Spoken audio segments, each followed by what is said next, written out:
Song of Smoke and Fire, Song of Dragonfire, Book 1. Written by Megan Linski. Narrated by Liana Walsh. Chapter 1. I believe the gods hate me because dragons follow me everywhere. Cries of fire and thunder roll above my head as the village descends into chaos. Flames light up the roof of wooden shacks as peasants scamper out of them, searching for safety, but there's none to be found. I rarely leave the fortress, so it's typical that a dragon would pick today to decide to rampage through town. The dragon flies overhead, torching tiny houses below with its fiery breath, its wings casting a shadow over the land. Villagers get caught in the mud and fall on their faces while attempting to escape. They push each other out of the way to get free. It is then the dragon descends. When he lands, the entire earth shakes. The dragon walks on 4 legs, feet tapered with large claws that are longer and sharper than swords. His tail is lined with spines that are taller than I am. His leathery wings stretch out among the streets and send peasants hurtling into the sky when he stretches them. His copper scales shimmer under the glare of the sun. When he opens his mouth, rolling his head back to scream a mighty roar, dagger-like teeth glint with blood and victory. Brave young men grab axes, spears, and bows, charging toward the dragon with the intent of slaughtering it. The smart ones turn and flee. I'm stuck to the spot and watch as the blades bounce off the monster's hide. The dragon's scales are too tough. The villagers can't even make a scratch upon them.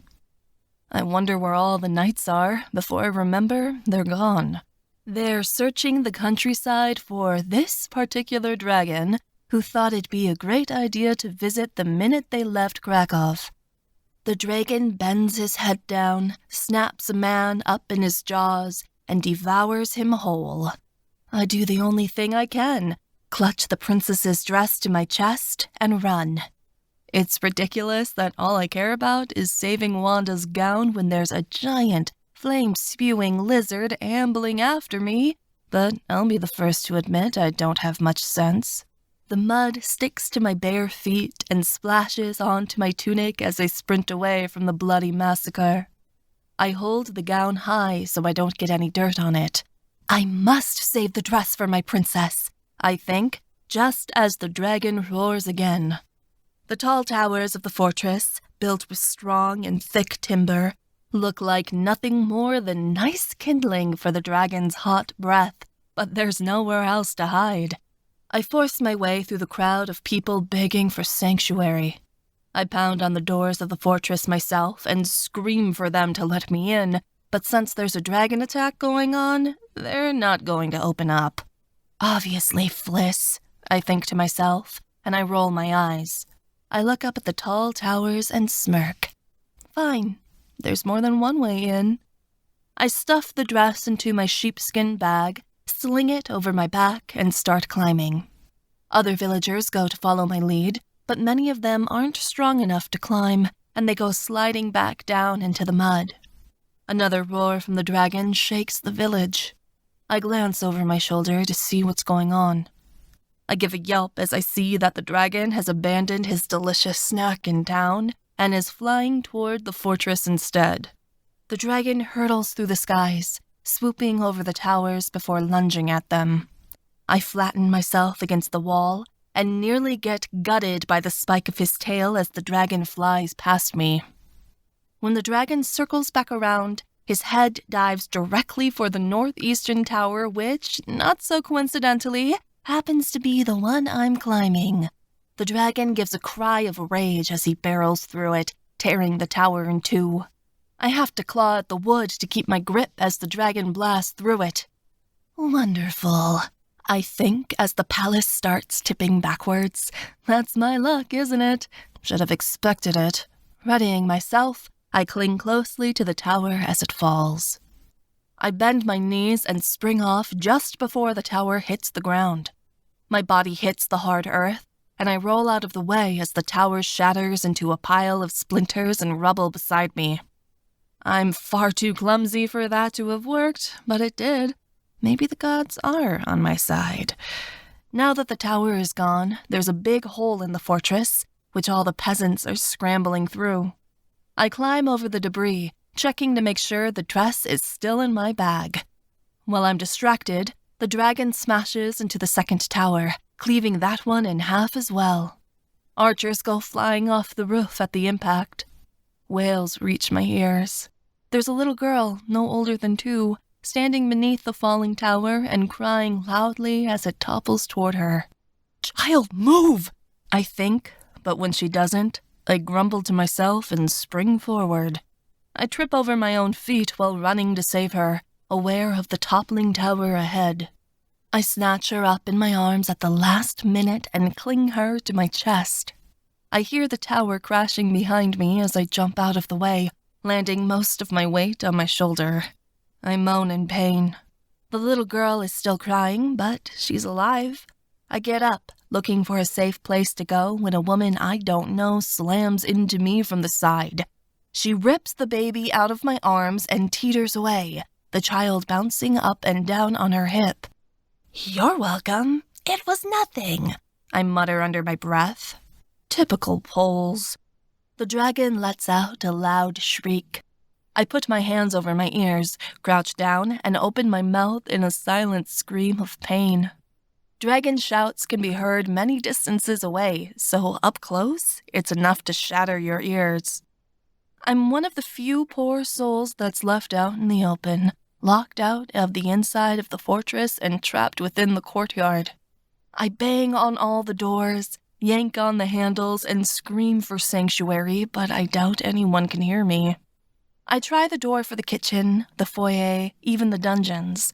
I slap them repeatedly till the front of my hand is red and sore. No good, all locked up. I look for a hiding place before I notice the dragon has spotted me. He prowls toward me with footsteps that quake the ground, sparks flitting out of his nostrils. I let out a pitiful noise and back up against the wall where the dragon's got me cornered. "Someone help me," I whimper, but nobody hears. I'm the only one left in the square with a large, terrifying, and very hungry dragon. Chapter 2. I don't like to fantasize about my death, but whenever it crossed my mind, I always imagined I'd die from old age while surrounded by grandchildren, or maybe from some plague, as that seems like a popular way to go these days. But of course, the sum of my life will result in being eaten by some dragon. For me, there's no other way it could possibly end. My empty hand scrabbles for something. I find the handle of an abandoned poker on the edge of the blacksmith's forge and pick it up. My whole arm trembles as I hold the poker aloft, pointing it at the monster. The dragon's eyes glint maliciously, as if he's mocking me. Well, if I'm to die, I'll leave behind a tale they can remember. My lips crack a silly smile, though my legs are shaking and I feel like I'm going to vomit. What a story this'll make. I imagine all the knights around the fire, laughing over their mugs of ale as they recall the princess's skinny little slave, awkwardly wielding a smithy poker before a dragon swallows her whole. Hopefully Wanda will find it funny after she finds a new handmaiden. My last foolish thought before I charge is what the inside of a dragon's belly looks like. I raise the poker high above my head and swing it down onto the dragon's snout just as he's about to breathe out a jet of flame. The dragon sniffs, as if offended.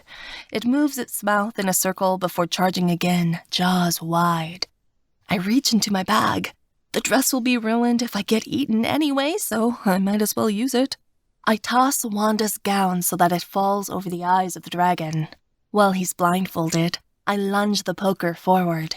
I know that piercing his scales won't work, so I go for the gums instead, and jab the poker inside the dragon's mouth. I get a few wounds in, and even draw some blood before the dragon shakes the dress off.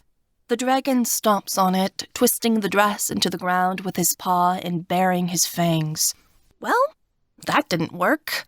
I just made it angrier. I dance away as the dragon snaps its jaws far too close. He nearly gets me 3 times, but I somehow manage to avoid his fangs. Perhaps it's because I'm so skinny. I hardly doubt I'll be a very good meal. I'm very quick, and it's making him mad.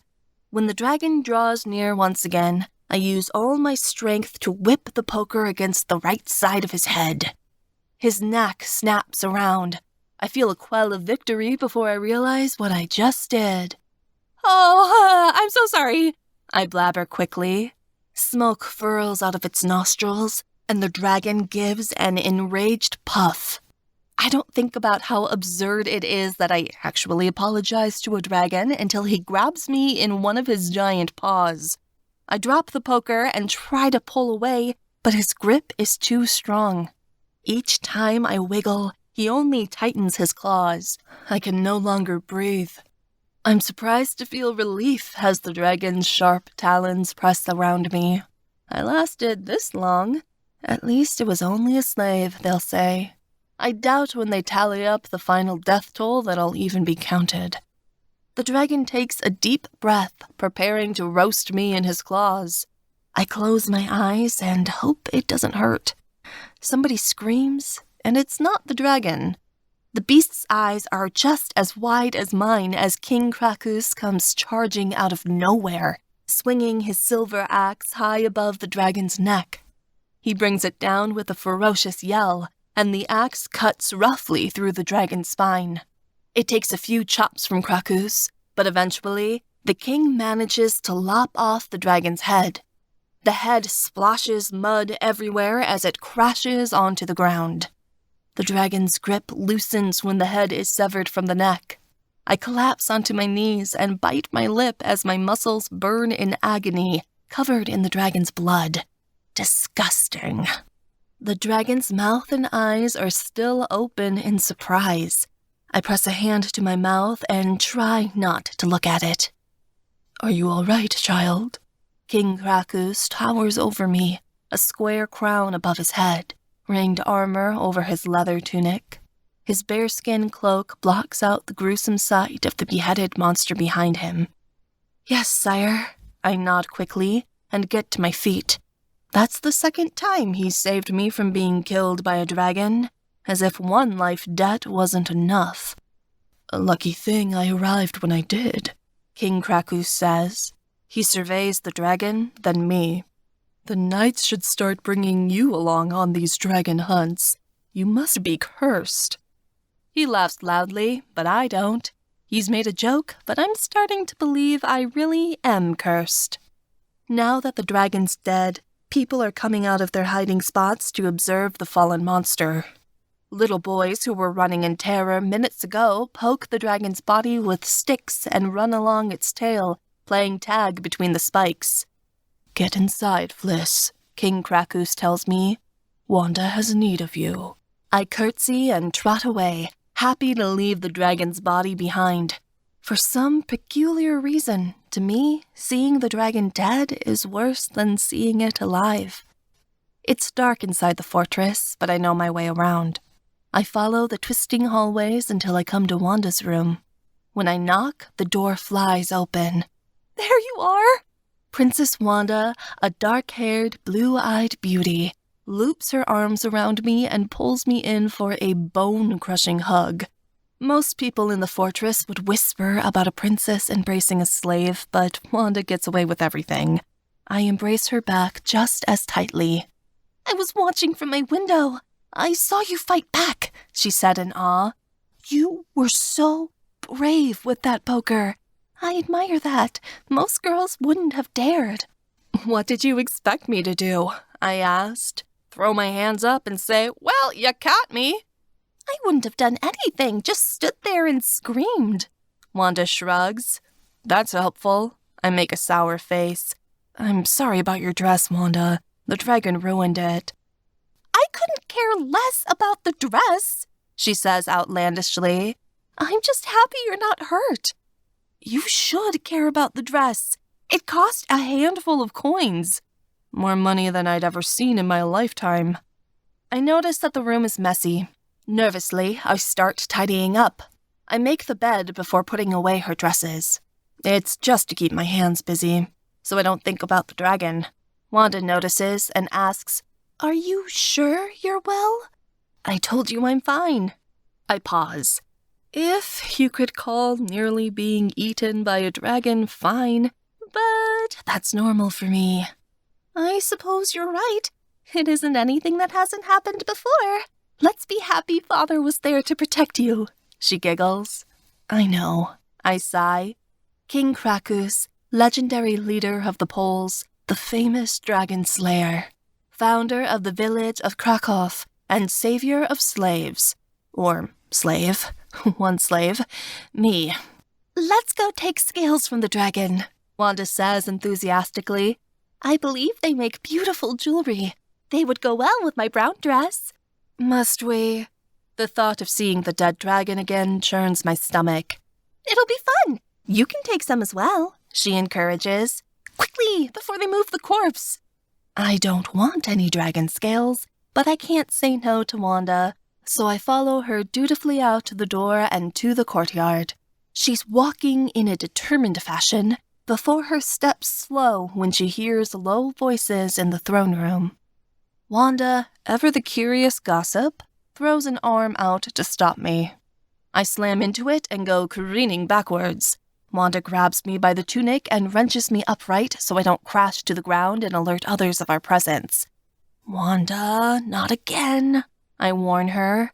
I already know what she's going to do. They're talking about something. A smile curls on her lips. Something important. She slinks against the wall and leans her ear against the closed doorway to the throne room, putting a finger to her lips. Wanda, we really shouldn't. Shh, Wanda hisses. Listen. Suppressing a groan, I slink against the wall and lean closer to the doorway to listen in.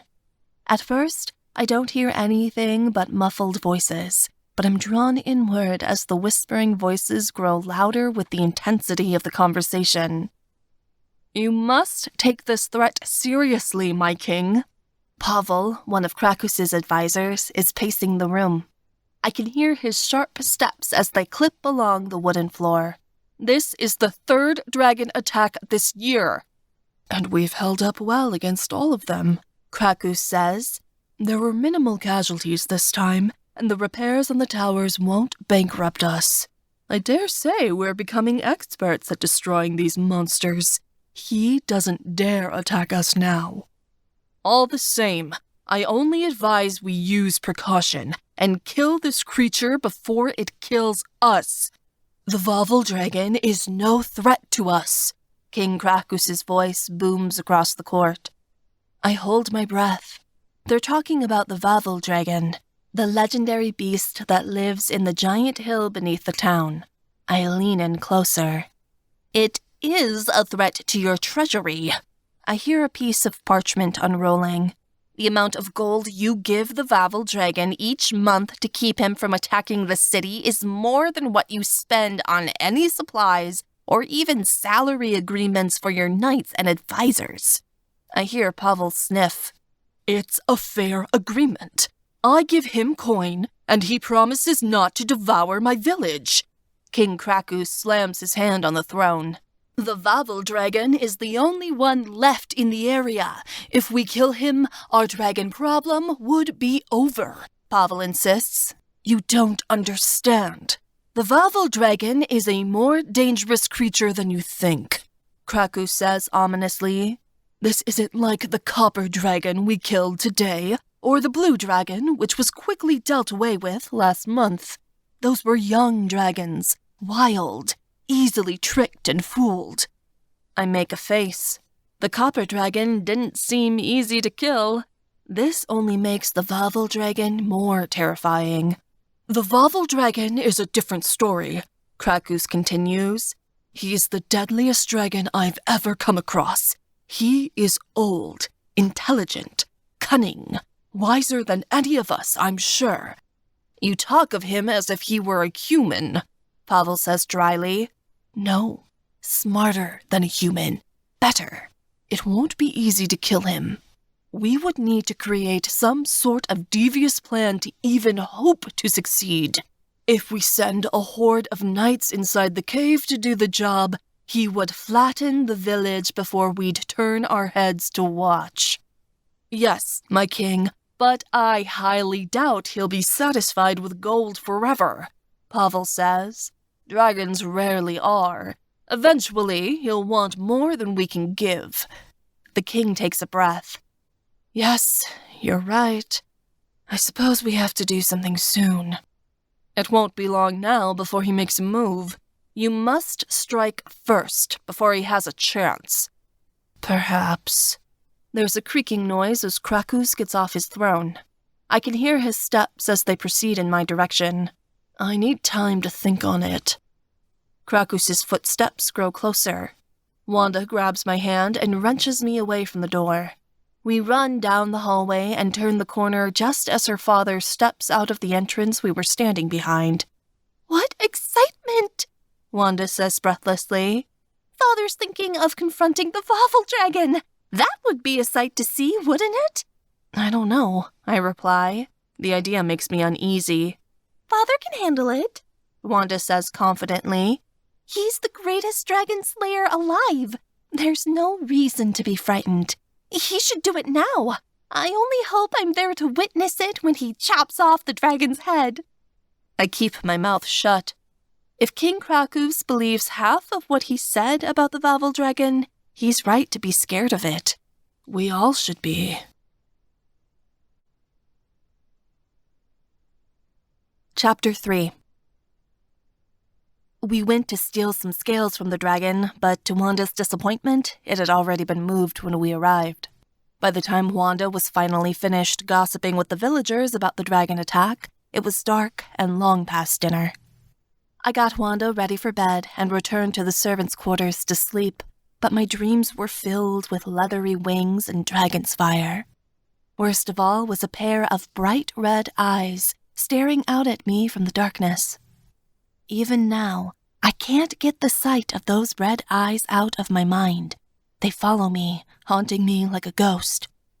I'm very sad we didn't get the scales, Wanda says in a surly fashion as I brush her hair, getting ready for breakfast. I could have had a copper necklace. We would have had time if you hadn't stopped to eavesdrop, I insist. But it was important, Wanda says. Do you know about the Waffle Dragon? Everyone knows of him, but I'm not sure if there's much to know about him, I respond. The village of Krakow towers upon a large hill. The Waffle Dragon lives underneath the hill, in a dark cave no one dares enter.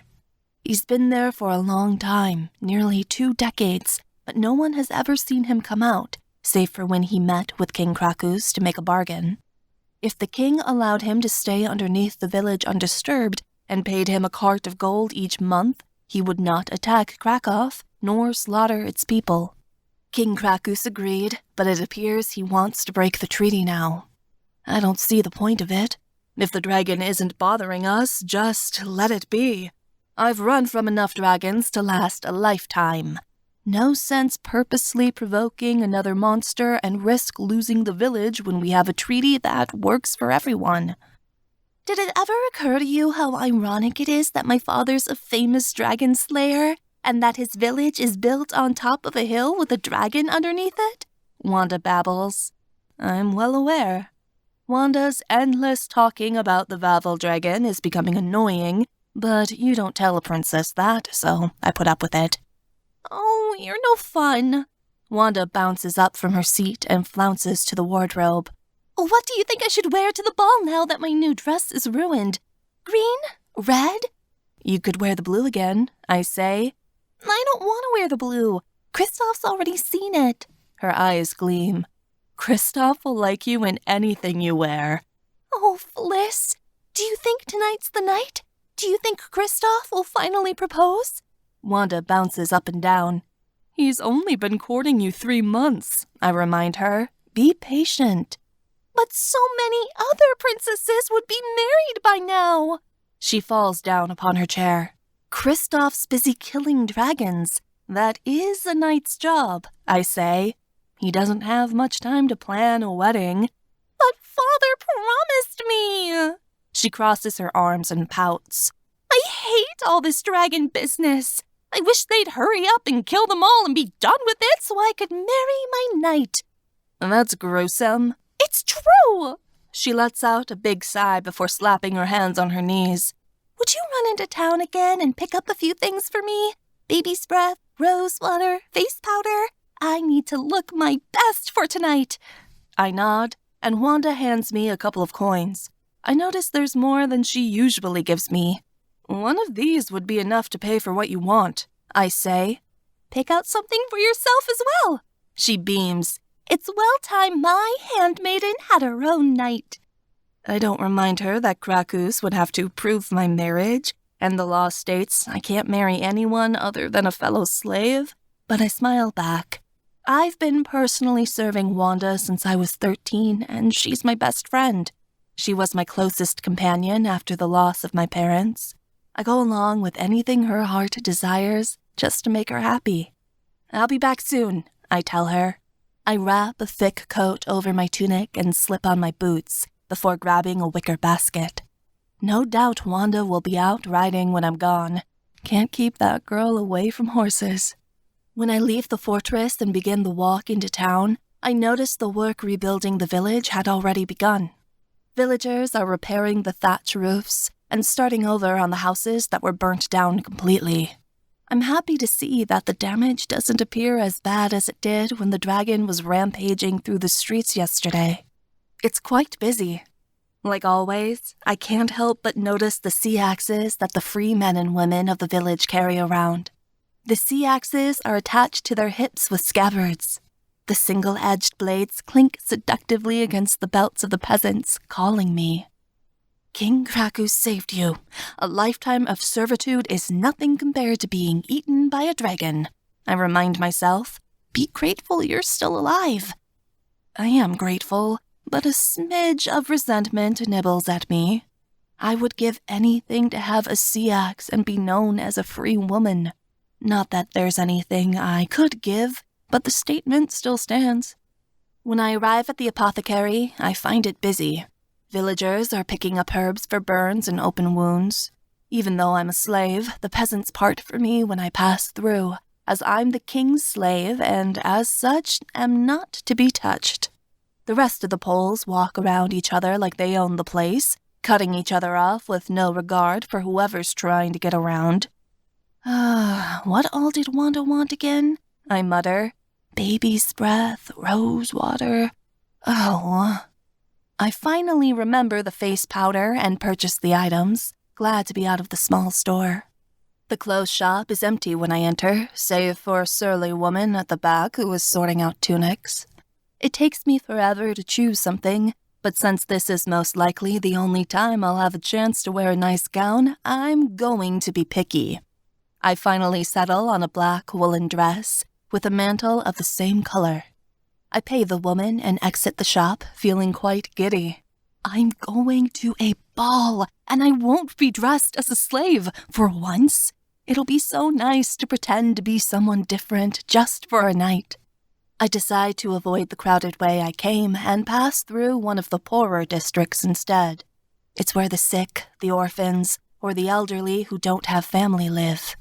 I don't like coming through here, as it bothers me to see people begging on the sides of the road for food, but it's a shortcut back home. I consider taking the long way around before a lone figure catches my eye. There's a man wearing a dark linen cloak, handing out gold coins amongst the beggars. He's carrying a basket full of bread, giving full loaves to children and kneeling down to hand food out to the elderly. Dirty orphans cling to his cloak, smudging it with filth, but he doesn't seem to mind. This surprises me. Linen is an expensive, rare fabric. If he doesn't care about them ruining the cloak, it's obvious that this man is someone who is well off. The hood of the cloak is pulled over his head, so I can't see his face. The hood nearly drops to the chin of the man, concealing his identity completely. I nearly fall over when I see the man distributing medicine, expensive medicine, to some of the cripples in the square. Such charity is unheard of. The wealth acquired to purchase such precious items must be vast and endless. Who is this man? Someone sent by the gods? Something about this man is different. In this moment, I feel a connection to him, like he's the only person in the world who can understand me. Stupid thought, considering he's rich and I'm a slave. I still have a tiny copper coin left over from the dress shop. Knowing Wanda won't mind, I hand it to one of the beggars. The hooded man notices. His mouth remains a passive line. "Do you do this every day?" I ask him. I dare to come near him. Sure, such a good man won't harm me. He doesn't answer, only takes a few steps backward. He's retreating. It's very honorable, I add. Many of those with wealth keep it to themselves. Still no response. I venture closer, curiosity getting the best of me. I bend down to peek under the hood, but before I can catch a glimpse of his eyes, the stranger takes off in a run. "Wait!" I call after him. "I just want to thank you." He doesn't listen. He's sprinting to get away from me, which is quite an odd thing to do.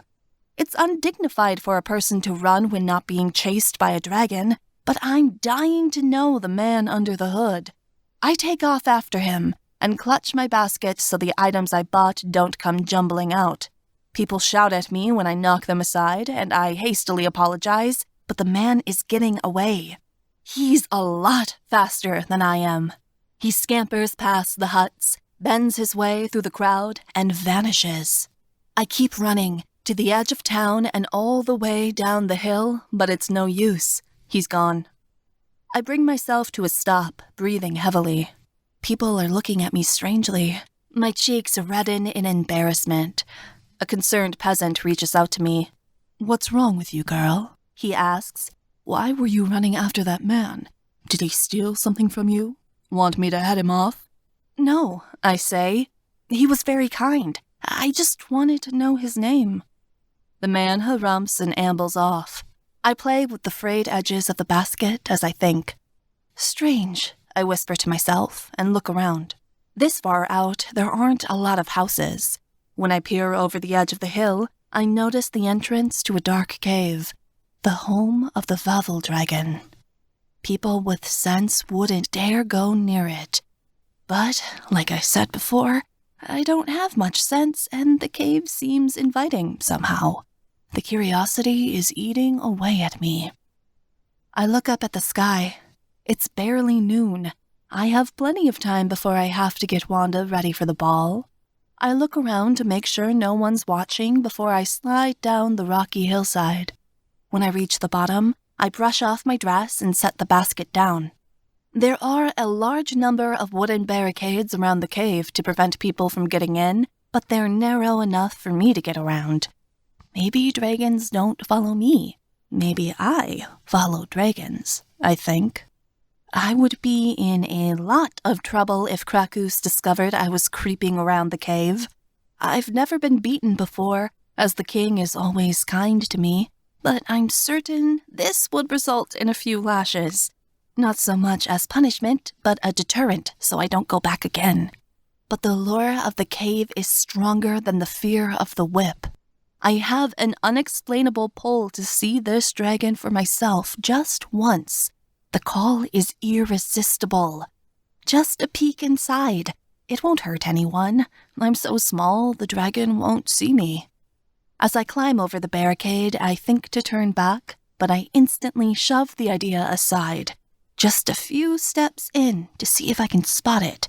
It'll make a good story to tell Wanda anyway. When I'm over the barricade, I kick a rock by accident. It goes skittering into the cave. I gasp at the noise, but there isn't a sound that comes after. See? Nothing. I bet the dragon's not even in there. Maybe he went for a walk. I suppress a snort at the bad joke and regain my composure. I'm sneaking into a dragon's cave. I should be quiet.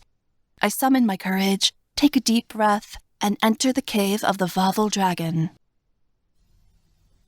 Chapter 4. My feet take tiny, crunching footsteps into the cave.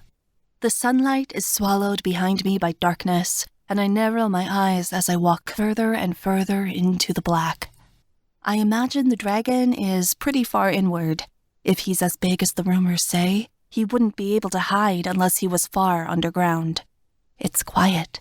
Maybe the dragon is sleeping, or maybe it's dead. When I pass a cart full of gold still waiting near the entrance, my suspicion that the dragon is dead only heightens. After all, dragons hoard gold. Why would he leave his treasure out here where anyone could slip in and take it? Is he that confident that no one is brave enough to venture into the cave? I wonder what I'm trying to accomplish. Do I want to brag to Wanda that I was bold enough to walk into a dragon's lair?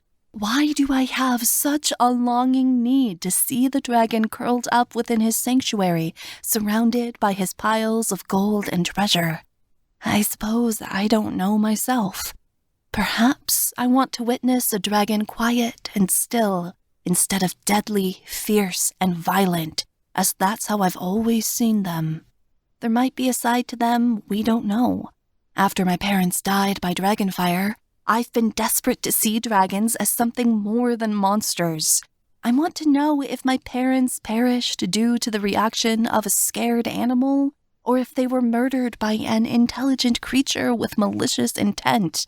Krakus said that the Vavel dragon was more intelligent than we are.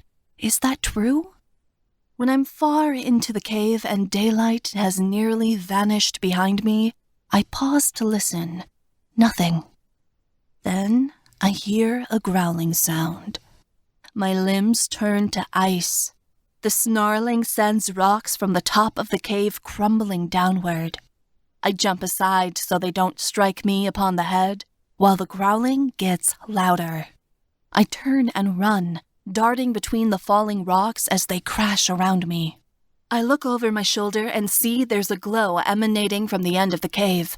Flames lick up the side of the walls and roar toward me. I pick up the pace, sprinting for the exit of the cave as the flames grow closer and closer. A smoky smell reaches my nose, telling me the flames have singed my skirt. A cry of relief emerges from my lips when I leave the cave and reach sunlight. I can still hear the threatening growls of the dragon behind me, closer now. Clumsily, I climb over the barricade, grab the basket, and run. I hate climbing, but I have no problem hauling up the side of the hill back to the fortress.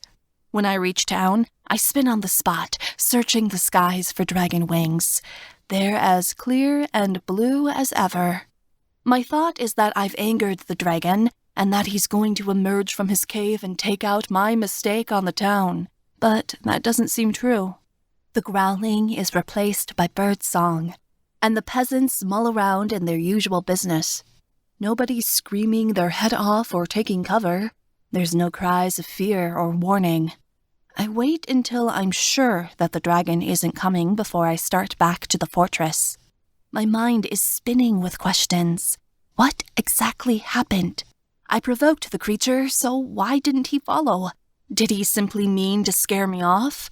Maybe he's concerned with protecting his treasure and doesn't want to leave it. That must be it. When I enter the fortress, I decide not to tell Wanda. I was eager to before, but something holds me back. What happened in the cave is my secret. "Wanda, I'm back," I say, opening the door. I look up. It feels like a hand is choking me as I witness Wanda holding a knife. She's pointed it at her own throat. Her arms are trembling, tears bright in her cheeks. The basket drops from my hands. "Wanda!" Before she can strike, I rush forward and grab the blade, knocking it out of her hands. The knife slides away, under the bed. I grab it before she gets any other ideas and tuck it into the back of my dress. "What were you thinking?" I blurt, rounding on her. "You want to take your own life? For what reason?" Large tears pool out of her blue eyes, and her lip quakes. "This!" Her hand trembles as she holds a piece of parchment aloft. "It's a letter. Read it!" "Wanda, I can't read," I remind her patiently. "Oh, yes, that's right." Wanda gives a loud sniff. "Well, I can't it either, but it's a marriage proposal from Prince Reinhold of the Germans. A German prince? I ask, astonished. If I don't marry him, he says he'll attack Krakow, Wanda blubbers. He's threatening war if I don't become his bride. The king would never consider selling you off to a German. You have nothing to worry about, I argue. But he is considering. Father wants to break my courtship with Kristoff and force me to marry Reinhold. Wanda's sobs only get louder. So we don't have to go to war. Wanda flops herself on the bed and wails loudly. What am I going to do? I'd rather die than marry a German. It's not worth dying over, I protest. I want to be with my true love, she insists, with Kristoff. If I can't have him, I won't have anyone. I want to marry my knight. And you will, I assure her, though I have no possible way of confirming that. How? She throws her hands up. If I say yes to Reinhold, I'll be miserable for the rest of my life, slaving away and selling my body to make some German happy. But if I say no, my people will die and my village will be destroyed. She shakes her head. The only possible solution I can think of is to end my life so I don't have to go through with it. Then the German will look elsewhere for a bride and leave Krakow alone. It can't be as desperate as all that, I say. But it is. She wipes at her tears with the back of her hand. I'll throw myself into the river if he comes for me. I will! Wanda, hush. I sit beside her and give her a hug. Your father will figure something out. Wanda sobs into my shoulder. I pat her on the head to try and calm her. She's overreacting, but I know she truly loves Kristoff. Her heart will be broken if she doesn't marry him, and it would be terrible for her to have to move away from Krakow to be with the German prince. Come on, I shake her shoulders. We have to get ready for the ball. We're already running late. I don't want to go. Her tears start slowing.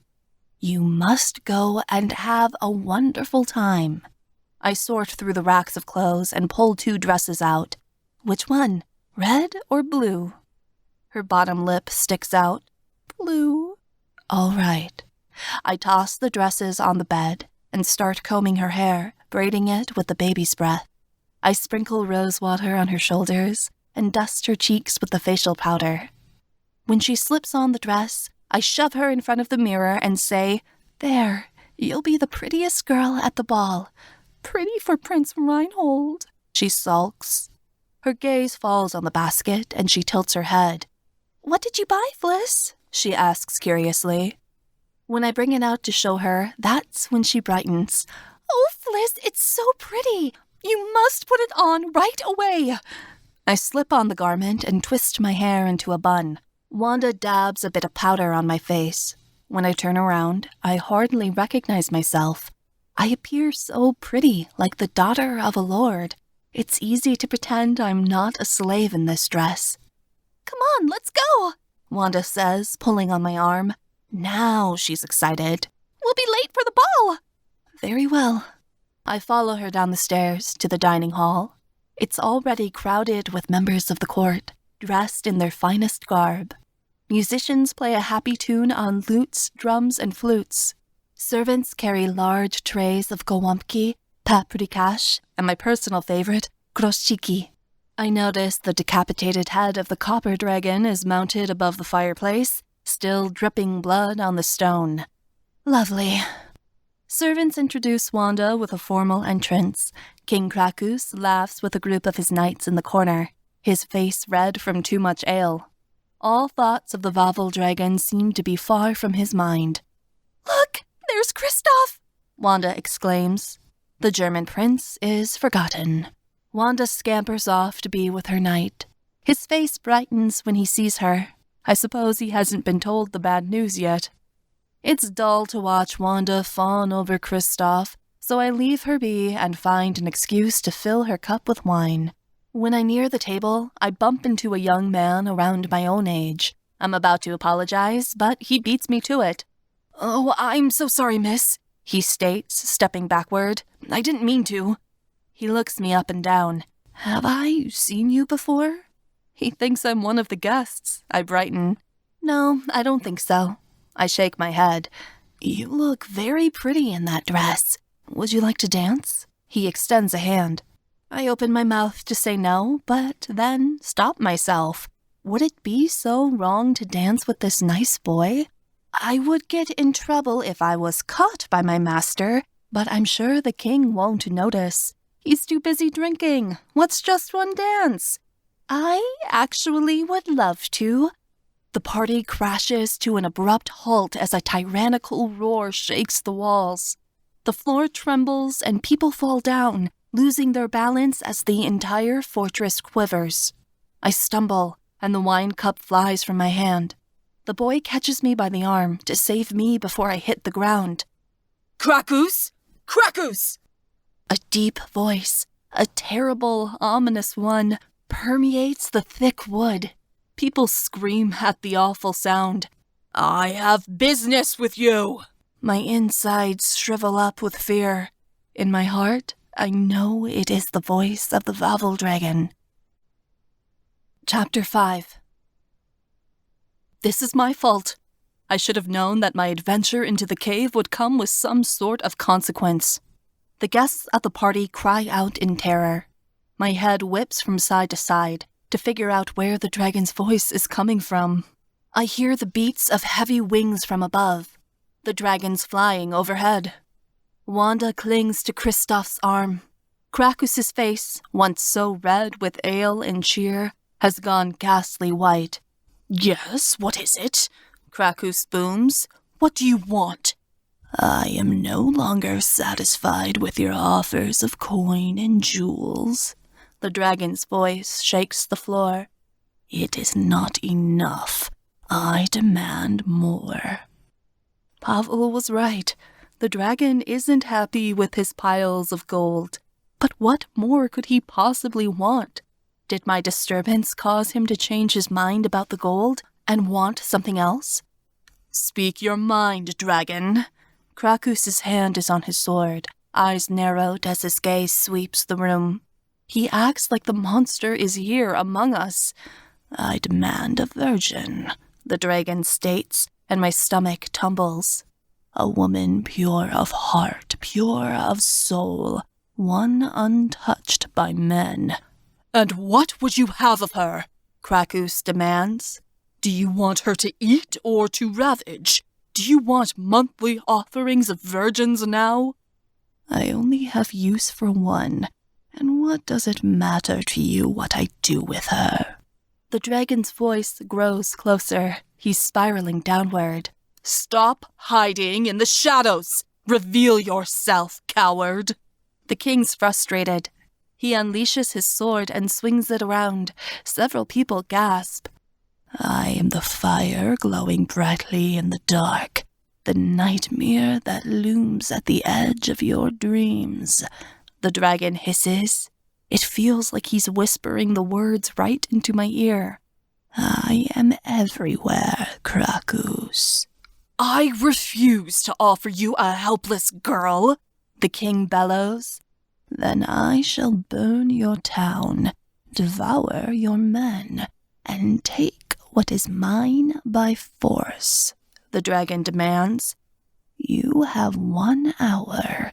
Don't think to tempt me, for my fire burns brighter than any dragon you've ever faced, and my wings will bring a storm you cannot weather. There's a great gust of wind, and some of the wooden logs lining the walls crack. The guests scream and duck down to avoid the fragments of wood that scatter everywhere. 1 hour, Krakus, the voice repeats. I shall be waiting. Then, quick as it came, it is gone. I can no longer hear the beating of wings. The dragon must have left. The ball erupts into chaos. Though the dragon is no longer among us, you wouldn't think it with all the blood-curdling screaming. Guests began pressing against the doors, desperate to get out. The noise is so loud I have to cover my ears. Silence! Krakus yells, voice booming over the riot. The guests skid to a halt and look to their king, but Krakus is searching for something else. He scans the hall, sight jumping from woman to woman. His eyes land on me and stay there. Wanda notices before I have a chance to beg. "No, Father, no! Not Fliss! Please! Anyone but her!" She rips her arm away from Kristoff and flings herself onto her knees in front of her father. "Don't offer Fliss! It's not fair!" "We need to offer him a virgin, someone pure of heart," Krakus says calmly. "Fliss is the only one I know that fits these qualities beside you, and I won't offer up my own daughter to a dragon. I apologize, Fliss." "It's all right, Wanda." My mouth moves of its own accord, and so do my legs. "This is my fault, anyhow, that the dragon demands a virgin. I was the one who entered his cave today. I need to pay the price. Besides, what worth is a slave, anyhow?" I crouch down, helping Wanda to her feet. I'll go." "What?" Wanda asks, but Krakus' face shows relief. "It needs to be done. My mouth is completely dry. To save Krakow." Krakus nods. He flicks a hand to his knights. "Prepare the horses. We leave immediately." Krakus swoops his cloak around him and says to me, "Fliss, I need to speak with you privately." "Wanda, I'll be back," I whisper to her. Her fingertips slip from mine as I follow the king dutifully to the throne room. The steps I take make me feel like I'm a ghost. I'm going to die. The gods have fated me to perish at the claws of a dragon. Krakus closes the door behind him slowly. I hate the pitiful gaze he gives me when he turns around. He's the one that decided to offer me up to the dragon like a roast pig. He shouldn't be sorry. "I am so sorry, Fliss." The king bows his head. "If I had time to investigate other options, I would." "I've been living on borrowed time," I reply. "Perhaps it was always my fate to be killed by a dragon, and the gods have come for their debt." I don't believe this at all, but saying it makes me feel better because I have to make sense of this awful situation. "I appreciate your cooperation," he states. "Yes, well," I shrug. "Better to go with dignity than to embarrass myself on the way out." "Very true." The king grasps my arms. "Listen to me, Fliss. I chose you purposefully for this task. There's no one else I can trust." "Why?" I ask. "Am I that bad of a slave that he can't wait to be rid of me?" "I don't believe he intends to devour you," Krakus says. "If that were true, he could have taken anyone. He needs a maid. He has other plans." "What do you mean?" I say. "What could a dragon want with me?" "It's your purity. He needs it for a spell, is my guess," Krakus says, "but I can't be sure." Krakus lets go of my arms. He begins to pace. "Hear me well, Fliss. The Vavel dragon is very smart and clever, but I think you can outwit him." "You want me to spy on him?" It seems like a ridiculous idea. "If possible, find out what he wants, who he is, what his weaknesses are," Krakus says. "If you can escape, come to me with the information. We'll use it against the dragon to kill him." "Forgive me, sire, but what you're suggesting depends on whether I live long enough to do so," I object. "He could kill me before the night is over." "As I said, if that were the case, he wouldn't have been foolish enough to risk threatening an entire village," Krakus protests. "The Vavel dragon is very powerful, but he knows my fame as a dragon slayer. He wouldn't have come out to challenge our agreement unless he had to. He doesn't wish to devour you, Fliss, but to use you." "And for what purpose?" I think. Krakus claps me on the shoulder. "Have courage, Fliss. You're a brave girl. You know dragons. You understand them. If anyone in this village has a chance of surviving, it's you." The king has faith in me, but I'm not so sure I know anything about dragons. What Kraku said doesn't take away the fact my head is going to erupt into flames the moment I step foot into the dragon's cave. Say your goodbyes, Fliss, the king instructs me. A horse will be waiting for you outside the gate when you're ready, but don't linger. The king takes long strides out of the throne room as if fleeing the situation. The air closes in around me. I feel like I'm suffocating. A black heaviness rests on my chest, crushing my insides. If I had only known today would be the last time I would feel sunlight, I would have stayed out longer and let its beaming rays warm my skin. Now all I have left to experience is the cruel darkness of night. I take a shuddering breath and exit. 2 knights are outside the door when I enter the hallway. They trail me like shadows as I take the stairs up to Wanda's room. They're following me to make sure I go through with the plan, like I could run away and leave Wanda to a dragon's wrath. I stride into Wanda's room and shut the door behind me. I'm crushed against the wall when Wanda tackles me full force, wailing even louder than she was earlier. Wanda, I'll be all right. Even though I'm the one being delivered to a dragon as a sacrifice, I feel I have to comfort her. I hold her tightly and try not to think that this is probably the last time I'll ever embrace her. It's hard not to break down in tears myself. Wanda's bawling buckets. How dare my father do this? How dare he? He should ride down with the knights and take care of the dragon himself, the great coward he is. Don't speak of him that way. The king has a plan. Now I'm convincing her instead of myself. Shouldn't it be the other way around? Is it a similar plan to me marrying the German? Wanda wipes at her face. Father doesn't know what he's doing. You're going to die and I'll follow right after. Wanda, if I'm busy worrying about you, how am I ever going to be clever enough to outsmart the Vavel dragon? I insist. I shake her by the shoulders. You must promise that you won't do anything stupid while I'm gone. No rash decisions, no matter what, even if the German prince comes. I don't know what I'll do without you, Fliss. You've always been here, she weeps. I'll do what I must so I can return to your side, I assure her. Maybe there's a way to manipulate the dragon so he'll let me go. I don't know why he wants me. We have to see. Wanda slaps at her face. Yes, I'll stay strong for you, Fliss. She nods her head. If you can handle a dragon, I can handle a German prince. She gives me a sloppy, teary smile, though it wobbles like a boat on the ocean. Yes, it'll be all right. You'll see. I give her another hug. My limbs are shaking. I'm more concerned for what she'll do to herself when I'm gone than my current fate. She's the only person I care about in the world. If something happens to me, I at least want her to be safe. I don't take anything with me, as I don't see why I'll need it. A pile of ashes can't wear clothes anyhow. Wanda tearfully kisses my hands before I leave. I tell her to stay behind. I don't want her to witness me walking to my executioner. The knights escort me down to the lower level, then the courtyard.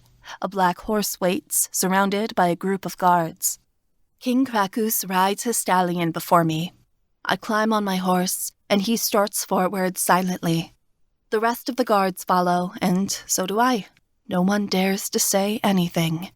It's ridiculously morose. I'd laugh if I wasn't so terrified. I expect town to be deserted this time of night, but I see peasants have gathered along the dirt path with torches. They light the way. I guess good news travels fast. People I passed just this morning toss roses and flowers along the path for my horse to walk on. And me, dressed in a black gown. I feel like I'm going to a funeral. I suppose I am. Mine. I feel like screaming when we reach the bottom of the hill. The cave is within sight. For a moment, I think of running. But that would be useless, as I can't ride well and they'd easily catch me. No, I'm not going to make a fool of myself. Not this time. I notice the barricades have been removed. I dismount my horse and wander to the entrance of the cave. The adventure I had this morning has turned into a cruel trick. Why did I ever come here? I sealed my own fate. Be cunning, Fliss, the king tells me. You have more courage than all of us for venturing inside. I nod. My voice can't make a sound. Summoning all the bravery I have left, I pick up my skirts and venture into the dark, alone. When I'm halfway through the cave, I look back. The torches of the knights are dots in the distance. They're waiting for me to die. I can't go back. I can't stay here. Nothing else to do but go forward. I take a deep breath and continue on. I won't look back. Not again. I can no longer see what's in front of me, but I place one foot dutifully in front of the other anyway. I hope I don't run into the dragon's rump or something equally awkward. That wouldn't help for first impressions, though I'm sure I ruined that earlier when I woke him from his nap. I expect to meet an awful smell, but there's nothing but the mustiness of stone and the sharp taste of metal.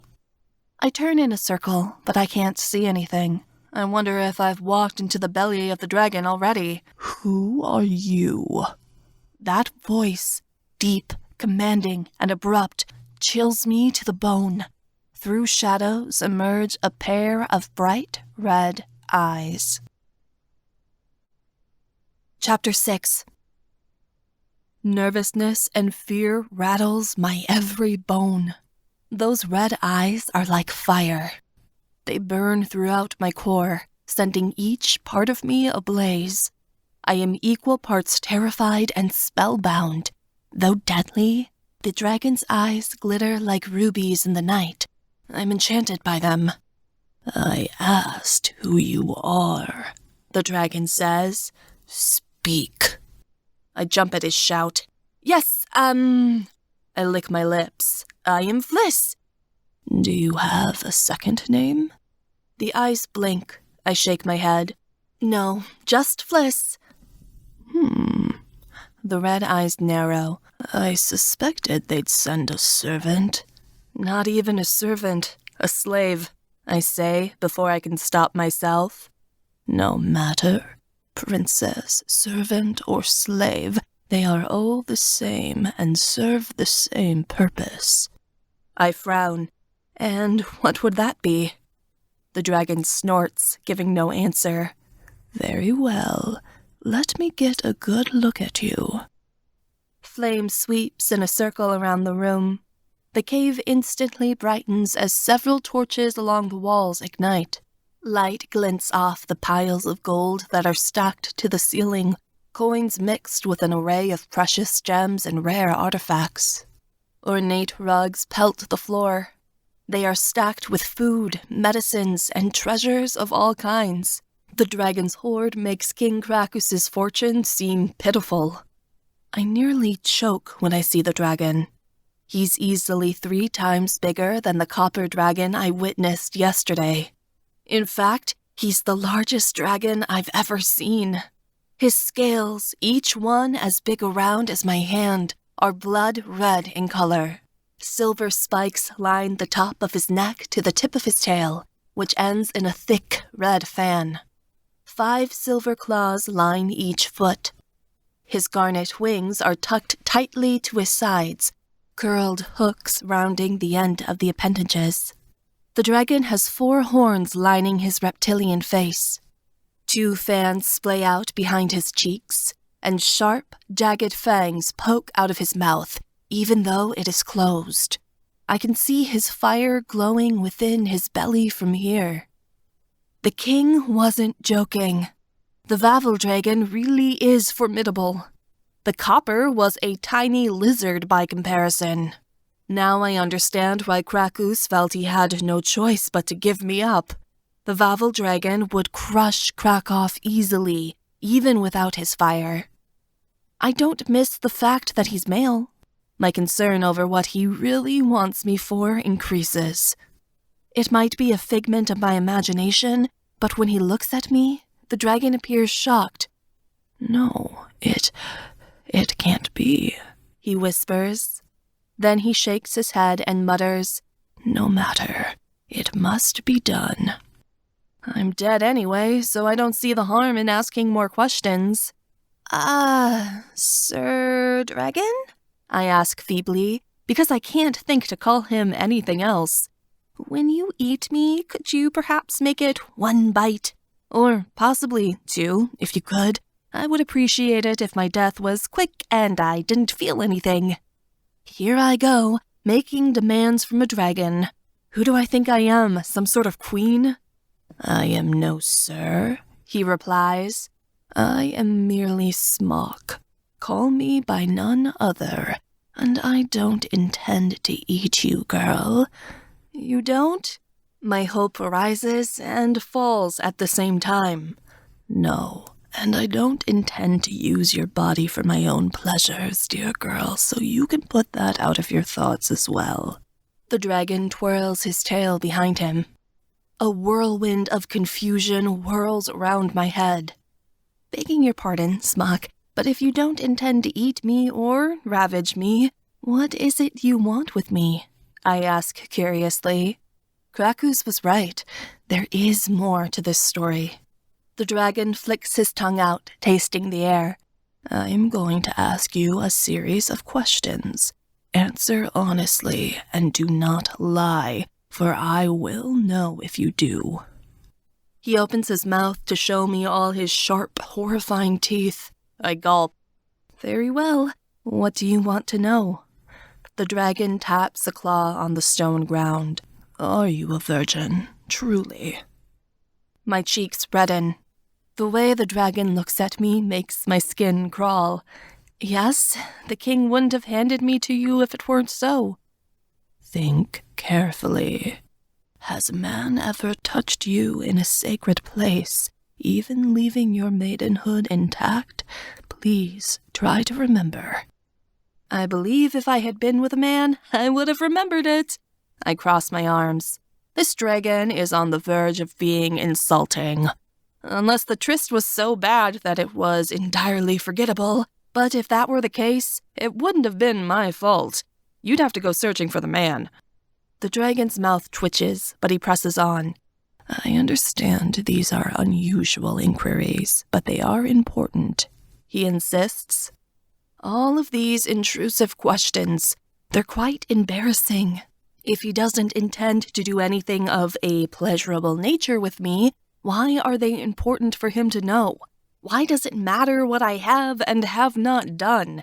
It doesn't change me, nor who I am. But you don't say no to a dragon, so I reply, no, I've never even kissed a man. Happy to know? The dragon seems reassured. Very well. It's clear you're telling the truth. The dragon sweeps around me. He spreads his wings throughout the cave, drawing closer and closer. Now, on to other matters. What were you doing in my cave this morning? I can feel his hot breath upon me. I shudder. You saw me? I ask. Of course I did, he says. No one has dared to venture into my cave before. I thought you were trying to scare intruders away with your flame after I made noise, I admit sheepishly. No, you woke me up and gave me an idea in doing so, he replies. Good going, Fliss.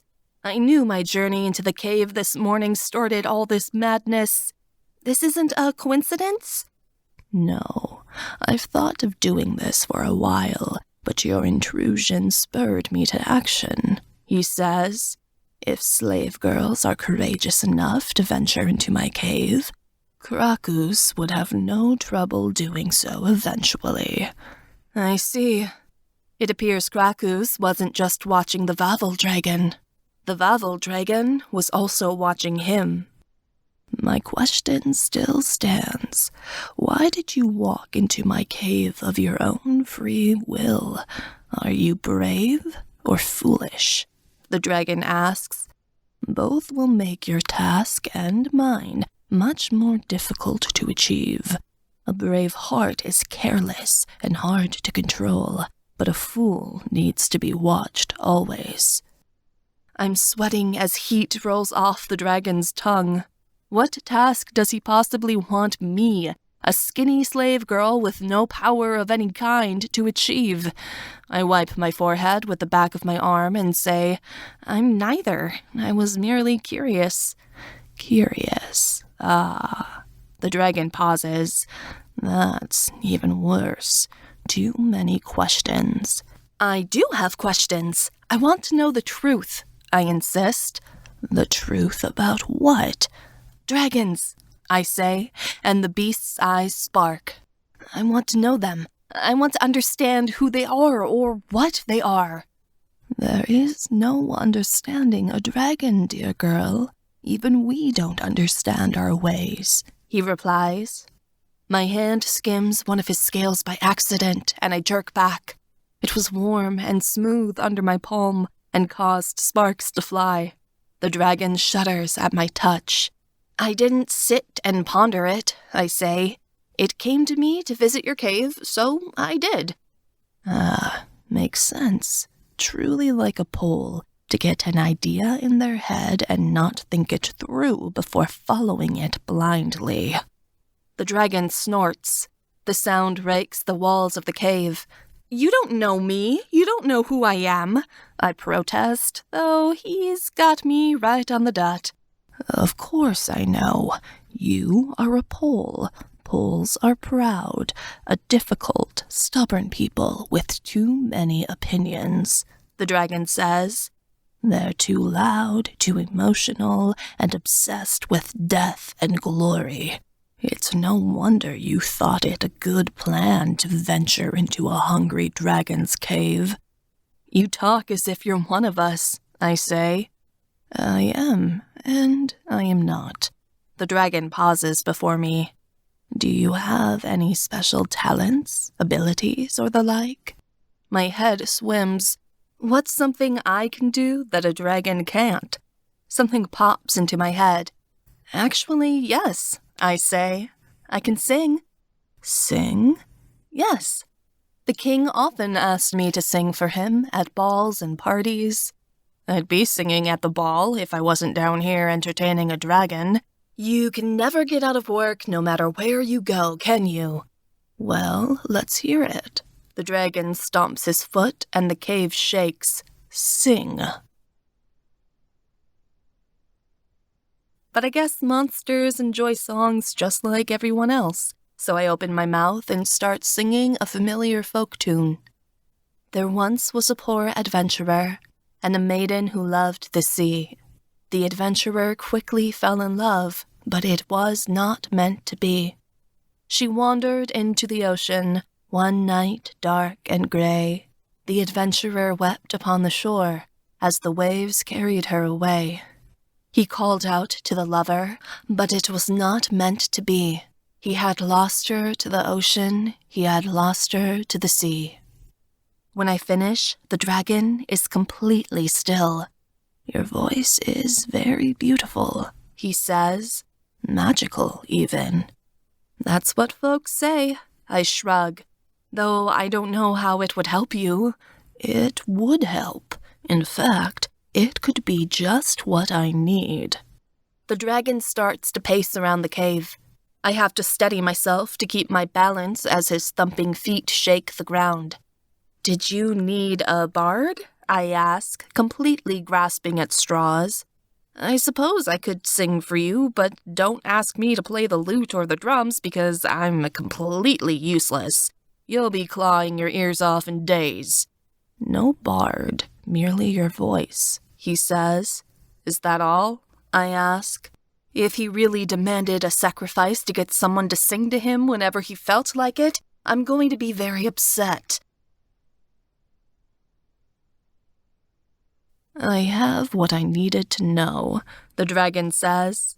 He leans his head inward until his snout nearly touches my stomach. If I move at all, I'll bump into him. The nervousness wells up within me again. You have nothing to fear from me, dear girl. I will not hurt you or cause you any harm. This I swear, the dragon says. I will keep you alive and even in good health. Ask it, I say. If you have need of anything and it's within my ability to obtain, I shall give it to you." The dragon hums. He nods his head. A gust of wind picks up throughout the room, circling the dragon.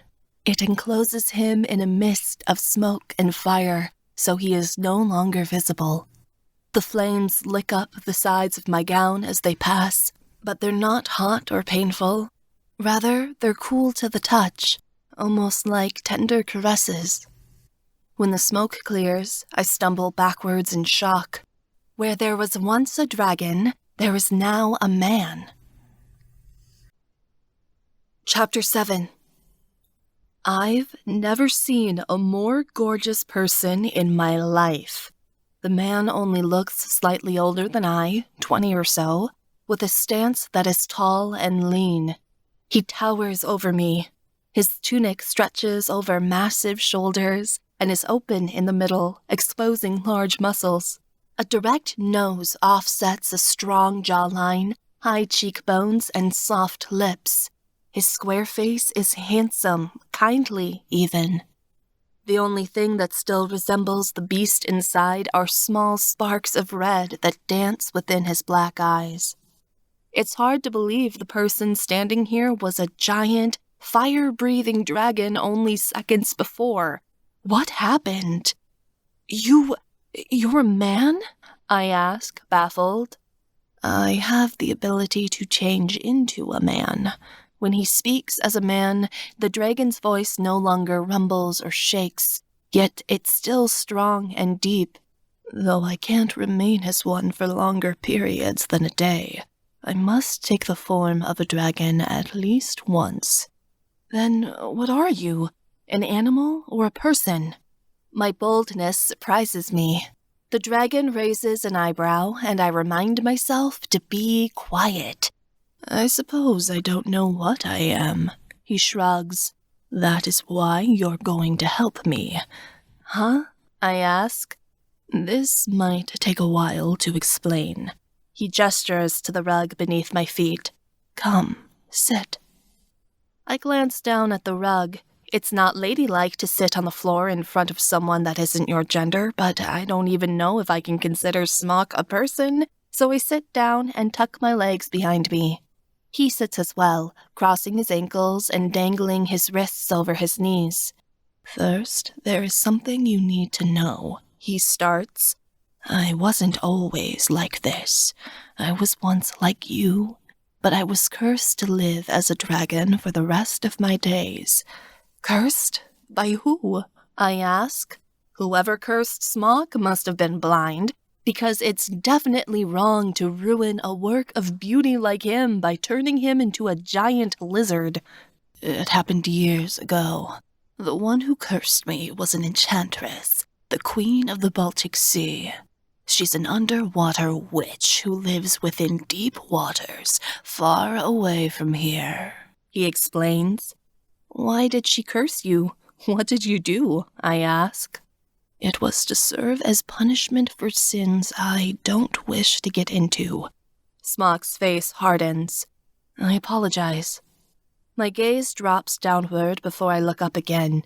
But if it's been years, why do you want to break the curse now?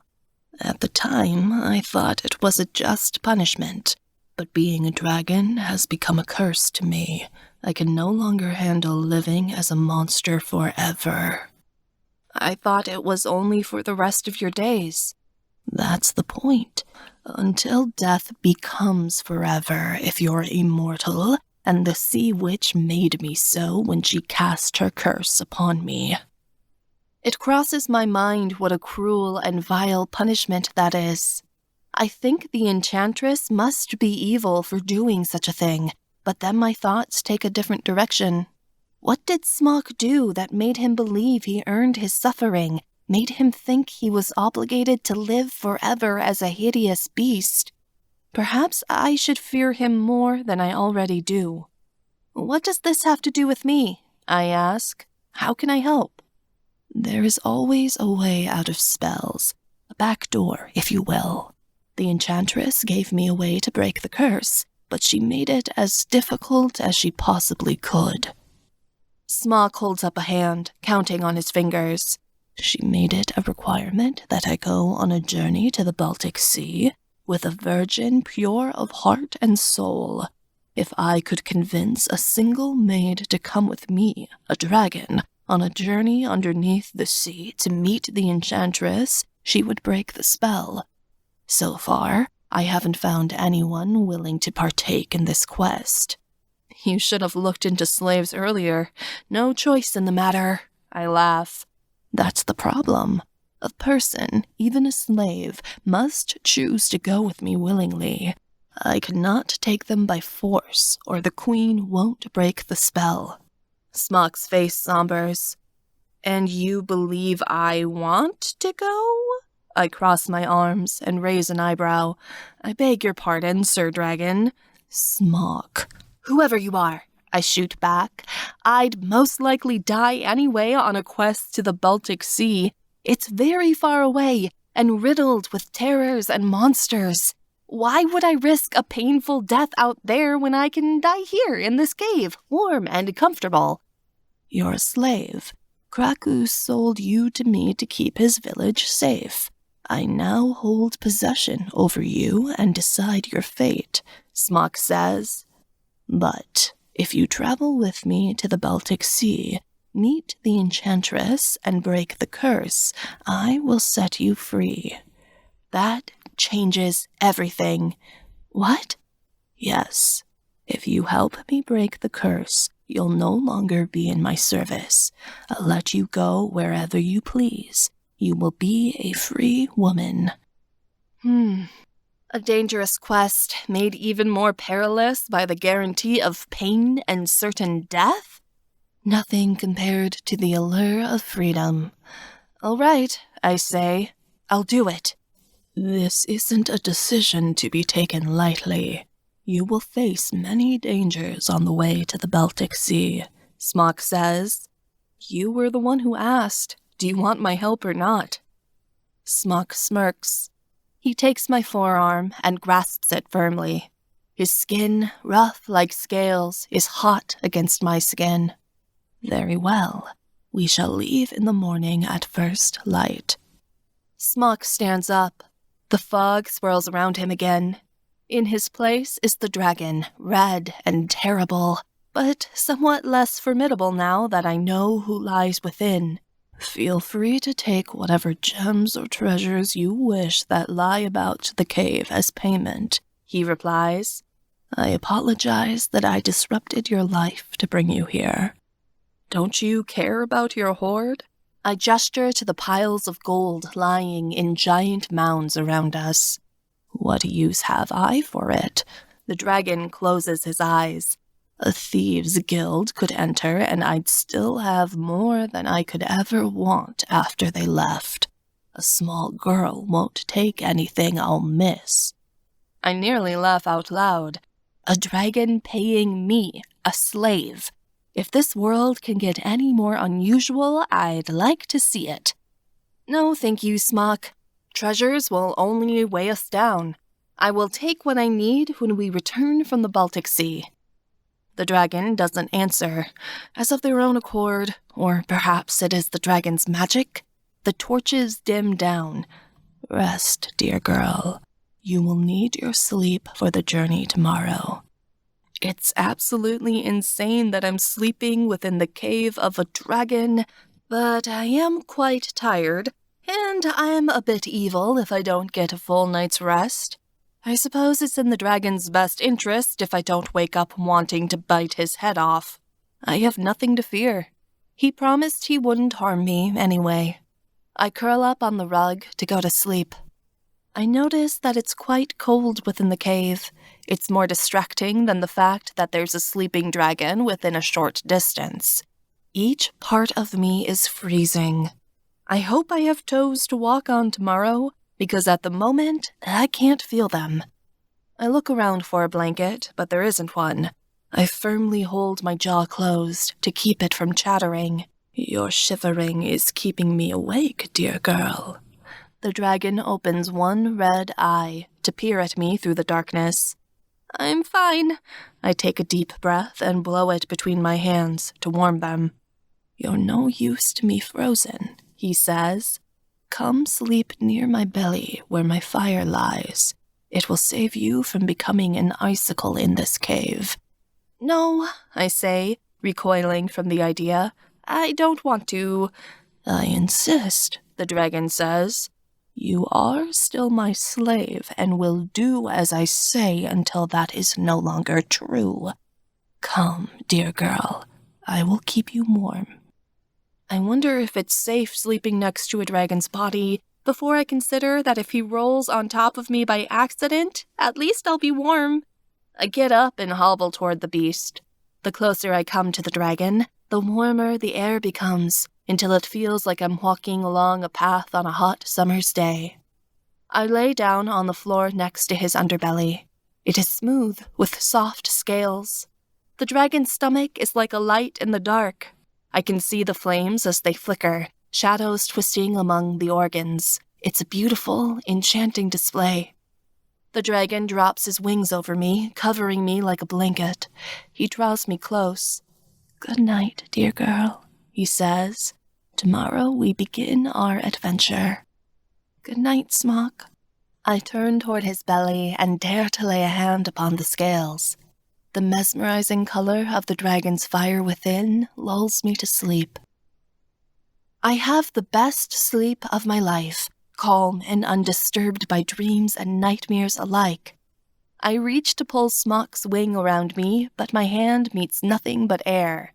I start awake and look around for the dragon, only to see that he's gone. Smock? I ask. I get up and journey toward the entrance of the cave. Was it all a dream, and I woke up in the cave by accident? What exactly happened at that ball last night? To my relief, or is it my displeasure? Smock is standing at the entrance of the cave as a dragon, scales glimmering in the dawn and wings spread wide. He's even more magnificent in the morning light. I smile at him, captivated by his presence. I think a dragon is beautiful. I must have gone mad. Our journey begins, dear girl, the dragon says. Today you will fly upon my back. Chapter 8. Fly? I squeak. On you? Yes, that is the quickest way to get there, he says. Climb up and we'll be off. I shake my head and back away.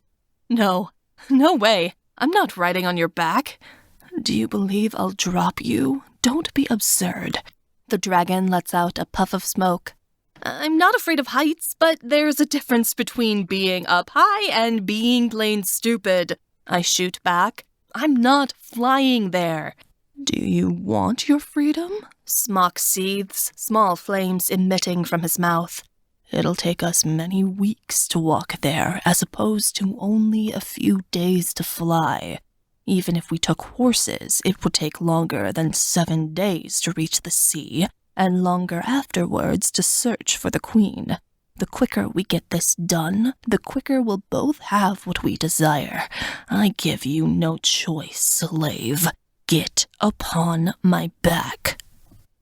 I give him a particularly harsh glare, which he probably doesn't care about. You're such a brute. Fine. I'm particularly wary about climbing onto a dragon, but I imagine it's the same thing as riding a great, big, rude horse, so I grab 2 of his spikes and hoist myself up. I slip and fall a few times. Grunting noises and pants emerge from my mouth as I struggle to reach his shoulders. Having trouble? He asks. I'll get there. I take a deep breath and lift myself up as far as I possibly can, until I lose my balance and slide back down. Just grab onto my scales, he says, dancing back and forth. I'm trying! Quit being impatient, I demand. I'm finally able to pull myself up. I sit between the dragon's shoulders, in the place where his neck ends and his wings begin. Finally, Smock breathes a sigh of relief. Hold on tight. Smock lurches forward. I have to grab onto one of his spikes to keep from tumbling off. He rears on his back legs, spreading his wings wide. He launches himself into the air, taking deep strokes with his wings and climbing higher and higher. I gasp in fright as I feel us tipping backward, but Smock straightens out. Soon, we're soaring with the clouds. I look down and immediately wish I hadn't. The village below us appears a tiny toy town. I gaze outward. My breath is taken away by the sight of the river flowing from the emerald forests to the mountains. The horizon casts golden beams of light over vast, green plains and wholesome farmland. A rush of cold, clean air hits my face, giving me a burst of life. In the far distance, I see a line of ocean. That's where we're headed. I sigh in contentment. Now that we're actually up here and Smock is steady, it's not that bad. It's actually amazing. We fly in silence for a while. I'm still impressed with the scenery around me and am happy not to talk, but Smock seems bored. I suppose he's seen it all before. "Tell me a story, girl," he says. "You know stories, don't you?" "I do," I say, ripping my eyes away from the mountains in the distance. "An old one, something good," the dragon demands. I tap my fingers against his scales. "As you wish." I start humming a little tune as an intro and say, "Have you heard the story of the three brothers?" "Many times, but it's always nice to hear it again." "Your version may be different from mine, as there are many ways to tell the tale," I say. As the story goes, there were three brothers, Czech, Rus, and Lek. These brothers wandered away from their tribe in search of adventure. Rus, seeking ice and snow, wandered eastward, while Czech, who desired sun and sky, went south. But Lek, who was lost, stayed in the lowlands and wandered there, not understanding what he was searching for. Smock was listening intently. Even his wing beats are quiet as I recount the story. Lek rode over the mountains and through the forests and plains, but couldn't find anyone that lived in the lowlands. Still unsure of what he was searching for, Lek decided that if he did not receive a sign from the gods that this was to be his true home, he would return to his tribe and face the humiliation he would receive for coming back empty-handed. Smock says nothing. When he remains quiet, I continue. As Lek was riding home, he passed a meadow surrounded by a lake. Flying above the lake was a beautiful creature, which swooped down before Lek and perched itself upon a rock. As Lek looked closer, he could see that the bird was a great white eagle. "Firebird," Smock interrupts for the first time. "It was a firebird." "I was always told it was a white eagle," I say, leaning down to stare at him. "No, it was a firebird," he repeats stubbornly. "Very well, a firebird. Whatever he wants to hear, I suppose. It's not my story." Amazed, Lek reached out to touch the firebird, but it rose into the heavens. A ray of sunshine beamed down. It made the bird's feathers appear as though they were shimmering gold. The firebird flew into the clouds and disappeared. Afterward, Lek proclaimed that the meadow by the lake would be his home. He made a banner with the firebird upon it and flew it above the meadow. He brought many people there to create a settlement that he named Gniazno, the eagle's nest. And that is how the Poles, the people of the field, came to be. And we have been here to this day. I pat the dragon's scales as I finish. "It's a very good story," Smock says. "One of my favorites." "Do you think it's true?" I ask curiously. The dragon has been around for very long. Maybe he knows the truth. "Maybe." He shifts, though I no longer put faith in fairy tales. A black dot on the horizon causes him to stiffen. I lean forward, squinting. "What's that?" "Exactly what I feared." Smock's voice had taken on an edge of resentment. "It's Zernitra." "Who?" I ask, confused. "He's the dragon god of sorcery," he says quickly. "I feared this would happen, though I hoped if we moved quickly, we wouldn't be detected by him or his magic. He's a dragon god, isn't he? Can't you offer him a sacrifice or some sort of bargain? I ask, before thinking that the only thing Smog has to bargain is me. He and I have had some disagreements in the past. We don't consider each other friends. Smog clenches his feet, claws curling into dangerous hooks beneath him. Hang on tight, dear girl. He will try to hurt me. Wait, you want to battle a god? My eyes bug out of my head. We have no choice. He will not let us pass, and he'll kill us if we don't fight back. Smog bares his fangs. Luckily, I have some magic of my own. He won't be able to overtake me like he did when we first met. Smog surges forward. I wrap my arms around his neck and cling to his scales tightly, suppressing a wave of nausea and closing my eyes. When Smog finally comes to a stop, my head is spinning. I raise my head up and open my eyes. I choke when I see what's hovering in front of us. Every time I think I've seen the biggest dragon around, a larger one shows up the next day. Zirnitra is black in color, darker than even the bleakest night. His wings, twice the span of Smog's, keep him aloft. Several large fans splay out behind his head, dotted with hundreds of tiny spikes.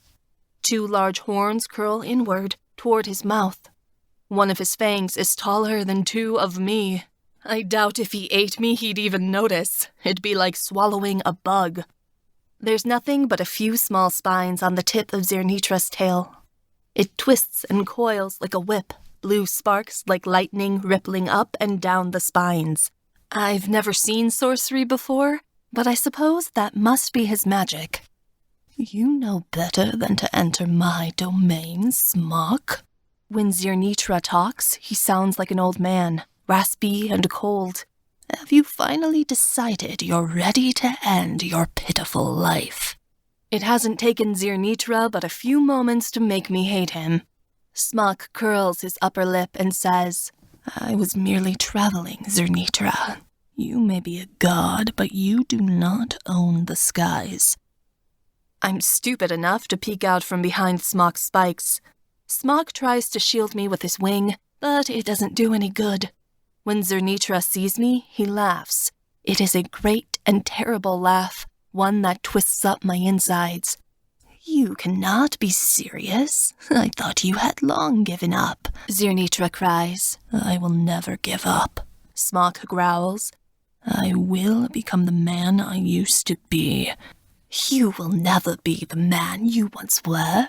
Time and time again, you have tried to break the curse, and you've always been too cowardly to do so. Zirnitra taunts. What makes now any different? Because this time, I've made up my mind. Smog makes a move before Zirnitra does. He snaps his jaw below Zirnitra's neck, but Zirnitra lunges out of the way and kicks Smog back. I scream and grasp tightly onto the scales as Smog somersaults backward. Smog rightens himself and bellows a challenge, flying towards Zirnitra with his claws extended. The dragon god is right there to meet him. The 2 monsters collide, their claws making screeching noises on each other's scales as they scramble to rip through to precious flesh. Zirnitra opens his mouth and emits a black flame in Smog's direction, but Smog twists out of the way and unleashes flames of his own, red and pure. Zirnitra dives out of the way. He comes up underneath Smog and tackles him, all his weight put into his shoulder. Smog is knocked sideways and I'm nearly tossed off, but Smog turns so I can get a good grip before he gets right back at it. My only task is to hang on, but I find that nearly impossible as the dragons lunge this way and that. Zirnitra slaps Smog upside the head with his wing. I have to duck to avoid being impaled by the large spike that's on the tip. Zirnitra backs up and lashes out his tail. It snaps on Smog's thigh, and the dragon leg is covered by lightning. Smog groans in pain. Zirnitra laughs, shooting out his tail again, but this time, Smog is prepared. Smock confronts Zirnitra's lightning with his own magic. Flames emit from Smock's claws, wrapping themselves around the sparks and absorbing them completely. Zirnitra snarls, and Smock gives a triumphant smirk. I wasn't sure such expressions were possible for lizards to show, but I've been proven wrong. With a yowl that sounds both human and dragon, Zirnitra lurches forward. He grabs Smock's shoulders and throws him back. I scrabble for a hold, but my hands slip. Smock roars, and I see a flash of his red eyes as I'm tossed off his back. There's nothing underneath me, nothing to grab onto as my body hurtles uselessly toward the clouds. My body is sucked in by the thrill of falling, and I feel completely weightless as I tumble to my doom. I watch above as Smock struggles with Zirnitra, desperately attempting to get away from the black dragon in a useless effort to save me. As I tumble faster and faster through the air, the ground nears. It approaches at a terrifying speed before my body connects and everything goes black.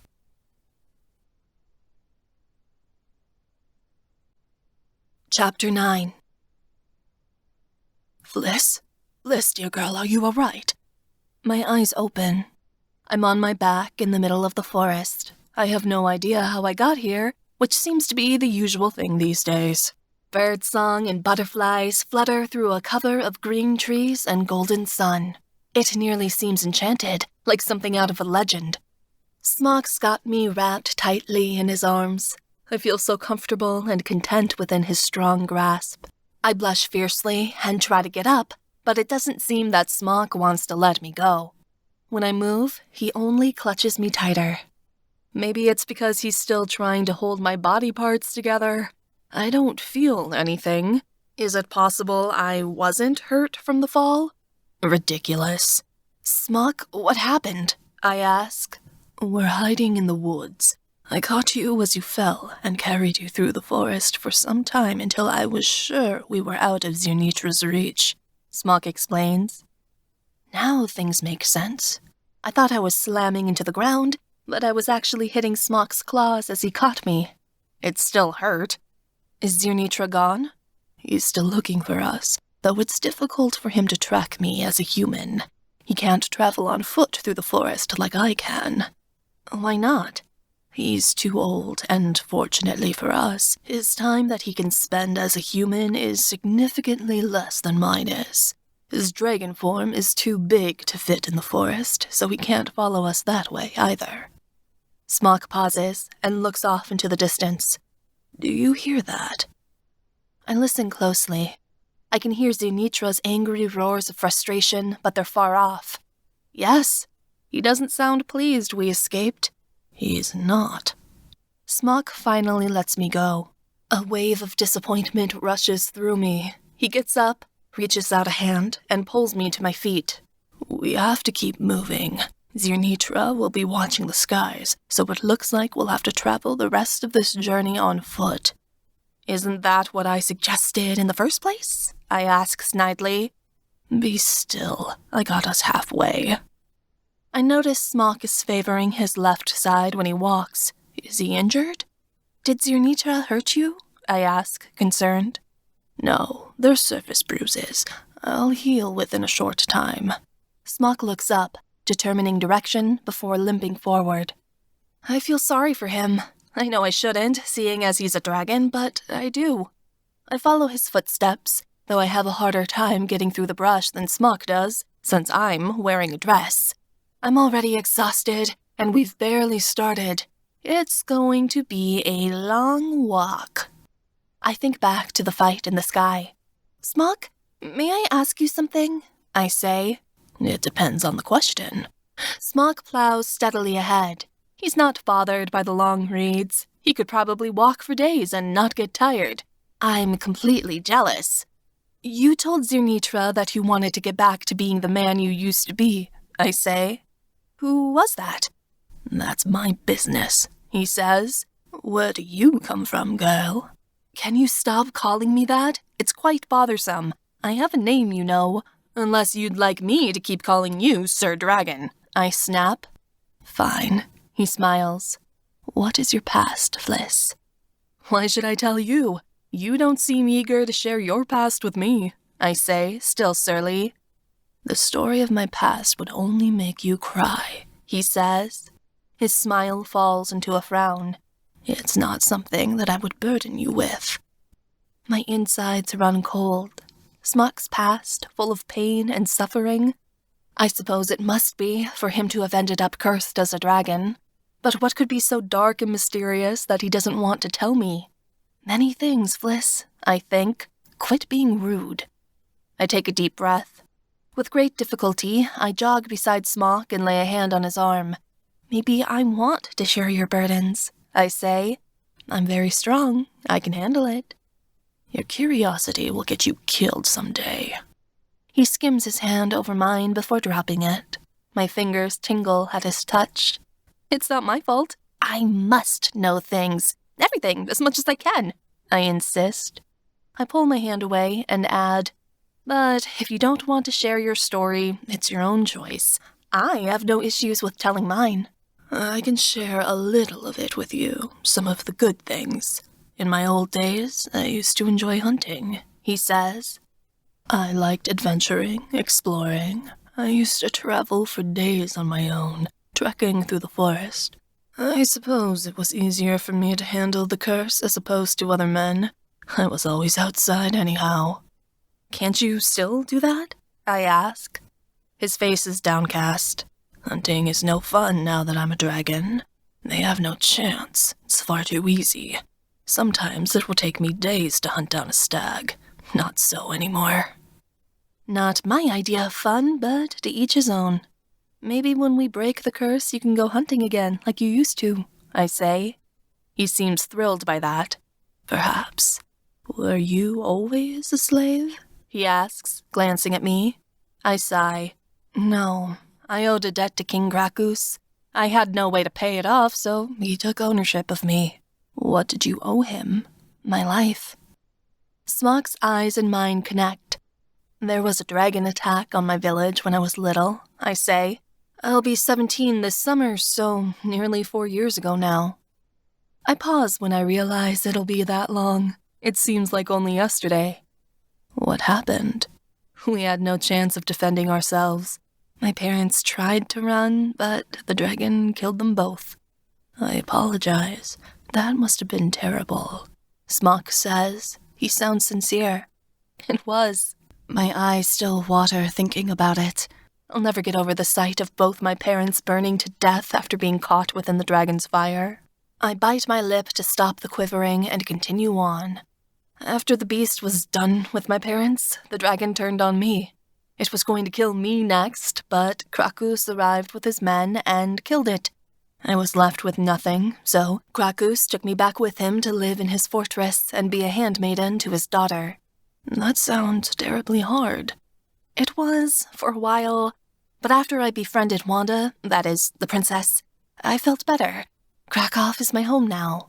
I'm surprised you want to travel with me. I didn't have a choice, I remind him, and it often crosses my mind that perhaps not all dragons are bad if they don't eat me first. Ow!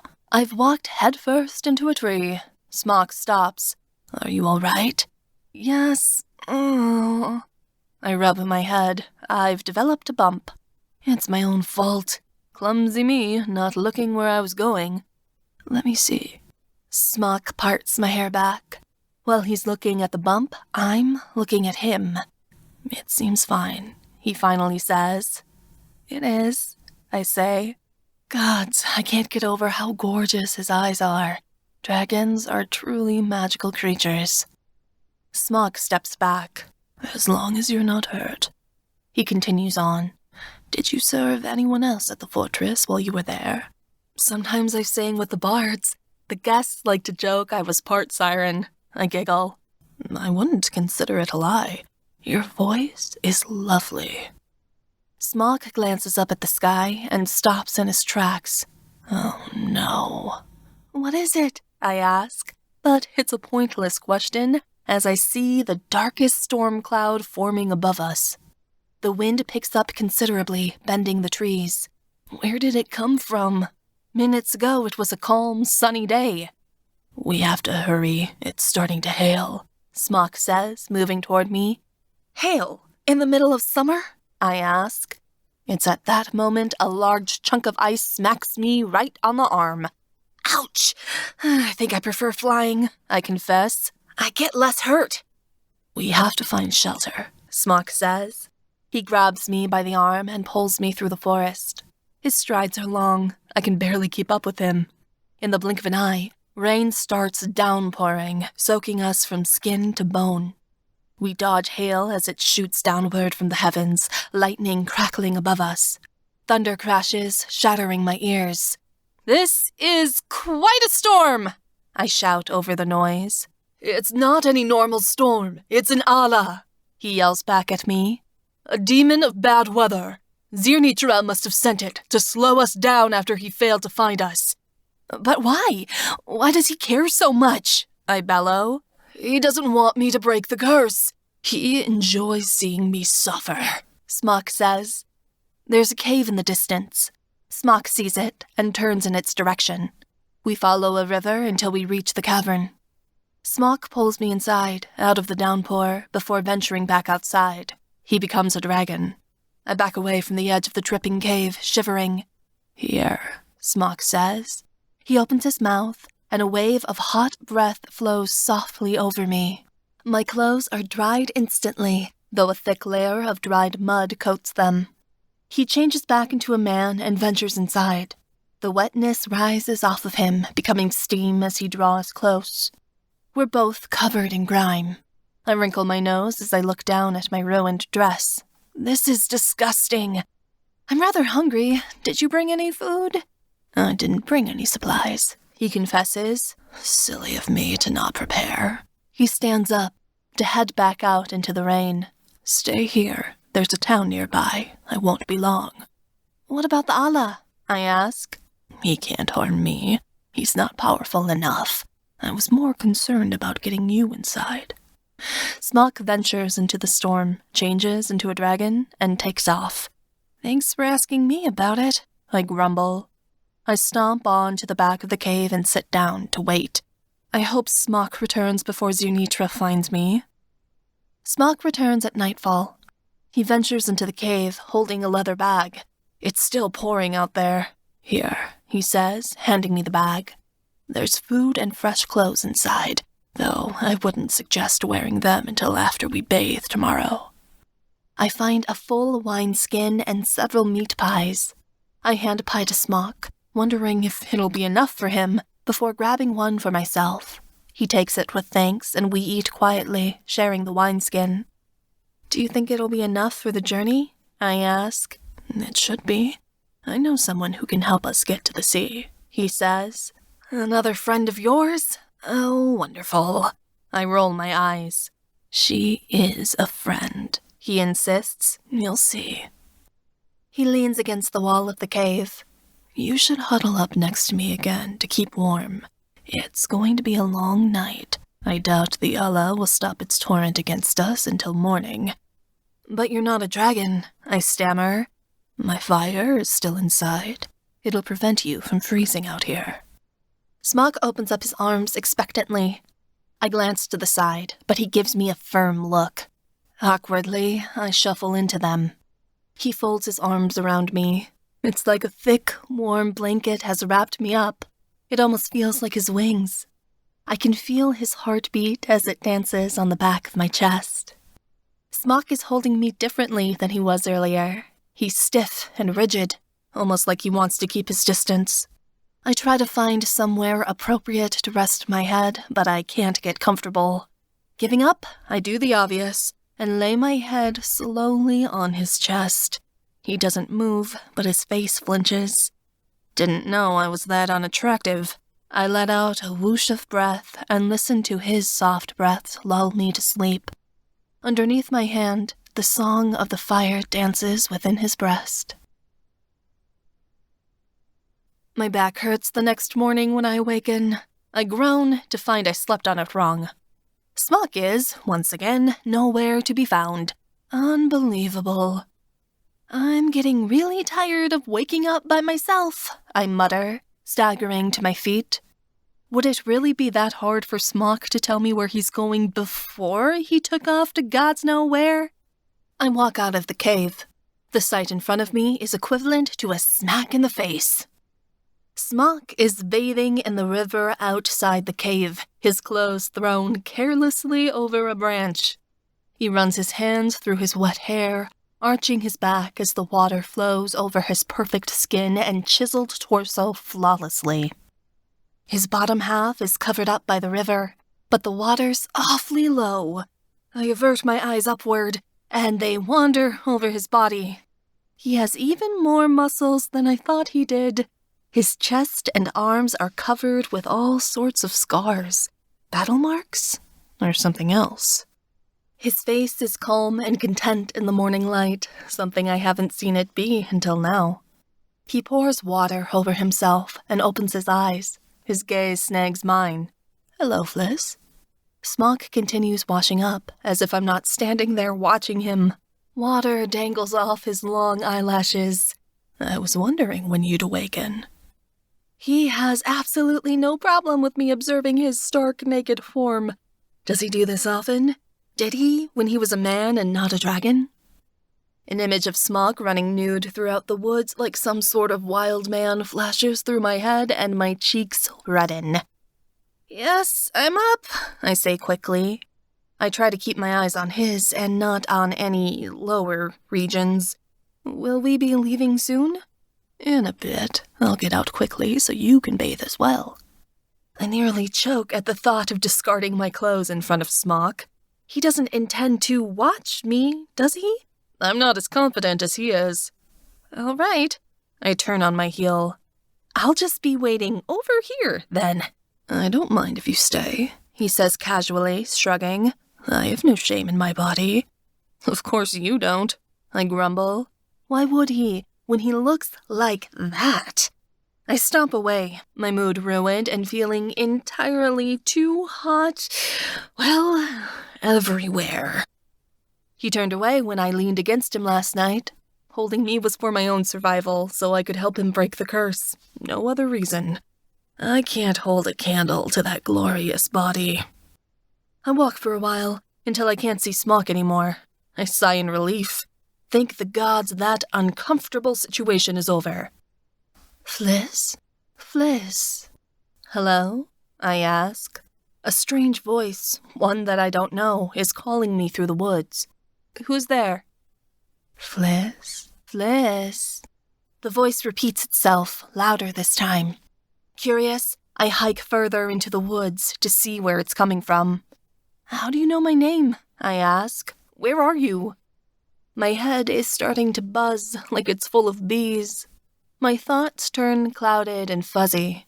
Smock trickles away on the edge of my mind, a distant memory. I forget about him completely. Follow me, Fliss. Follow me. For some reason, I consider that to be a perfectly good idea. Very well. Everything vanishes from my mind. I can't remember how I got here or why I'm walking through the woods. My tongue swells up in my mouth, and my limbs feel heavy. It takes great effort to move my feet. What's going on? Where am I? I ask. My voice thickens and slurs. I want to go back home. I want to find Wanda. Where is Wanda? Wanda's nearby, Fliss. This way, the voice says. I'm coming, Wanda, I whisper. I move thick foliage aside and clamber clumsily through the bushes. I stumble after the voice. It leads me straight to the edge of a cliff, towering high above the flat ground. The river rushes by below. It is no longer a tender trickle, but a furious, rushing stream. I don't know how I got here when I was right next to the river moments ago. There's a curious creature floating on thin air over the ledge. It looks like a man made of bark, with long arms like tree branches and feet that resemble roots. A beard of moss grows on its chin, and deer antlers poke out from the top of its head. The creature's eyes are shiny and multiple, like those of a beetle. Though the creature seems scary, I'm not afraid, merely interested in what it has to say next.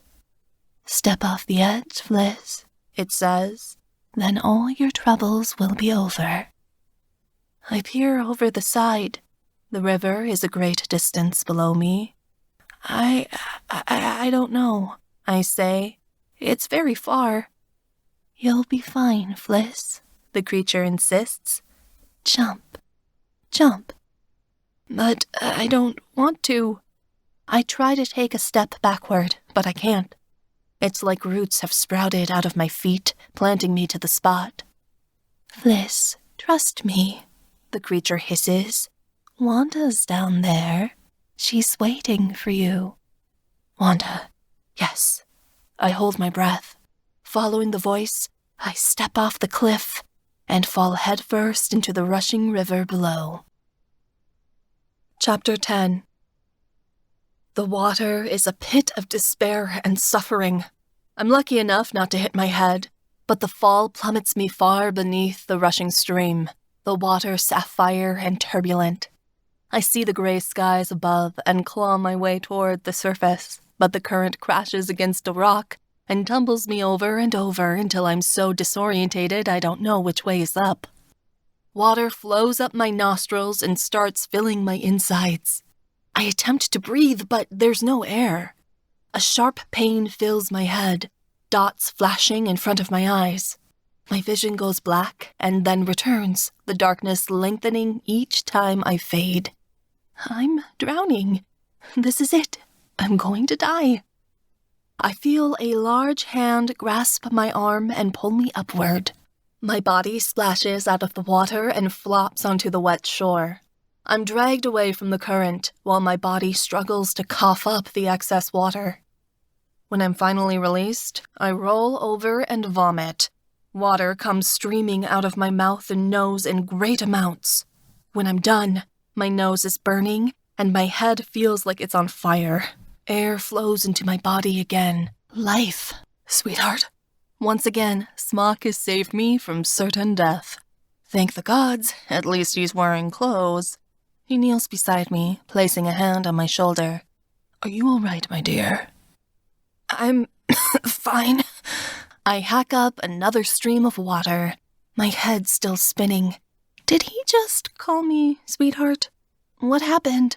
It was a blood, a dark fairy of the woodland, or dark fae as they're sometimes called, he explains. Zirnitra must have sent him after us as well. I can't remember. Vaguely, an image of the blood comes to mind, blurry and fragmented. All I can recall is feeling like I had no idea where I was. It's the blood's magic. He confuses people until they're so trapped within his enchantment he can convince them to do whatever he wants. Smock brushes a patch of wet hair out of my eyes. Why didn't he enchant you? I ask. The blood's magic doesn't work on dragons, he explains, looking me over. Well, I suppose you no longer need a bath. Stand up. I'll dry you off. I do so, thinking he's going to turn into a dragon again. Instead, he steps forward and wraps me in a tight hug. Steam starts rising off my clothes and skin. I put my head on his chest when he holds me, just to smell his scent. I never noticed it before, but it's dark and heavy. It's the smell of a smoldering fire after it burns to ashes, smoke still rising within the embers. Smock lets me go. I can't help but feel disappointed. He reaches into his bag and hands me a fresh dress. Here, get changed and we'll be off. Heat rises in my cheeks. I'm not changing in front of you.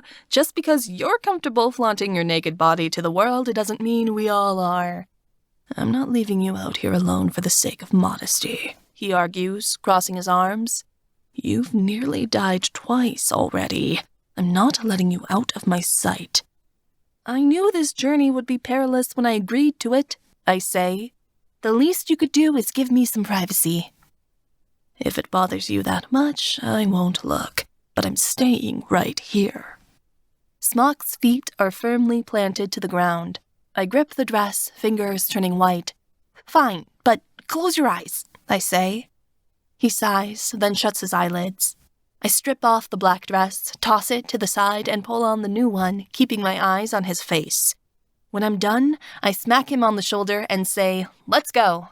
My slap probably felt like a poke to him, if he even felt it through those layers of muscle, and he accused me of being stubborn. Ass. Smock is a quiet person, but he's even more silent than usual as we continue our journey through the woods. I can tell by the ridged stiffness of his jawline he's thinking about something. "What bothers you?" I ask. He glances at me, and I say, "Don't lie. It's written all over your face." Smock bites the inside of his cheek. "I'm wondering if I made the right decision to break the curse," he confesses. "It doesn't feel right, putting you in danger like this." "Zirnitra said you had tried before," I say. "How many times?" "A few. Until this point, I never had the courage to find a girl who agreed to come with me," he confesses. "I was just looking for the right one." "Well, I'm not like most girls, so you don't have to worry about that," I say playfully, nudging him with my elbow. "The rest of my kind have the good sense to be afraid of dragons. I've already had my share of life-threatening situations. We got them out of the way early. It's your turn next time." "I'd prefer not." Smock's mouth remains thin. "Zirnitra knows I've never gotten this far. He's realized I'm serious. I knew he'd try to stop me, but I didn't believe he'd go this far." "What's between the two of you?" I ask, before quickly adding, "if you don't mind the intrusion." "He did something to me that can never be forgiven. I've attempted to kill him many times for it, and failed thus far," Smock says. "We've been fighting for years now. After so long, I'm willing to go our separate ways, but Zirnitra doesn't want me to. He likes the game, you see." "How cruel." I make a discontented sound. "Yes." Smock stops walking and looks at me. "If you want to give up and go back to Krakow, I'll take you. I can't give you your freedom, but it might not be worth it for all the danger I'm putting you in." He's serious. For a moment, I want to say yes. I want to see Wanda again and go home. But then I think of Smock. If I go back now, I doubt he'll ever find another virgin to travel with him to the Baltic Sea. I'm just as bad as the enchantress that cursed him if I have a chance to stop his suffering and do nothing. "You don't look like someone who deserves to be cursed," I say. "It's a good enough reason for me to keep going." Smock smiles. "You're very kind, even to someone like me. You must have learned it from somewhere." "My mother was a very sweet lady." I smile, remembering her. "But I don't think you need anyone to teach you how to be kind. I believe we all have the capability within us, even though most don't choose to show it." "They weren't nice to you in Krakow?" "Besides Wanda? Not really." I shake my head. Krakus was always fair, and so were the other members of his house and his servants, but none of them went out of their way to be particularly kind. To them, I was just a slave. It wasn't worth paying attention to. Then I remember. There was someone, I add. A man in the lower districts of Krakow. He was giving out bread and coin to the orphans and the elders one day. He was amazingly gentle. A kind soul. I would have liked to meet him, but he ran away. "No need. You saw me." "What?" I stumble forward. Smock catches me and lifts me upright. "That was you?" I ask. "You were the one handing out coins in the square?" "Yes. What of it?" His dark eyes penetrate mine. I recall the stranger in the square, his face concealed by a hood. Now I can remember. The thick jawline, the soft lips, my desperation to see his face. It was Smock giving out the money in the square. But why? "Why did you run from me?" I ask. I rush forward and pull on his arm. "You had no need. I only wanted to say thank you." "No one in the village knows who I am. I wanted to keep it that way," he explains. "I donate often to those who have nothing. If my charity was exposed, I'd become known. Eventually, someone would discover my secret." "You've only appeared to most as a dragon. It would be a stretch for anyone to make the connection," I argue. "It's still a chance I didn't want to take," he says firmly. My identity would have remained a secret if you hadn't decided to follow me down into my cave afterward. My mouth drops open. My reasoning for entering Smock's cave that day now becomes vastly clear to me. I wasn't merely curious. I was following a feeling. Inside, I knew it was him all along. That might be, but I wouldn't have followed you if you had just said, "You're welcome," I reply, putting my hands on my hips. It didn't matter. Your venture into my cave that morning was further assurance to me that the villagers were getting bolder. I knew I couldn't wait any longer to break the curse, he says. If you had stayed away, I would have never asked Krakus for a sacrifice at all. Ha! Knew it was my fault. I grab a twig off a tree and snap it. But that doesn't answer my question about why you'd give your fortune away. What need do I have for it? He asks. I'm still willing to give you whatever you please from the hoard if you wish to take it. Yes, but I'm one person and I'm technically working for you. That's far different than charity, I say. By the life of me, I can't understand why someone would have that much money and not want to be bothered with it. Gold is gold. There's only so much one man, and even one dragon needs, he says. His eyebrow twitches. Then why did you request that King Krakus deliver you a cart full of gold every month? I ask, baffled. For appearances, he explains. Vavel Hill was one of the few places in the lowlands that could house a dragon of my size, without me having to emerge daily to expose myself. Yet we both know Krakus wouldn't have let me stay peacefully, so I threatened to burn down the village, giving him the illusion that gold would keep me from doing so. This way, the king and his men would leave me alone. So you'd give all of it away? Everything I don't use for my own needs, yes. I have no wife, no heirs to provide for. Beyond that, the allure of treasure is useless to me. My heart softens for Smock. Although in outwardly appearance he appears gruesome, fierce, and terrible, inside, he's merely a gentle giant. At least I got some answers on this quest. Dragons, it appears, come in all temperaments and personalities, just like people do. They're all different, not one of them the same. The forest changes, turning from a heavy woodland into a swampy marsh. The thick grass morphs into seeping, soft ground, packed with dirty water and sludge. Ugh, I'll just be a moment, I say. My foot got stuck in a mud pit. I grab my knee and wrench it up, doing the same with the other. I'm forced to repeat the process over and over as I move through the slop. It's a snail's pace. Smock sighs loudly, just to irritate me, I'm sure. Here. Before I can argue, Smock grabs me with one arm and boosts me up on his back. He acts like he's carrying nothing at all as he tramps through the muck. I open my mouth to tell him to put me down until I see a bubbling green pile of goop nearby. I decide that it's better to ride along. Smock walks until the sky begins to darken and twilight falls. He puts me down at the edge of a large pond. It's deeper than the river was, and lined with reeds and foliage. Now we wait, he says. She'll come out once the moon rises. Who exactly are we meeting? I ask, hoping it's not another demon or fae. She's a Rusalka, a water nymph. Smock finds a dry, firm patch of ground and sits to wait. Like a siren, I sit down next to him, folding my legs underneath me. Not particularly. Rusalka are more dangerous, he says. His eyes are intently watching the water. They like seducing young men into the water and drowning them.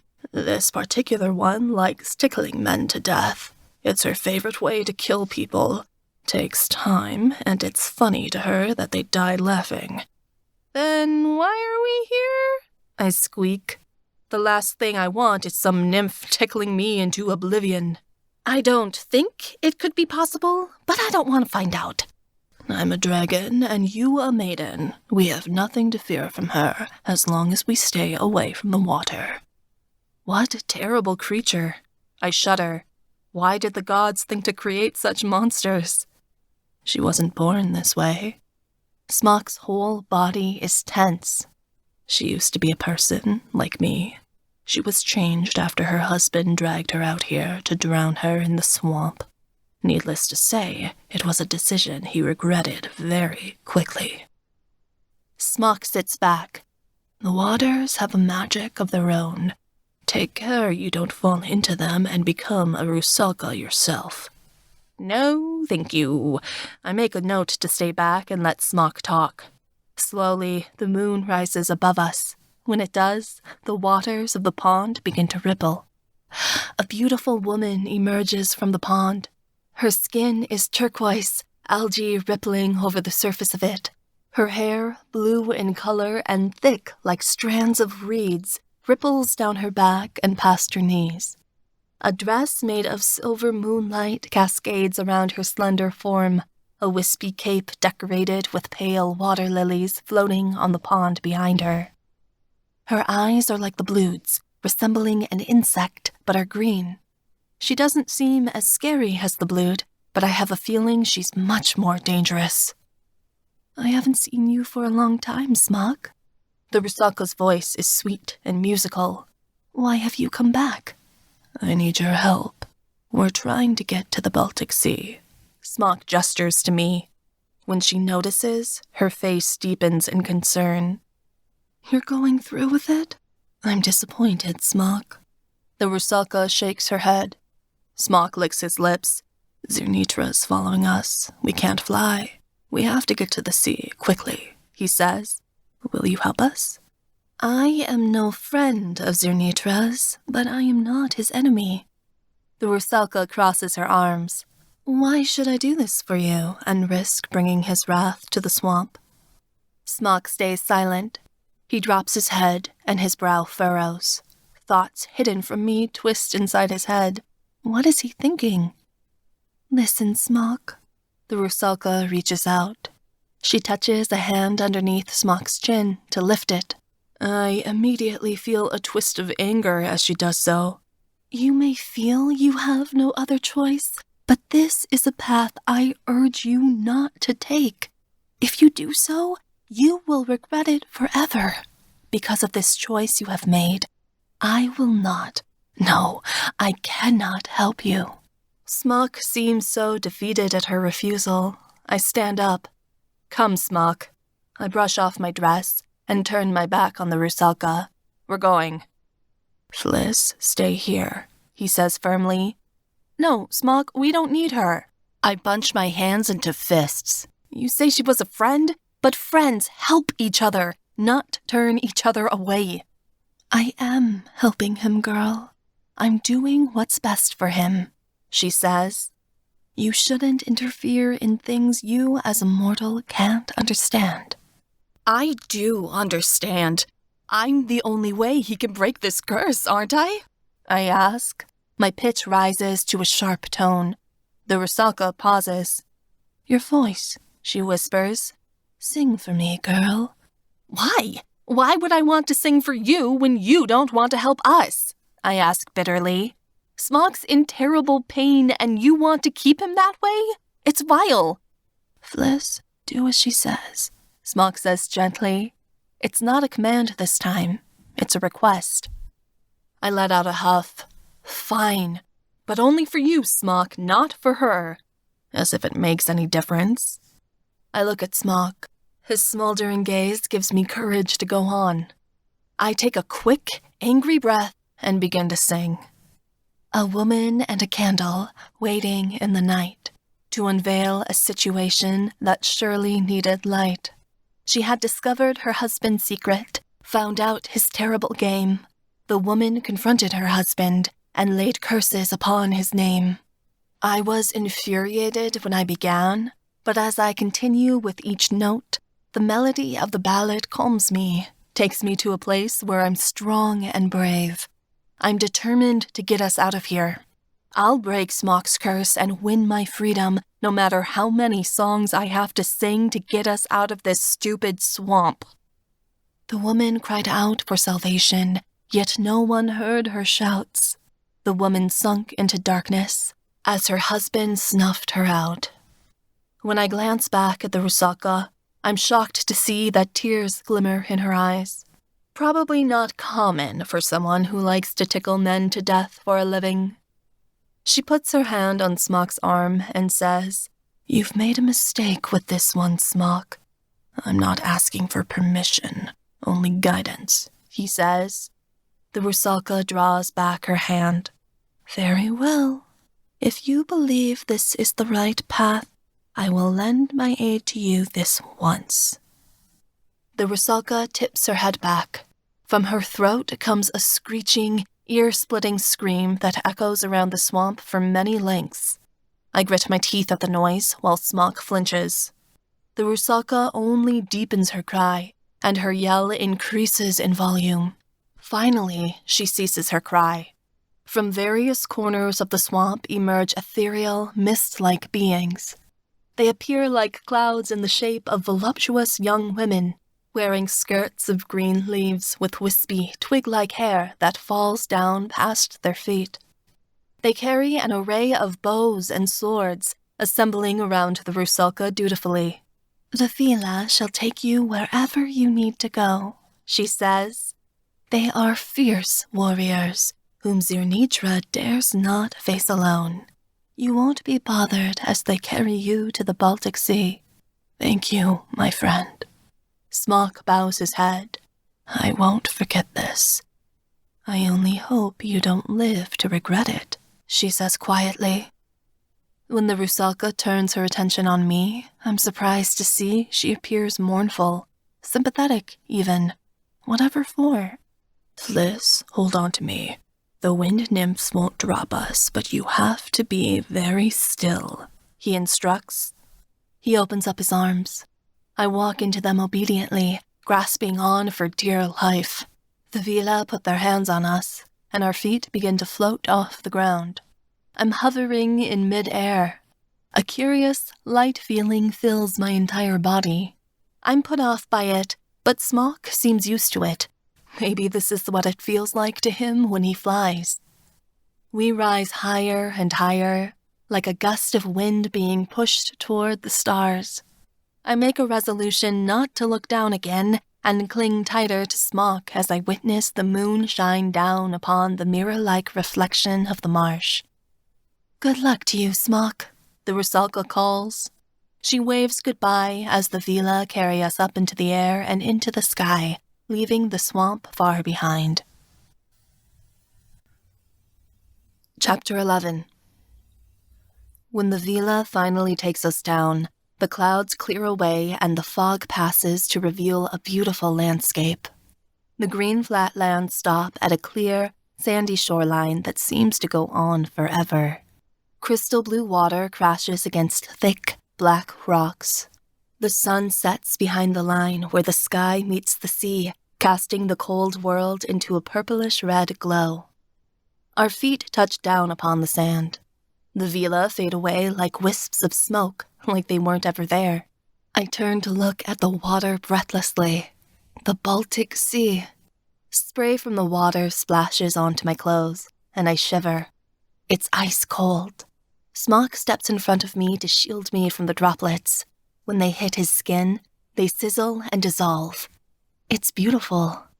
I dare to venture closer to the water. The sea is rough and turbulent. Does the Queen of the Baltic really live beneath these waters? Does she control them? "Do we enter here?" I ask, gesturing to the sea. Smock shakes his head. "No, we have quite a ways yet before we may meet the Queen of the Baltic." A loud horn sounds from far away. My attention turns to a group of strange, curved ships sailing on the edge of the horizon, with large, striped sails and a set of rowers on both sides. There's at least 10 of them, a whole fleet. Who are they? I ask curiously. The wind passes by and I shiver, drawing my cloak around me. "Norsemen from Norway," Smock says. "Are they friends to us?" "No." Smock's voice is sour. "I doubt even as a dragon I would be able to handle a horde of them. They are fierce and unpredictable. They take great honor in a glorious death. It is best to avoid them." Smock begins unpacking. We'll sleep here for the night and venture out to sea in the morning. It's best to wait for the Norsemen to pass before setting out. How do you think we should venture out to the sea? I ask warily. Should we buy a boat? No, boats are too easily spotted in these waters by Norsemen. They own this area, Smock says. We'll swim. What? I loudly snort. That's funny. Why is that funny? Smock stands up, completely serious. A smile slides off my face. I can't swim. You what? His eyes bulge out of his head. What did you say? Do you speak Polish, Sir Dragon? I ask snarkily. Stop calling me that. Smock's eyes narrow. You know it irritates me. Why? I ask. I'm utterly confused by this. I am a slave. It is common for me to call anyone above me sir, and if you haven't noticed, that includes everyone. I am not a lord. I have no title, Smock says through clenched teeth. I do not deserve to be called sir by anyone, even by you. A thought crosses my mind. In our language, Smock's name means dragon. I'm not even calling him by a name, merely by what he is.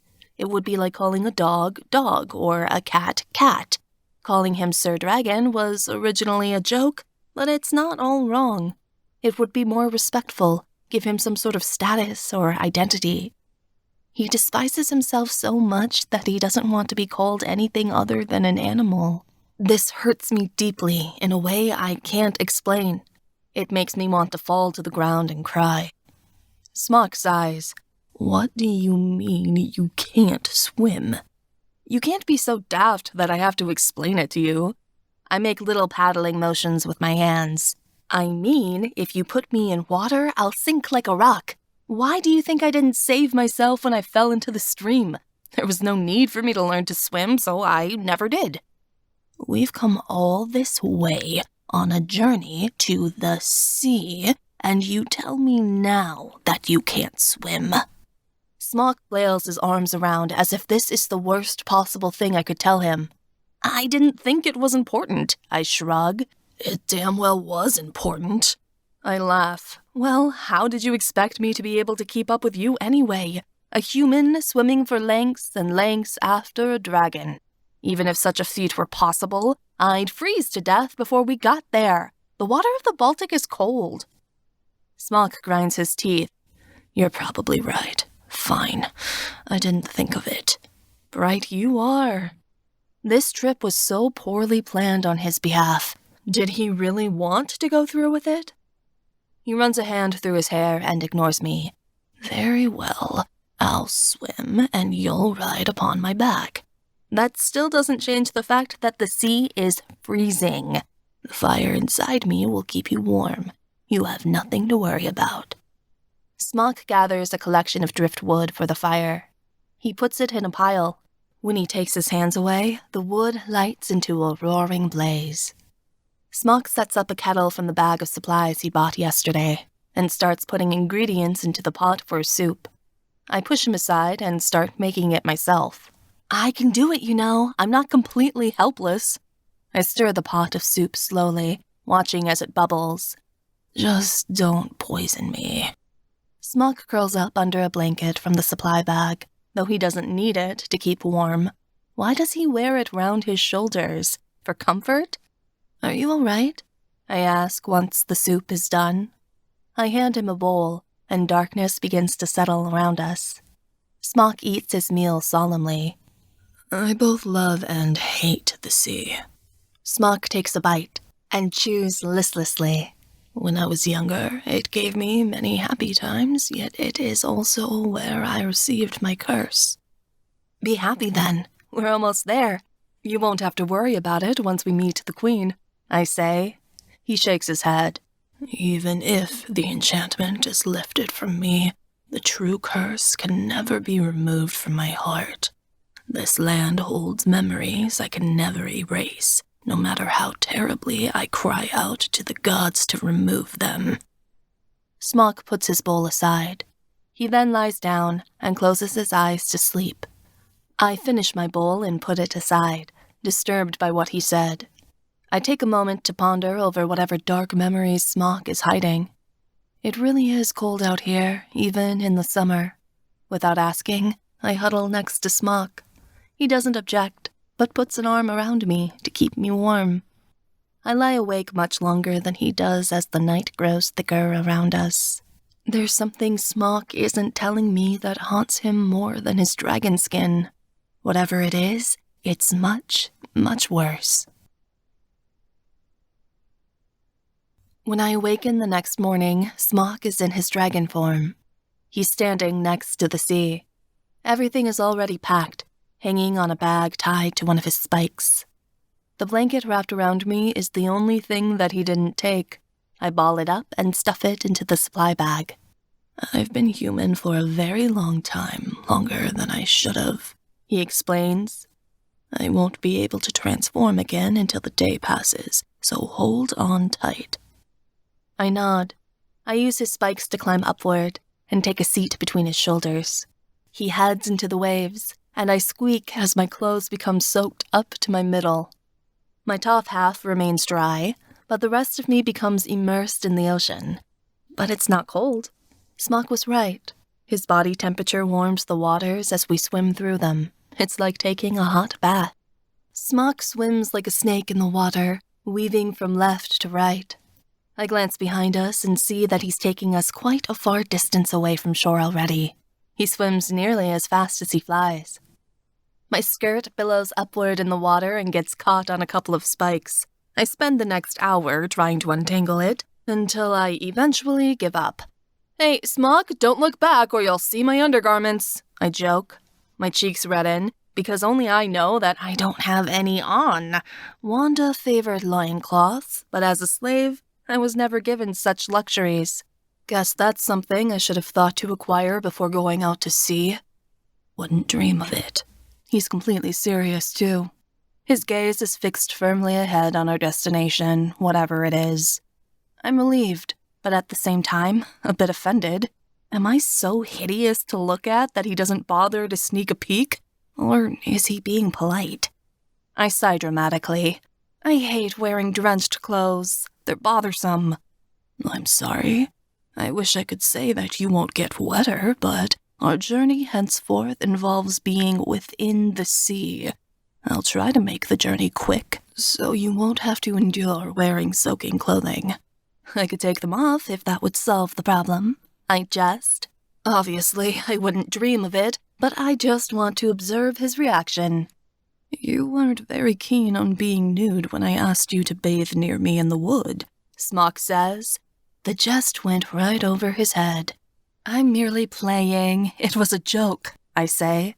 Smock doesn't even crack a smile. I look for a light of amusement in his eyes, but it's not there. It's like they're completely dead. You're so serious. I smack his side. Lighten up. Laugh for once. I never found much worth in humor. You must be a joy at parties. I roll my eyes. I hardly get invited to them. I can see why. I blow a spare strand of hair out of my face. You mustn't think me rude. There was one girl long ago who could make me laugh, he says. She lifted my spirits often. What happened to her? I asked curiously. She died. I've rarely laughed since. Oh, I frown. That's very sad. No wonder Smock is so stern and silent. He probably misses his friend, and I'm just exasperating the problem by being silly all the time. Smock swims until it's nearly sunset. When the sky starts to darken, he takes us to a thin sandbar and climbs abroad. I rip my dress free of his spikes and slide down his scales. Smock shakes his entire body like a dog, sending droplets everywhere. Stop it, I say, throwing my hands up to shield my face. Most of the excess water landed on me. I apologize. Smock changes back into a man and hugs me tighter than usual. I'm dry in seconds. Smock pulls away, and there's a warmth in my breast that has nothing to do with his magic. We'll rest here for the night, he says. We're close now. You keep saying that. I stride to the edge of the sandbar and look over the edge. Smock starts setting up camp, as always. Fliss, stay on shore. Smock warns me. There are creatures of the deep lurking out here that would be delighted to have you for a snack. What could be living so far out in the sea? I ask. You'd be surprised. More creatures live in the sea than on land, most more terrifying. Smock looks up. At the sight of where I'm standing, he drops his pack. Fliss, get away from the water! Why? I gesture to the waves. Nothing could possibly be out here. My sentence is cut off as I'm flung backwards by something rearing out of the ocean. I land on the sand roughly. I glance upward and gasp in fear at the sight before me. A giant, snake-like creature with a flat head, 2 beady eyes, and 2 rows of sharp teeth waddles on shore, using 4 large flippers to propel itself onto land. It's slimy and gray in color, with algae growing on its thin scales. The creature looks hungrily at me and hisses, flicking out a long tongue to taste my scent on the air. I gape in amazement. Fliss, move! Smock shouts. He changes into a dragon, bellowing a roar to get the monster's attention. The monster's head turns sharply. When he sees Smock, he opens his mouth to elicit a shrill cry. The scream makes me smack my hands over my ears. Smock throws himself at the monster. He's easily twice the size of the beast, and the monster can't do more than waddle on land. However, the hundreds of sharp teeth in his mouth give him a slight advantage. Smock has trouble getting a bite in with how fast the monster's head moves. Smock is able to deal a few quick blows, but they're nothing substantial. Smock, look out! I cry just as the monster's teeth snap right by Smock's throat. That was a mistake. The monster's eyes look back at me, his attention refocused on his prey. Knowing he can't beat Smock, the monster's head dives toward me. He's looking to grab me and run. I try to get out of the way, but I'm too slow. The monster's thick jaws grow closer and closer. Just as they're about to chomp down, I scream. Fliss! Smock shouts. The dragon slides in front of me. The monster's teeth bite down on the back of Smock's neck. Smock bellows in pain. His roars cause tears to come to my eyes, and he struggles to make the monster let go. The beast won't budge. He's got a good hold, and knows that if he holds on long enough, Smock will eventually bleed to death. This is my fault. I have to do something. My head whips around, looking for some sort of weapon. A large branch, nearly as big as I am, lies discarded nearby, washed up by the sea. Without any other plans, I grab it and start hitting the monster over the head repeatedly. He has to let Smock go. My arms are burning, but I don't stop. I must have smacked him at least 20 times now.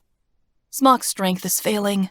His claws slip against the wet sand, and the monster hisses in triumph. No! I shout. Using the pointy end of the branch, I change my tactic and stab it into the monster's eye. The monster shrieks and lets go. Seeking his opportunity, Smock reels backward. He's free. Smock opens his mouth, and a plume of flame comes rushing out from within. The flame engulfs the monster. The smell that arises is horrid. The monster screams once again as flames crisp its body. When the flames end, I see the gray skin of the monster has been charred.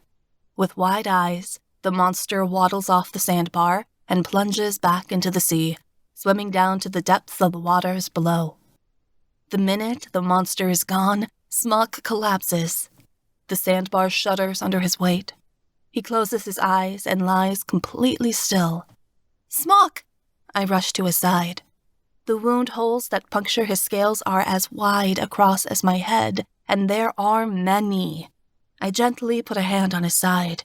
Smock, you must wake up! Smock! Smock weakly opens his eyes. Instantaneously, he changes back into a man.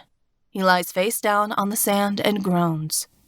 The wound looks even more gruesome on skin. The muscle is gnarled and bloody, with the bones of his spine protruding. Tears start pouring from my eyes. Oh, Smock, I'm so sorry, I say. This was all my fault. I should have listened. Smock takes deep, heavy breaths. I gasp in amazement. Before my very eyes, the wound starts to heal. Slowly but surely, muscle grows back over bone, and the blood begins to dry. Yet the effect isn't instantaneous. His magic is knitting the wound back together, but it's a slow process. "I'll be all right, dear girl," he gasps for breath. "I merely need time." "What was that thing?" I ask in a high-pitched voice. "An obra, water monster. They usually populate the Obra River, but they can swim this far out." Smock winces as he talks. The pain he's in must be tremendous. "Is there anything I can do? I feel so guilty. I can't stop crying. Why didn't I listen when he told me to stay on shore?" "Bind my wounds." His eyes look toward the bag. I scamper to grab it and start rummaging through it. I find a poultice and some bandages inside. "This will hurt," I warn him. I smear some of the poultice on my fingers. "Are you sure you want me to do this?" Smock grunts. I guess that's a yes. My stomach churns at touching the gore on his neck, but this is my doing, so this is the least I can do. I smear the poultice on the injury. He hisses, but doesn't say anything. Carefully, I bind his neck until the wound is concealed completely. It's done. I sit back on my heels. He's still hurting. Unsure of what to do next, I say, "I really am sorry, Smock. If I had known you'd get hurt, I'd have never gone near the water. Just listen next time." Smock's eyes close. "I must rest. Good night, dear girl. Stay away from water."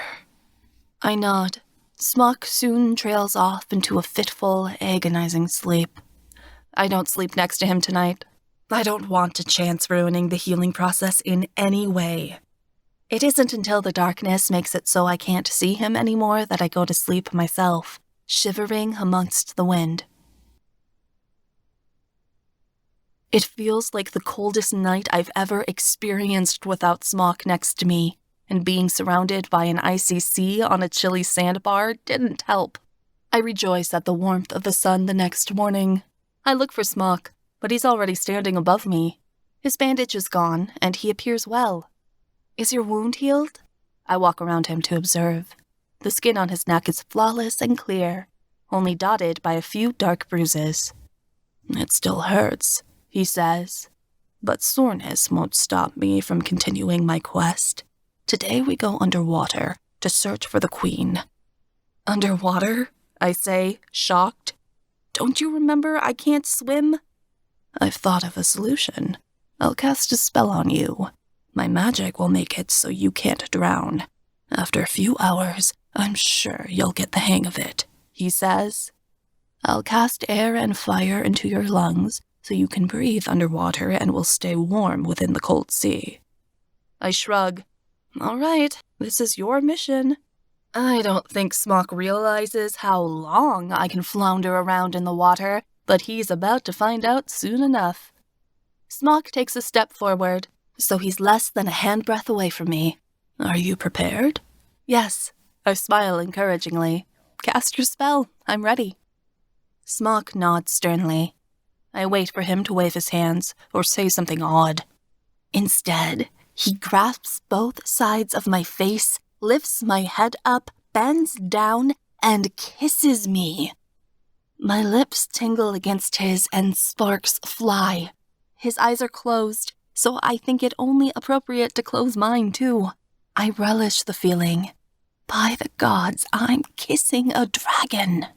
His mouth is full, warm, and soft against mine. A blazing heat wraps itself around me, from the bottom of my feet to the top of my head, sending jolting sensations rippling through my bloodstream. All thought and all of time stops. Smock is casting his enchantment upon me, and it has nothing to do with the adventure we're taking together. As we kiss, I feel the heat of his magic, his fire, traveling from his tongue to mine. It filters down my throat and into my lungs, filling them completely. Smock wraps one arm around my waist and another in my hair, not giving up the kiss. He takes a few steps sideways, and I follow him blindly. With our mouths fused together and him holding me tight, Smock launches us off the sandbar and plunges us into the briny depths of the Baltic Sea. Chapter 12. Once we're underwater, Smock finally lets go. He draws away from the kiss and smiles. "What was that about?" I blurt. I clamp my hands over my mouth as a few tiny bubbles rise out of it. I take a deep breath and find I'm able to breathe underwater, as I would on land. Oh, by the gods! The spell allows us to talk underwater, Smock explains. It'll make things easier for the search. Smock changes into a dragon. Stay close, dear girl. The monsters won't bother you in these waters if you linger near me. He begins propelling himself forward with his large paws. I attempt to follow him, flailing my arms and legs in an ungainly fashion. This is getting us nowhere. "You kissed me!" I shout as I paddle ungracefully after him. An extremely large bubble erupts out of my mouth and floats up to the surface as I say the words. "It was the most effective way of getting the spell to work," he replies, "and the quickest." Of course it was for the spell. Whatever other reason could he have for kissing me? Don't get your hopes up, Fliss. There's no time limit. The spell will hold so long as you don't break the surface, Smock says. Take care to stay submerged. As you say. I take short, quick strokes, and when I find they don't move me much at all, I try to kick my arms and legs in slow motion with long movements. That doesn't do much either. I tumble head over heels and float uselessly through the water like a lost fish. Are you really that bad? Smock swims around me in a circle with a skeptical frown. I told you. Smock spins around me as I flip over and over. I scramble to hold the skirts of my dress down as they billow out in the water, hoping he doesn't see anything. We won't get anywhere if I have to swim. Grab hold of my tail, otherwise we'll be down here for centuries. Smock swings his tail around to me. I grasp for it, but find it painstakingly out of my reach. I can't reach it, I say as I flounder for the edge of his spikes. This is impossible. Fine. Just sit on my back as always. Smock's lower lip sticks out. He swims close enough to me that I can grab onto one of his spikes. I pull myself upward and find happily that I've gained some mobility. You're very grumpy, I say as I maneuver around his spikes to sit between his shoulders. I don't have time for this, he snaps. Let us be off. Smock surges through the water. I cling to his scales to hold on as he jets quickly toward the bottom of the sea. The underwater world whirls by, and I gape at the beauty that is the Baltic Sea around me. Eels, cod, goby, pike, and fish that I cannot name swim by us in large schools, in numbers that seem to rival those of all the people in the world. A strange, spotted ray floats by me, flapping its fins in a mysterious, ethereal fashion. Look, Smock, I say. That fish looks like you when you're flying. Smock's eyes flicker to look at it, but he doesn't say anything. My stomach flip-flops uncomfortably, but I don't say anything more. Did I do something wrong? As we dive farther, the light begins to fade and the sea grows dark. The water pressure swells until I feel like it's pressing on me from all sides. Smock slows up the pace to a paddle, looking around. His glowing red eyes can see within the darkness, but I cannot. Is the queen nearby? I ask, holding my head. It's starting to ache. She lives in a very large city. You cannot miss it, he insists. Smock moves his head from this way to that frantically, almost like he's in a panic. I don't like the fear that shadows in his eyes. I don't like it at all. I put a hand on his side. Be still, Smock. I say calmly. We'll get there and we'll break the curse, I promise. Smock's eyes soften. Yes. Forgive me, dear girl, for being impatient. Smock changes direction. He swims upward until the light returns and I can see again. It's right there, Smock says. He points to a strange collection of shapes with his nose. But wait. When Smock reaches the shapes, there's nothing there but a collection of underwater plants and boulders. All that's left of the city, it seems, is a bunch of rocks. What happened to the queen? I ask. The area looks abandoned. She was here last time I searched. Smock seems puzzled. Perhaps she moved her kingdom. No matter. We'll keep looking until we find it. You want us to search the entire Baltic Sea until we run into this queen? I ask, astounded. If that's what it takes, do you have anything better to do? He asks. I open my mouth and close it when I realize that I really don't. As you wish, Smock. It doesn't matter to me. This is your journey after all. Smock thinks. We'll take a break, swim up to the surface and wait for nightfall. Perhaps things will become clearer in the morning. Thank the gods. The sea is beautiful, and I can't tire of looking at it or its creatures, but my fingers are starting to prune. Smock swims upward, still looking down for the queen.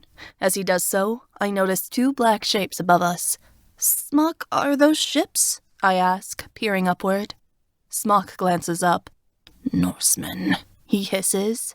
Hold tight to me, Fliss. I'm going to get us out of... Unexpectedly, nets drop from above and envelop us.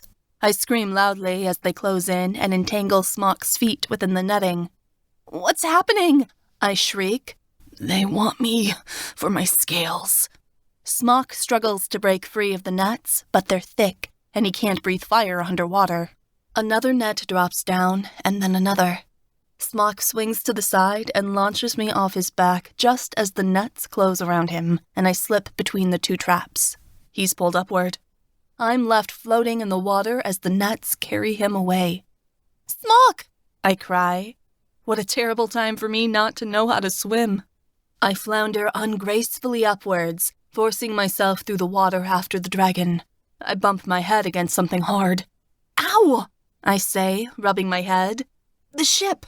Using my wit, what little is there, anyhow, I latch onto the sides of the ship and start pulling myself upwards, rising with Smock as he fights against the netting. I break through the surface and yank myself up and over the edge of the ship. Ha-ha! I rise to my feet, soaking wet and raising a fist in victory. I'm met with a collection of very angry, very hairy, and very heavily armed men. Some of them make Smock look small in his human form. I've just climbed aboard a Norseman ship alone. On second thought, perhaps this wasn't such a brilliant plan. Smock is still tangled up in the netting. He thrashes and roars in the sea, splashing water onto the boat, but with his limbs and tail caught in the net, he can't escape. A rope lashes out, binding his mouth shut so he can't breathe fire. Several sailors hold it tight, and Smock is unable to tear free. The Norsemen on the ship proceed toward me with glinting weapons and flashing smiles. One of them says. The rest of them laugh. I can't understand a word you just said, but I'm assuming it's not good, I utter. The Norseman who spoke advances on me. He's got a big beard, with strange tattoos scrawled on the side of his face, and a big scar running over his eye. I'm sure he's seen his fair share of fights. The Norseman reaches for me. Instinctively, I flap my arms upward like a bird in distress. I even make a squawking sound. My fist ends up hitting the Norseman directly in the nose, drawing blood and making a crunch. My mouth drops open in shock as the Norseman falls backwards. My clumsiness actually saved me, for once. His friends laugh and the Norseman growls, holding his bloody nose. While he's distracted, I dart forward and grab the knife sticking out of his belt. At the sight of me holding the knife out in self-defense, the Norsemen only start laughing harder. Apparently, I'm really funny looking with a weapon. I know I'm no match for these warriors. I might as well be done for. An idea strikes me. I can't take on the Norsemen, but I can save Smock. Before they can make another move against me, I leap off the ship and onto Smock's back, climbing clumsily over the netting. They're stabbing Smock with spears and swords. His moans of pain bring tears to my eyes, but I grit my teeth and continue on. They shoot arrows at me, but I somehow manage to duck down and avoid them. I carefully scale Smock's spikes, climbing to his mouth, and start sawing around the lasso binding it. With a few slashes, the lasso falls loose. With his mouth free, Smock is able to fight. Smoke and fire come raging out between his lips, lighting the ship to his left on fire. He bites the netting to tear it and yanks his tail free. With it, he smashes a hole in the ship to his right before swinging it around to the other side. I duck. It sweeps over my head, smashing the main mast and snapping it in two. He doesn't watch where his tail is going when it comes back around. It ends up slamming me in the gut, and my body is caught in between two tail spikes. When Smock whips it back around, his tail sends me flying. I sail a few feet through the air, away from the fight, and belly flop into the water a short distance away. Both ships start to go down. Norsemen head for their small boats, while some abandon ship. Smock, still entangled in the netting and unable to break free, goes down with them.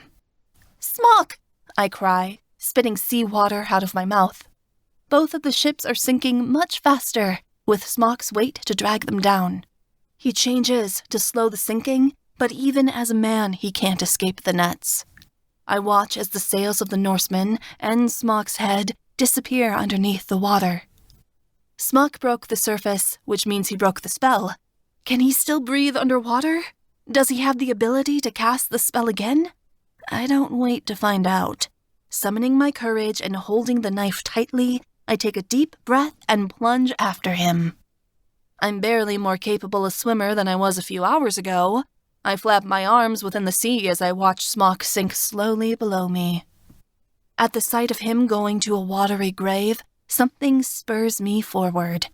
I kick my legs as hard as I can and paddle after him, reaching out for Smock. My lungs are burning and my head feels like it's about to burst, but I'm not leaving Smock down here to die. I finally grab hold of the netting. I can feel the ships as they draw us to the bottom of the sea. I pull myself to Smock, who has gone still.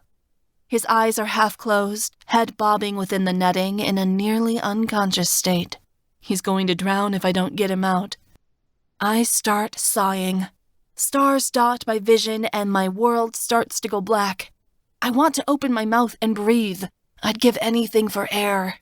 I'm fighting panic as the sea closes in, forcing myself to concentrate on the important task before me.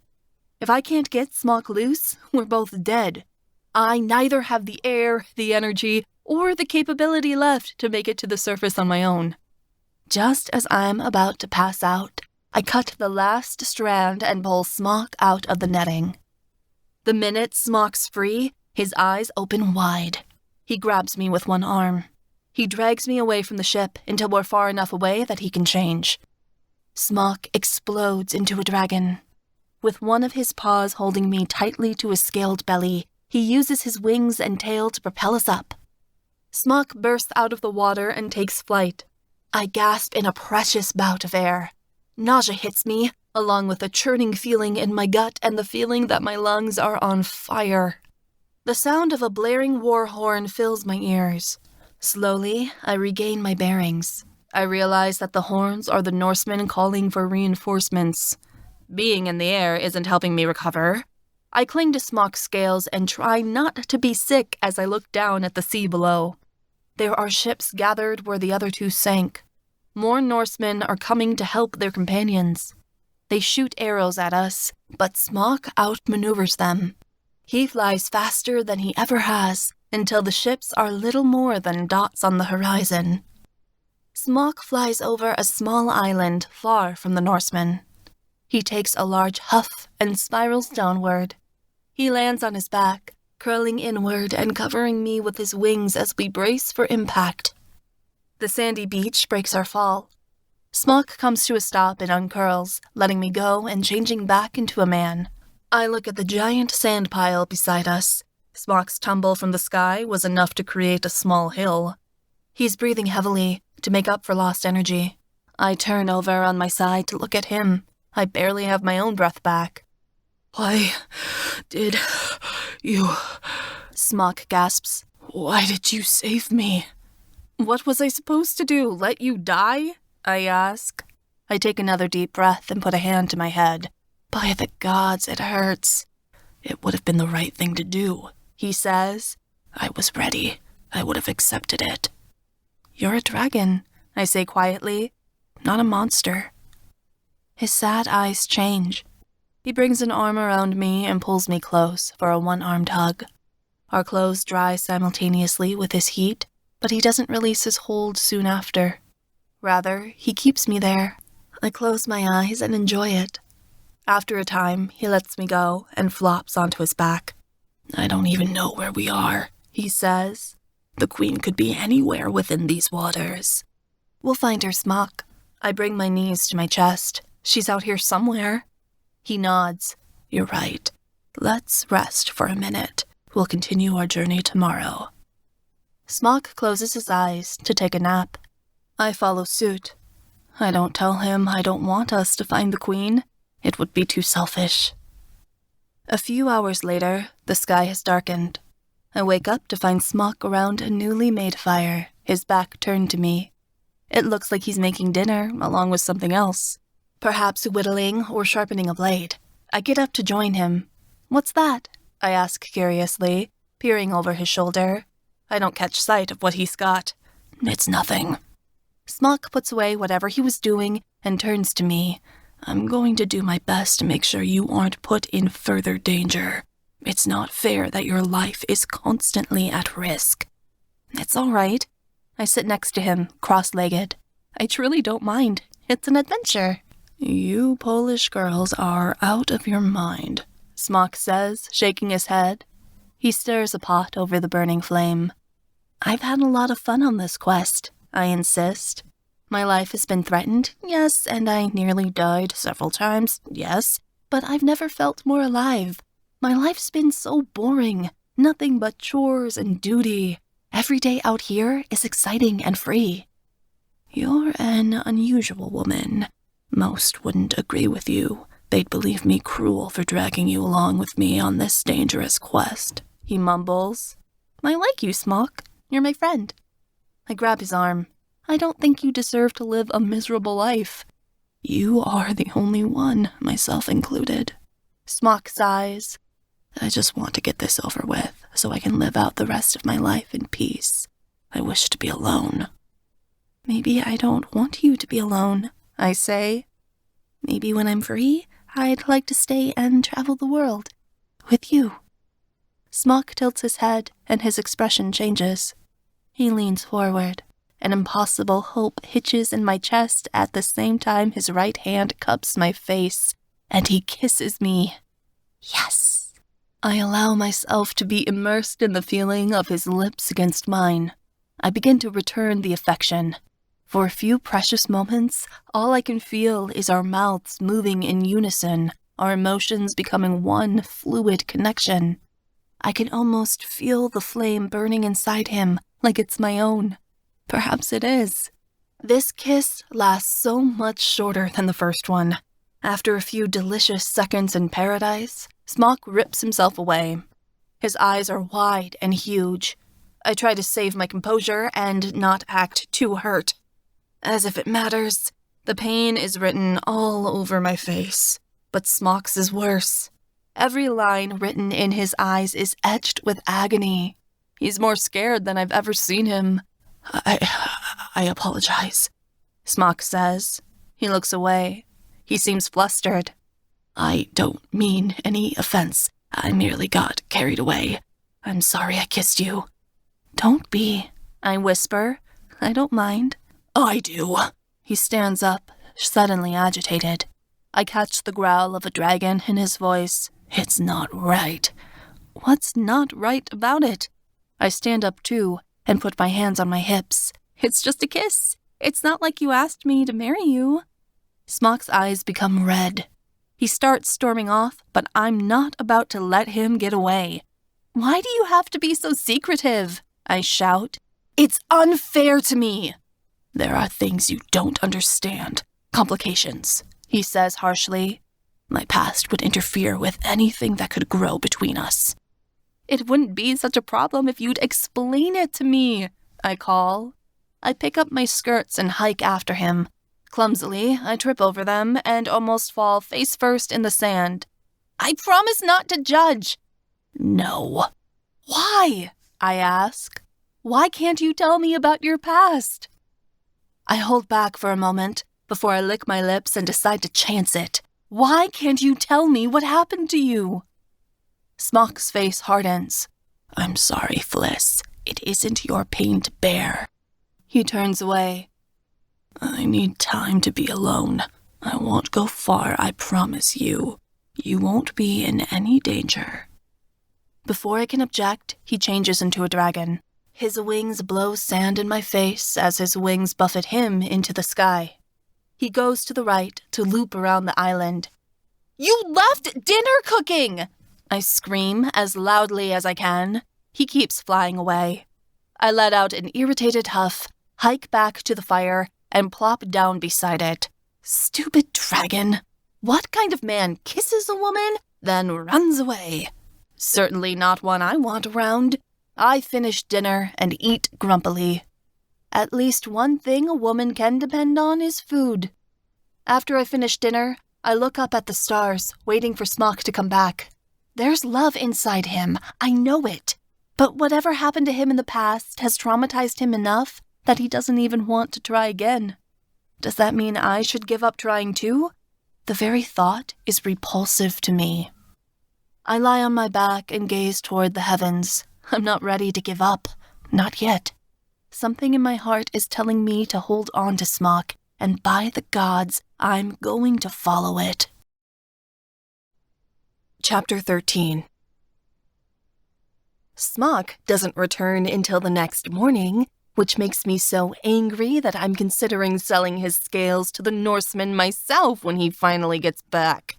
Where were you? I ask.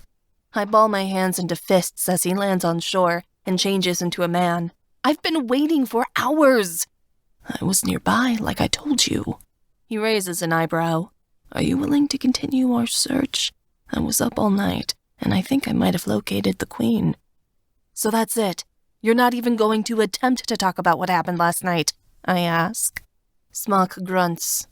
I let out an angry growl. Fine. I gesture to his bag. Just so you know, I put all your things away for you and I didn't even look inside your bag, though I think you should have come back sooner and taken care of it yourself. I'm sure you managed, he says, and my mouth drops open in outrage. He slings the bag over his shoulder and asks, Are you ready? Oh, sure. I stomp over to the water's edge. I cross my arms and say, Are you going to kiss me again? It is the fastest way for the spell to work, after all. Or are you too afraid? Smock's body becomes rigid. He bends down and quickly gives me a peck on the lips. I feel his fire and magic filling my lungs, just like last time, but the kiss lasts for only a few moments. He pulls away and faces the sea again, his expression as serious as ever. It only makes me angrier. He didn't need to make the first kiss as long and as powerful as it was. He purposefully lingered. That only confirms he has feelings for me. And men say women are confusing. I decide not to wait for Smock and dive into the water without him. When he plunges beside me, he's a dragon again. I take my usual place on his shoulders, although I really don't want to, and hold on tight as he swims us toward an unknown destination. We don't speak as he swims. Everything is silent except for the water rushing by. Though I'm enveloped by the ocean, I find myself sinking lower and lower into my thoughts. What am I thinking? A dragon and a slave girl? It would never work. Smock's sensible. He realizes that and wants to stop what we're doing before we get too carried away.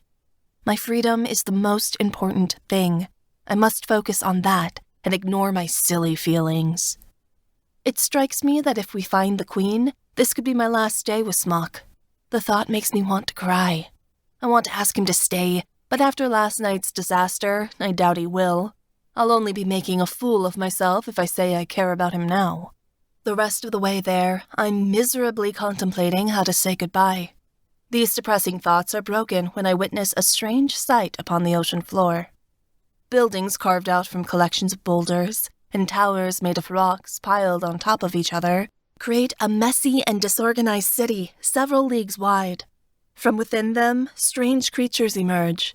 They have the upper halves of men and women, but the bottom halves of fish, with scales and large fins. All have gills on the side of their necks. Their skin is a hazy green color, like the turquoise gleam of the sea. Some wear clothes of algae, though most have opted to go topless. There are children and grown adults among the population. They stare at us as we pass by, but don't do anything. They do not appear to be scared, nor offended. They simply watch as Smock sails lower and lower through the underwater city, until he's slithering through the wide streets. "Smock, what are they?" I ask. "Mer-people," Smock says. "Mermen and mermaids." "They're not sirens?" "No, sirens are different." He glances backwards. "Don't be afraid. They won't harm you, not when you're with me. They know who I am." A group of mermen, who I assume are guards, close in around us. Smock does nothing, only follows them silently as they maneuver us in a different direction, one that heads to the middle of the city. When I see where they're escorting us to, I gasp. A palace created out of a sunken ship gleams in the middle of the city, decorated with wares of buried treasure. We cross into a hole within the sunken ship. The water disappears. Smock is no longer swimming, but walking upon a floor made of stone. Everything is dry inside the palace, like it is on land. This must be some strange magic. I get off Smock's back, and he changes into a man. The mermen have developed legs. They wear nothing but thin loincloths made of seagrass. Their strong arms point forward into the belly of the ship. Meekly, I follow Smock. The farther in we head, the brighter the ship becomes. Statues of mermaids stand erect next to treasure chests pouring with gems. Smock notices none of it, but has his eyes fixed ahead.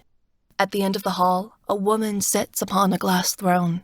She wears a dress of rocks, pebbles, and sea plants, a crown of driftwood upon her head. Her skin is green, like the other mer-people, but it shimmers with an emerald glow that makes her appear beautiful. She's tall, her hair rippling down her back in long, black waves. Thin fish netting makes a veil beneath her driftwood crown. Her jade-green eyes fall coldly upon us as we come before her throne. The Queen of the Baltic Sea. Although her appearance is demure, I'm certain this enchantress has more power than Smock's ever imagined having. Even Zirnitra would be afraid of her. I certainly am. "It's been a long time since I've seen you, Smock." The Queen's voice ripples like a thunderous wave. I shudder.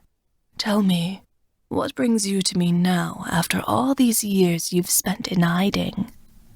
Smock opens his mouth to answer, but before he can, the Queen's green gaze falls upon me.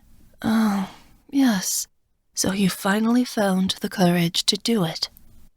Her voice becomes cruel and deep. "Or the cowardice?" Smock doesn't say anything. Shamefully, he gazes toward the floor. The Queen gets off her throne and starts trailing around him in circles. Her pebble dress drags on the floor, making noise behind her.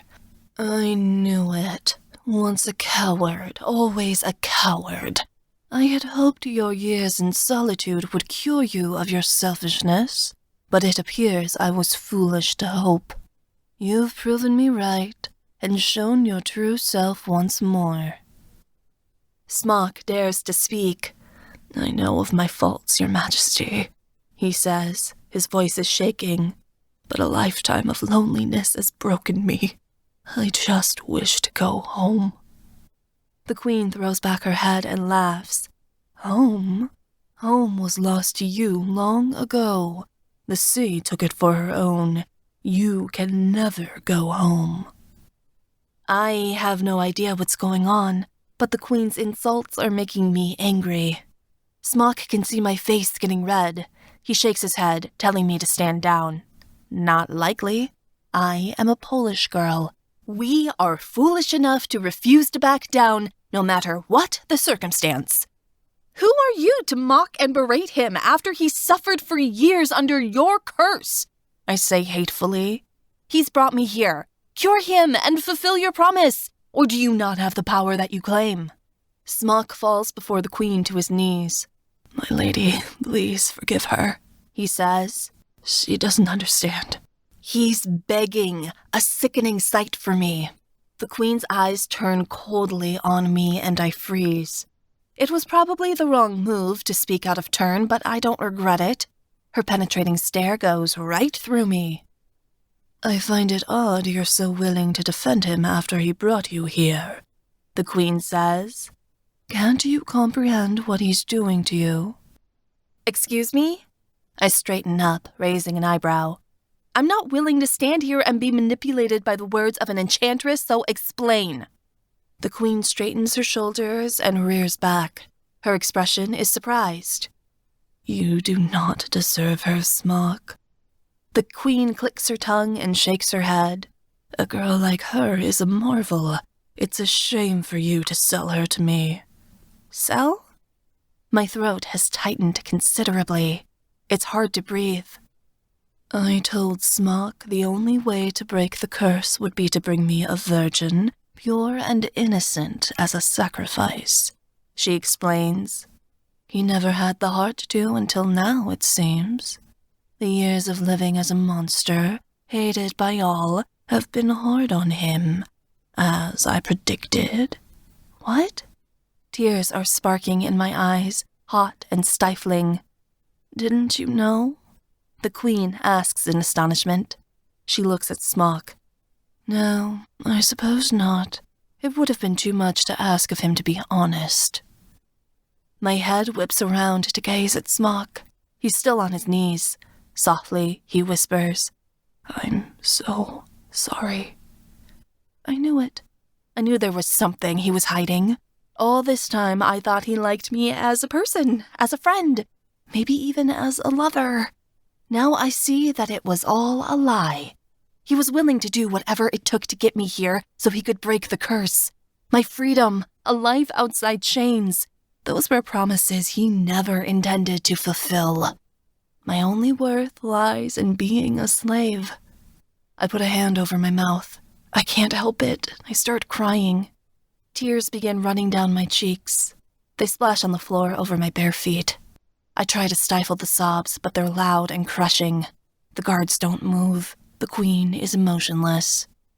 The only one who shows any sort of care is Smock. He's crestfallen, his body drooping.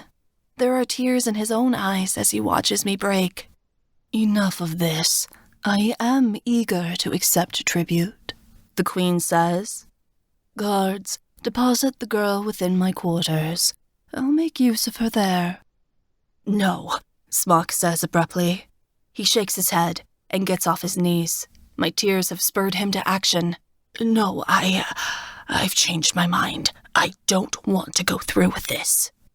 Shock vibrates through my core. I stop crying.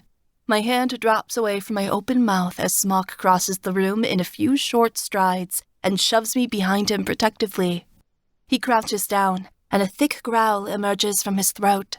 I draw my hands away from his skin. It's so hot. It feels like burning coals against my fingers. You've brought her here, Smock. It's too late to go back on your promise now. Payment has to be made. The queen's eyes narrow. Bring the girl to me. The queen snaps her fingers, and the guards stride forward. Smock throws me onto his back, and in an instant, he changes. I have to scramble for a hold as his back begins lengthening and his body widens.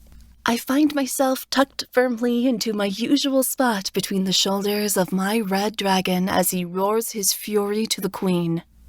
Smock stretches his neck forward and breathes the largest plume of fire I've ever seen. The guards scream and run for cover. Merpeople, it would appear, are terrified of fire. The queen raises her hands and a thin, watery orb encompasses her entire body. Smock's fire bounces off of it easily and dissipates. The shield falls with the queen's arms. She lifts her head. Thick blue chains appear on the floor, wrapping Smock's legs within them. but Smock is a powerful force that cannot be contained. He rips his legs free of the chains, and the magic breaks. Smock rears up on his back legs and lashes out at the queen with his claws. She backs away, pulling back her palm and aiming it in Smock's direction. A glittering blue stream of magic swirls until it creates a vortex within the ship. A water spout spins in our direction, threatening to pull us inward. Smock digs his claws into the stone and grits his fangs. Fliss, hold on tight. He barrels forward, head down and horns pointed at the wall of the ship. I duck down behind one of his large spikes and brace. Smock goes straight through the palace wall, and the enchantment breaks. Water begins flooding into the inside of the ship, and the guards scream in panic. Smock squeezes himself through the hole, using his claws to make the gap bigger. I take a deep breath before he pulls us free and starts swimming upward. I dare to look back at the palace as it shrinks behind us. For a moment, I could have been imagining it. I thought I saw the queen smiling as we escaped. Merpeople grab spears and head after us, but they're afraid to get close. Smock growls. His large teeth are enough to send most of them running.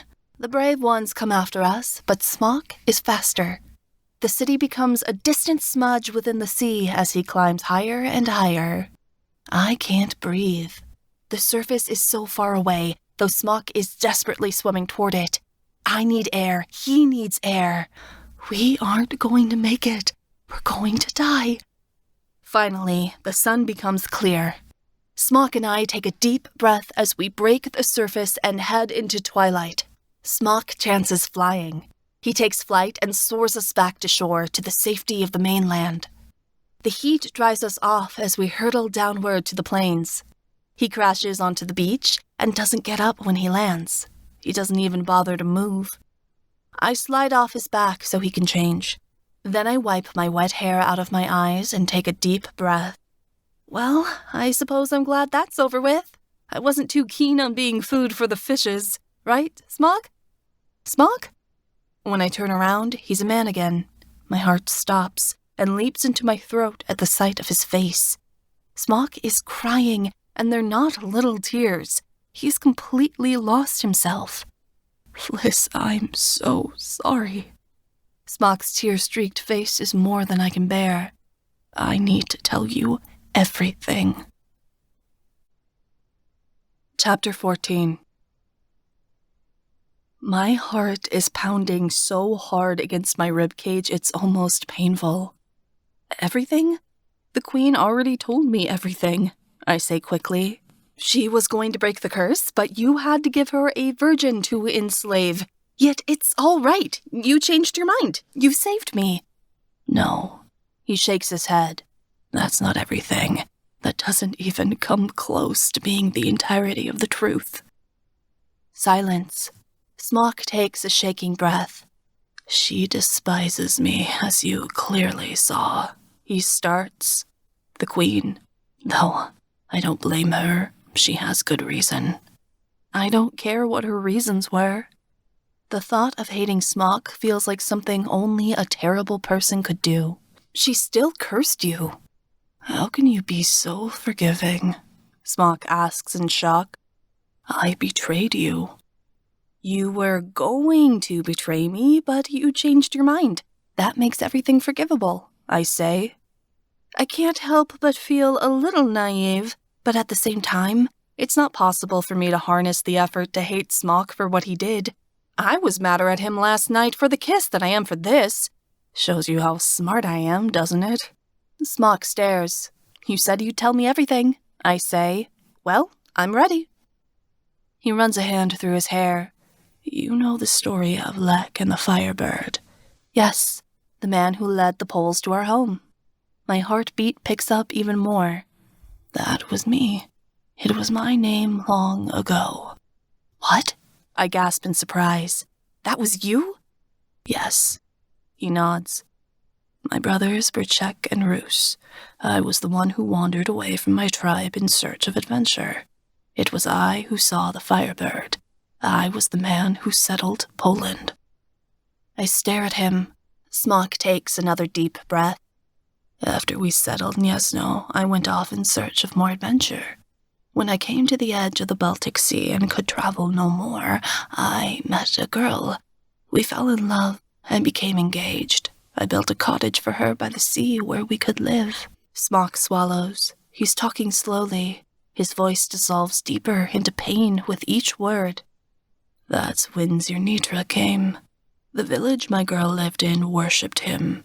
That year, they hadn't offered him proper tribute, and he came to the town seeking vengeance. He destroyed everything. My girl, my Oleska, tried to get away, but Zirnitra wanted her. He chased her through the lowlands and into the Baltic Sea. I finished for him. My voice has become little more than a whisper. My mind has almost dissolved into a trance. Smock is gaping. How did you know? I close my eyes. I can taste the sea on my tongue, smell the ocean waves as they crash upon the shore, feel the water as it fills my mouth, my nose, my lungs. Zirnitra forced her into the ocean. She tried to swim to get away from him, but she was too weak, wasn't she? And she cried for Lek to save her. I opened my eyes. Zirnitra's laughs are still ringing in my ears. She screamed for him as she was swept under the waves. That's right, Smock says. His body is quivering. But that doesn't explain how you knew. I don't know, I reply quickly. But it's not like I knew. Rather, it's like I remembered. Smock's face has gone pale. His hand clutches at his heart. Finish the story, Smock, I say. What happened next? Smock crumples. Here is the part of which I am most ashamed. I was out hunting the day Zirnitra came. I rode to defend the village, but at the sight of Zirnitra, I lost the heart to fight. He was a dragon, and I was man. What chance had I? Fighting him would only mean certain death. I stood on the shore and listened as Oleska called for me, watched as Zirnitra laughed as she drowned. But instead of risking my own life to save my true love, I turned my horse and rode away as fast as I could. Smock turns away. I had a chance to save her. I could have saved her, but I was too cowardly. Smock's voice drips with self-hatred. Her cries of my name have echoed in my ears every night for years. Smock looks toward the sea. It wasn't long before the Queen of the Baltic found me. She had heard Oleska's unanswered pleas and felt her lifeless body rolling on the waves of her domain. She sought me out to make me pay for what I had done. She cursed me to become the very thing I hated, that which killed my love.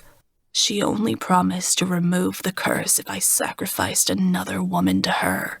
It was a cruel thing to do. I could never sacrifice another innocent girl like my Oleska, and the Queen knew it. She believed I'd be stuck as a monster forever. Smock drops his head. And so, the thing that I desired most to preserve became my biggest curse. My life. She cursed me to live forever, to linger on into eternity with the thought of what I had done haunting my every waking moment. If my own existence was so precious to me, she said, she would make it permanent. Smock opens up his shirt. He exposes the markings I saw earlier, the scars laced across his middle and chest. I've tried so many times. Smock's voice is thick with agony. But nothing will end me. I fought Zirnitra for vengeance, hoping he would end my suffering, but he's beaten me every time and refuses to take my life as my torment pleasures him so. I've attempted to give myself up to men, but somehow I always get scared and save myself at the last moment, coward that I am. Despite everything, I'm still afraid of death. Smock, I whisper. I step forward and place my fingers across the bumpy scars on his chest, tracing them. I feel like I'm going to be sick. A wave of anger wells up in my gut. I hate this, I spit. I hate that you despise yourself so much. That's all you can say? Smock gapes. After everything I've told you? Yes. My voice is harsh and stubborn. If you really couldn't bring a girl to sacrifice before, then why do you take me now? My eyes are sharp when I look up at him. Smock steps away. He doesn't want me touching his scars anymore. I tried, but they were half-hearted attempts. I never became desperate until rumors of Krakus taking my life swept around the village, he says.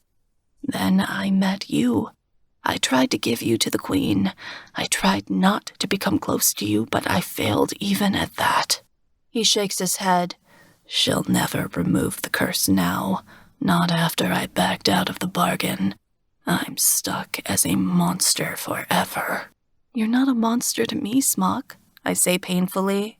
I only wish you could view yourself through my eyes. And how is that? He asks. If not a killer and a coward, then how do I appear to you? You have the ability to love, Smock. My dreams are full of hope for what could be between us if only you believed. Smock's expression softens. His hand cups the side of my face gently, lovingly. You look exactly like my Oleska. Same mannerisms, same voice. You even tell the same terrible jokes. He laughs, but it's a hollow, void laugh. It's not a laugh I like. I want his laughs to be loud and full of joy. There's something I wanted to give you. He pulls his hand away, an awful, cruel thing, and rummages through his bag. From within, he pulls out a small, sharpened blade with a wooden handle. The handle is carved in the shape of a fire-breathing dragon, a collection of intricate runes written upon it. What are these runes? I ask. I run my hand over the carvings. It's your name. I've engraved it on this sea axe, he says. He presses the knife firmly into my hands. I grant you your freedom. You're no longer a slave.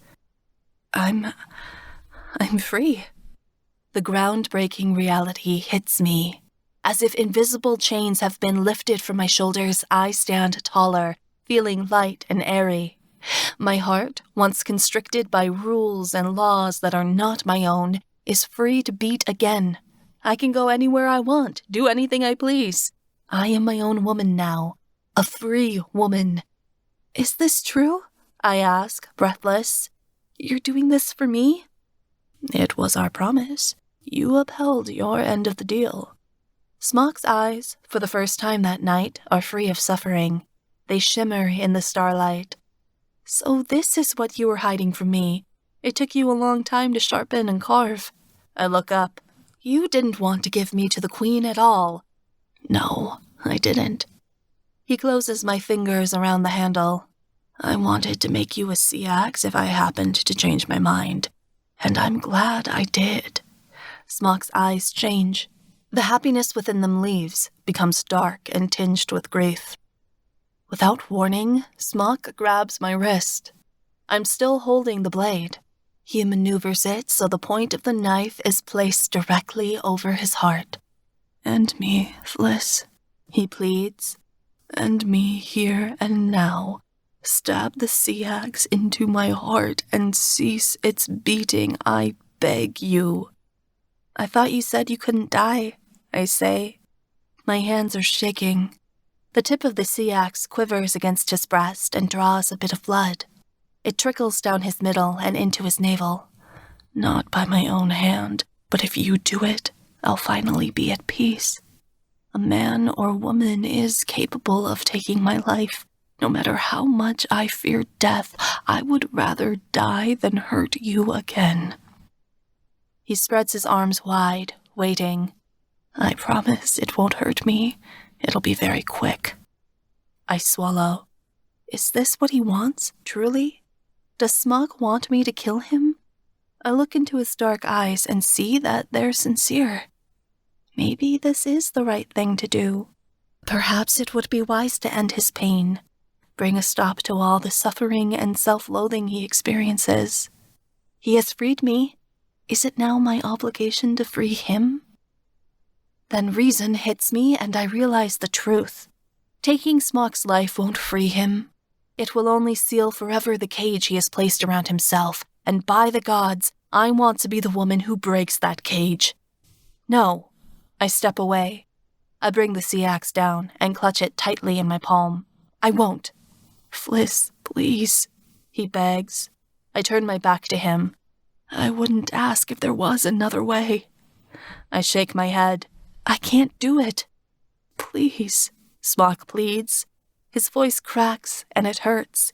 Give me one reason why you can't kill a dragon. I can't, because I am in love, I say. I am in love with smoke, with fire, with thunder. Smock, I am in love with you. My eyes flash with lightning as I turn back toward him. I won't take your life because it would be equal to ending my own. I toss the sea axe on the ground. Smock picks it up, offering it once again to me. If you really are Aleska, this is vengeance for what I did to you, he says. Rid the world of me, of the monster I am. I'm begging you to. I refuse. I slap the blade out of his hand. It causes a cut across my palm. Don't ask me again. Why? His eyes well. Why wouldn't you do this? Why wouldn't you take the life of a monster? Because I have forgiven you, I insist. Whether I am Oleska or whether I am not, it doesn't matter. I forgive you, and I know she would have too because she loved you. That is the right thing to do. How can you forgive me after what I've done, after everything I've done? Smock grabs my shoulders. It's impossible. I stare up at him. I can't do anything but love you, Smock, I say. I'm not capable of anything else. Before he can reply, I lean forward to kiss him. The moment our lips touch, it's relief. It's home. The taste of smoke is fresh on his lips, sparks of flame leaping between him and I. This kiss is different from the others. It's passionate, loving, and it's open to the future. It's him finally letting me in. I pull away. He puts his forehead on mine, and I say, Do not speak of ending your life ever again. I cannot bear it. I close my eyes and let out a breath. I am sorry for asking, he says quietly. If anyone has the power to love, Fliss, it's you. He gives me another soft kiss on the lips. After he pulls away, I touch his lips with my fingertips and lean against his chest. When his strong arms encompass me, I feel lost within them. He's a world that I could sink forever into and never want to come out of. What should we do now? Smock's voice vibrates like the roar within him. I'm still a dragon, and am now stuck as one forever. I don't foresee going back to Krakow as an option. Krakow still wants to challenge me. I'm unsure.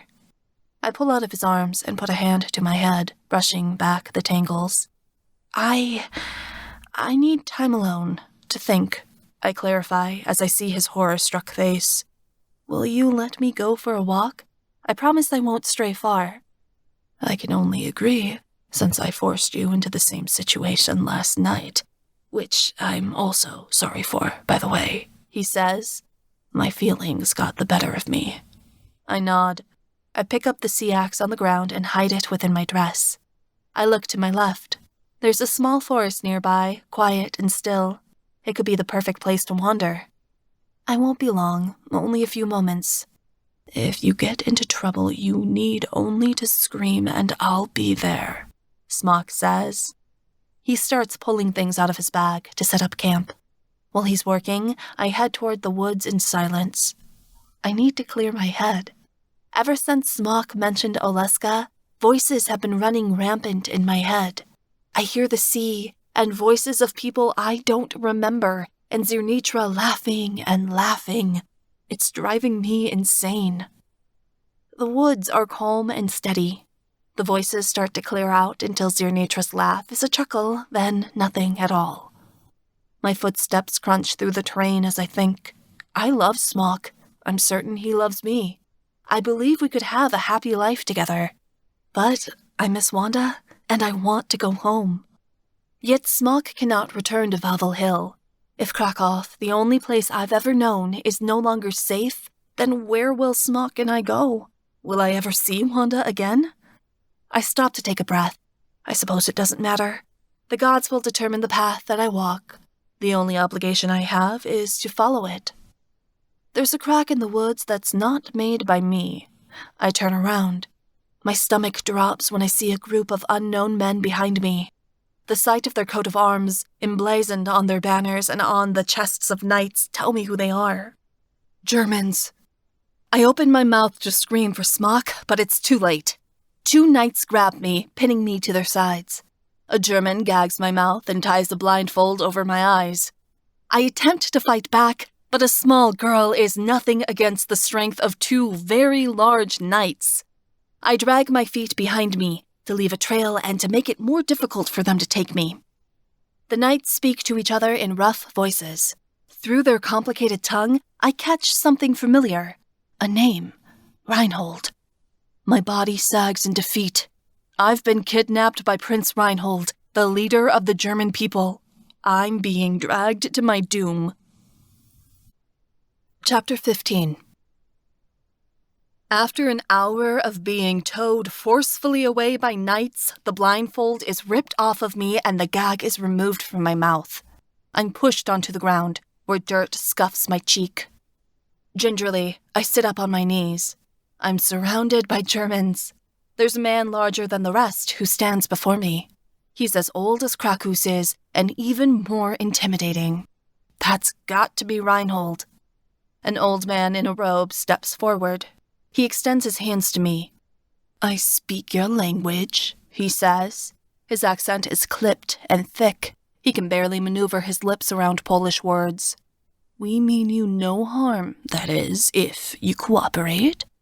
I'm not going to cooperate, I snarl. I won't let you use me against her. Whatever are you talking about? The man asks, confused. Don't play games. I'm the princess's maidservant, I snap. And I'll die before I tell you how to get your filthy hands on her. The man looks at me. He then glances at Reinhold and utters something in German. Reinhold leans back in surprise. The men begin whispering around me. We didn't know you were Princess Wanda's maidservant, he says.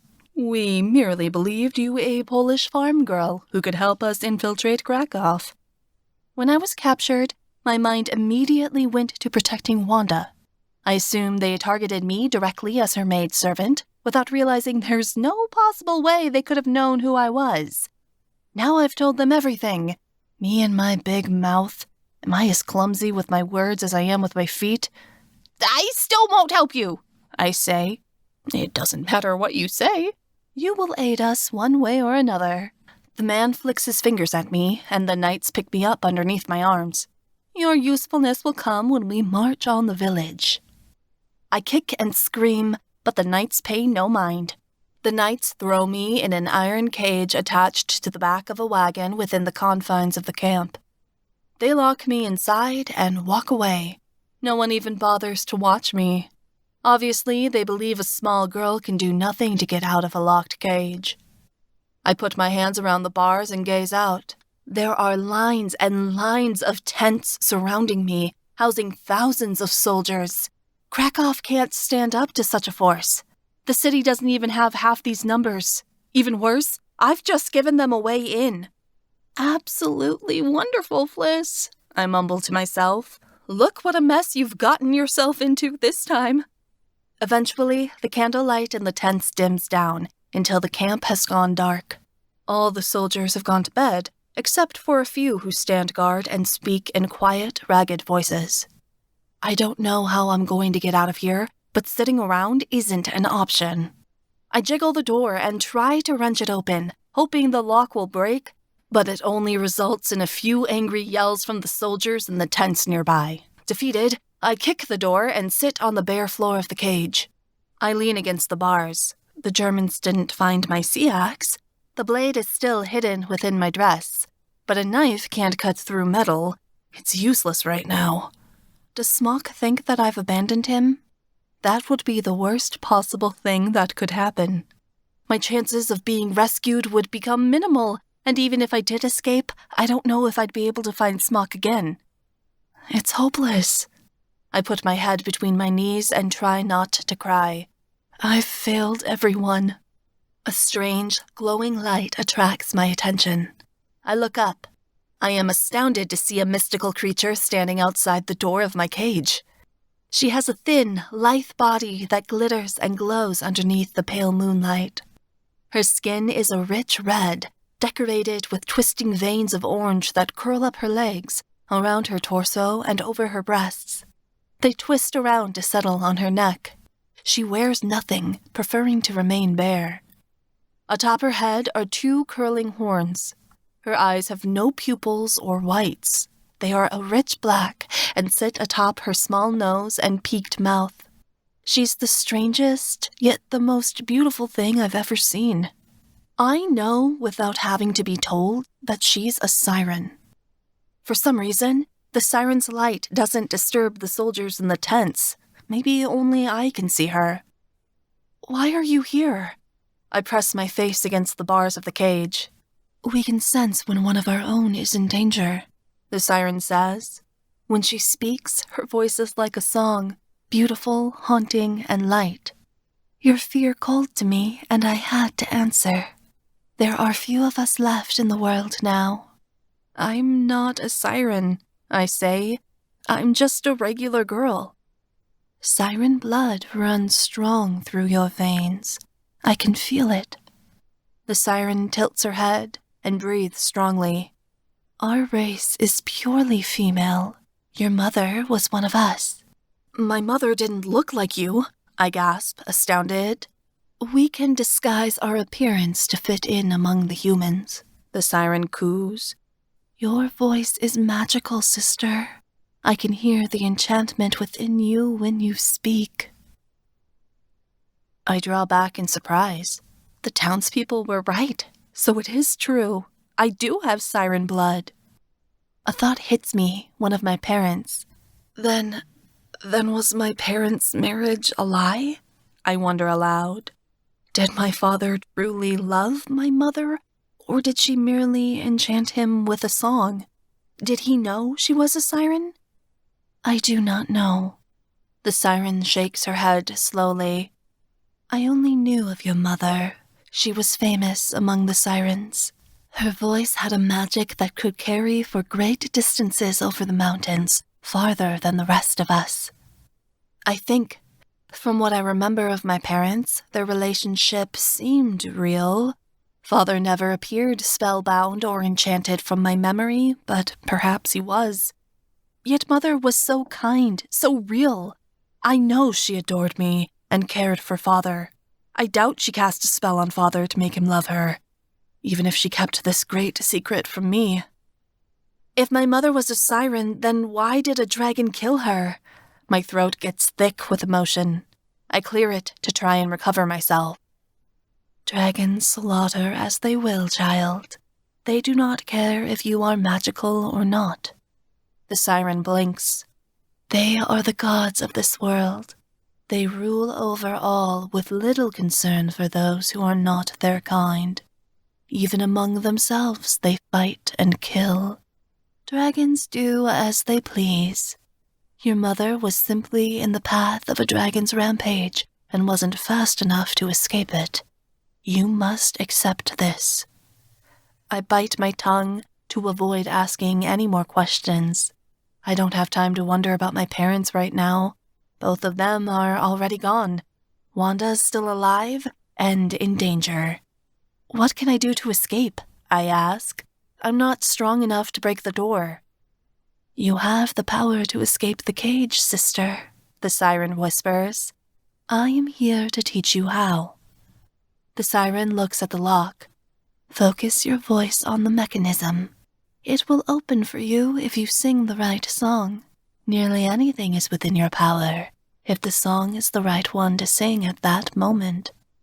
What do you mean? I'm not magical, I insist. My voice has never done anything except make people listen. The siren smiles. You have much to learn about your gift, she says. Merely trust me. I promise you have the ability to do extraordinary things if you make the attempt. I sit back and think, very well. If she believes I can do it, might as well try. I only have to choose the right melody. There's a song I know about a lockmaker. Perhaps that's the one. The siren stares. I drop my voice to a low note. Softly, so the guards don't hear, I begin to sing. Lockmaker, lockmaker, make me a key that will open all doors and provide me to see. Lockmaker, lockmaker, show me the way to sneak into houses in the bright of clear day. Lockmaker, lockmaker, won't you break the locks that will open the cages and release all the stocks? Lockmaker, lockmaker, make me a key that will open all doors and provide me to see. At the end of the song, the lock clicks. My mouth drops open. I push the door and find that it swings open. I did it! I unlocked the gate! When the door opens, the siren nods to me. I shall be nearby should you need help, the siren says. I'll take refuge within the trees. My eyes won't leave you until you have escaped the camp. Come with me, I say. We can make the journey together. The siren shakes her head. I cannot follow. My magic binds me to these woods and thus prevents me leaving them. Thank you, then, I whisper, for helping me. The siren floats away. She drifts like a ghost upon the wind, through the tents of the soldiers and toward the forest. Quietly, I attempt to climb out of the cage. My leg smacks against the door, making a loud sound. I wince, but nobody wakes up. Relieved, I climb out of the cage and jump to the ground.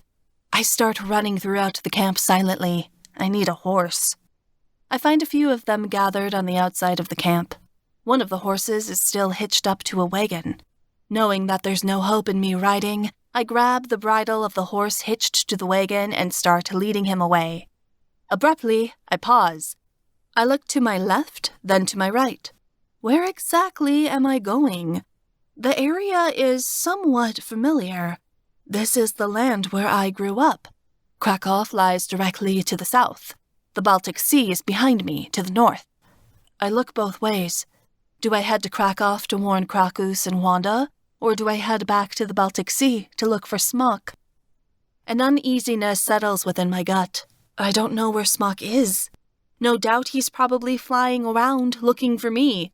He could be anywhere by now. I do know how to get back to Krakow, however. If I follow the path, it'll lead me straight there. Yet going there means I abandon any hope of seeing Smock ever again. He won't return to Vavel Hill. I don't stand a chance of being with him if I go to Krakow from here. The choice is obvious, yet it's the most difficult one I've ever had to make. Yet there's no time to make it.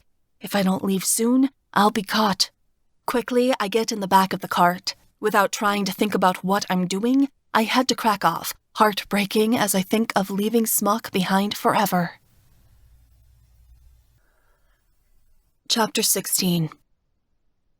I'm pretty slow, but I figure that one girl traveling alone is faster than an entire army. I push the horse as hard as I can, and only rest when the mare can't pull the cart anymore. There's food in the cart, so I'm able to eat, but I find my nights plagued without sleep. I'm afraid of bandits and being out here alone, but worse than that is the waking nightmare that I've left Smock behind me. I made a decision to save my village and preserve lives rather than be with him. A selfless decision, but that doesn't make it hurt any less. I merely hope he thinks I haven't abandoned him and that he's looking for me. Every morning when I wake up, I look around to see if he's found me. All I ever receive is the whispering of the wind. The trip takes 8 days. No one bothered me on the road, but I found it surprisingly empty. Has word spread this far that the Germans are on their way? Finally, the walls of Krakow are within sight. I heave a sigh of relief. Quickly, I trot the horse up the hill and through the village gates. I attempt to keep my watering eyes off the sight of the empty cave below the village. By the gods, I miss Smock. I wish he was here right now. The townspeople start whispering frantically as the horse pulls me through town. I was the girl everyone thought was dead. Now I've come back to life. Is it really that much of a surprise that I survived? I mutter under my breath. Merchants and servants part the way for me down the winding streets, stumbling over each other for a look at the girl the dragon claimed. When I reach the fortress, I hand the cart off to a flabbergasted stable boy before I pick up my skirts and hurry to the throne room. There isn't any time to waste. When I throw open the doors of the throne room, people turn pale white like they're seeing a ghost. It's packed with dozens of servants, lords and ladies, as well as knights and soldiers. King Krakus is sitting on his throne. He seems somewhat surprised, though his eyes gleam with triumph. He believed I could defeat the Vavel dragon. I suppose I did, but in an entirely different way than he expected. Fliss. Krakus rises off the throne and raises a hand to me in greeting. I knew you could do it. Fliss! Wanda's shrieking voice screams my name. She slams into me from the side and knocks me over. I blush and clumsily climb back onto my feet. Her hug's about enough to crush bones. After all this time, my heart aches with how much I've missed her. I wrap my arms around her and whisper, It's good to see you, Wanda. Fliss. Wanda's lip is wobbling. How did you survive? How did you escape? I think we'd all like to know. Pavel was standing nearby with his arms crossed. He's skeptical that it's really me, that I'm not some sort of specter or spell meant to trick them. I clear my throat. The dragon's motives were different than what we thought. My mind rushes to make up some explanation. He wished for a traveling companion. He wanted to venture throughout Poland, but didn't want to go alone. Why ever not? Pavel asks incredulously. A dragon has no need for company. He was lonely, I say lamely. It's not a lie. A dragon cannot be lonely. They don't have feelings, Pavel protests. All they care for is ruin and destruction. No, you're wrong, I shout, and Pavel stumbles back. You don't understand. He's good and kind. A dragon, good and kind? Krakus's brows raise. Fliss, be reasonable. I tell myself to calm down. Wanda grabs my hand. Her face is full of confusion, but she's willing to take my side, despite me talking what must be nonsense to them. Fliss, where did he take you? We went to the Baltic Sea. My mouth is dry. I have to force the words out of my choked throat. When we arrived there, he let me go. He decided to leave Vavel Hill. He promised me he would not return. All true things devoid of context. At the news that Smock is gone from Krakow permanently, the room cheers. Krakus nods in approval. A bit of good news, then. That's not what you need to worry about, I say. I have to work very quickly. I reorganize events in my mind to explain things to the king. After the dragon released me, I started the way back to Krakow, but I was captured by Germans. Prince Reinhold is on his way. What? Krakus whispers. The rest of the room starts to scream. Wanda's rosy cheeks become green. He's coming to capture Princess Wanda. If we don't stop him, he's going to destroy the village, I say. He and his forces will be here in a matter of days. How did you manage to escape? Pavel asks, astounded. The soldiers left the cage I was in unlocked. I slipped away and stole a cart and a horse before they awakened, I say. So many lies. So many untruths, but I can't tell them about my magic.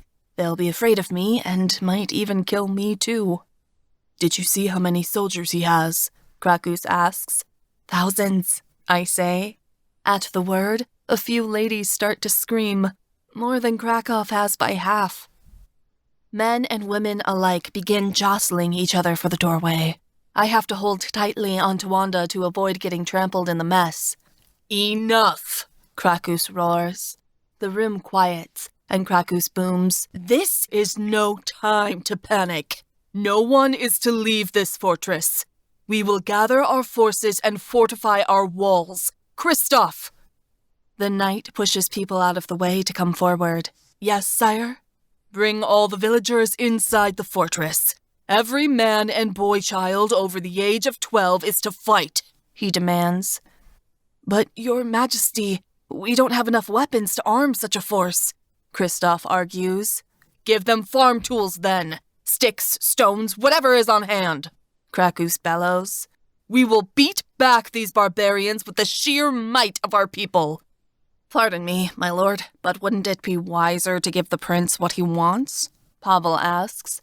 One mere princess isn't worth the existence of our entire village. Wanda clings to me. I consider taking out my sea axe and cutting Pavel open, but Krakus apparently has it handled. With a mighty roar, the king unsheaths his sword from his scabbard. He swings it at Pavel before he has time to react. The blade cuts cleanly through Pavel's neck, and his head goes flying off. It rolls along the floor before coming to a stop at the hearthfire. Several people cry out. Others try not to vomit. I look away and squeeze Wanda's hand. I will not offer my daughter up as a sacrifice to a filthy German, Krakus yells. Anyone who suggests such a thing again will be executed immediately by my own hand. No one dares to make a sound. Krakus shouts, Well, what are you all waiting for? Men, arm yourselves and report to your commanding officer. The women and children are to be escorted into the fortress immediately. No one gets through our gates. Poles are ramming their shoulders against each other to get through. I hold on to Wanda's hand as tightly as I can and force my way through the crowd, yanking her up to her room. She runs behind me obediently, though her body flips and flops like a rag doll. She is absolutely terrified. I won't let Wanda be taken by the Germans. Not on my life. But Prince Reinhold's army is large and powerful. All of Krakow's forces aren't enough to hold him back, let alone defeat him. If we're going to win this war, we need a dragon. You need to stay, Wanda, I say. I shut the door to her room. Your father will post guards. You'll be safe here. Where are you going? Wanda asks. Her voice is peaked and little. There might be someone who can help, I explain. I have to find him. What single man could stand up to an entire army? Wanda asks mournfully. There is no one. I wouldn't believe it true either, but he is not a man. He is so much more. Wanda's eyes widen. You're thinking of the dragon, aren't you? Fliss, please don't go. Even if you find him, he'll eat you, or something just as terrible. He won't eat me, Wanda. He'll help us, I say. I grab her arms.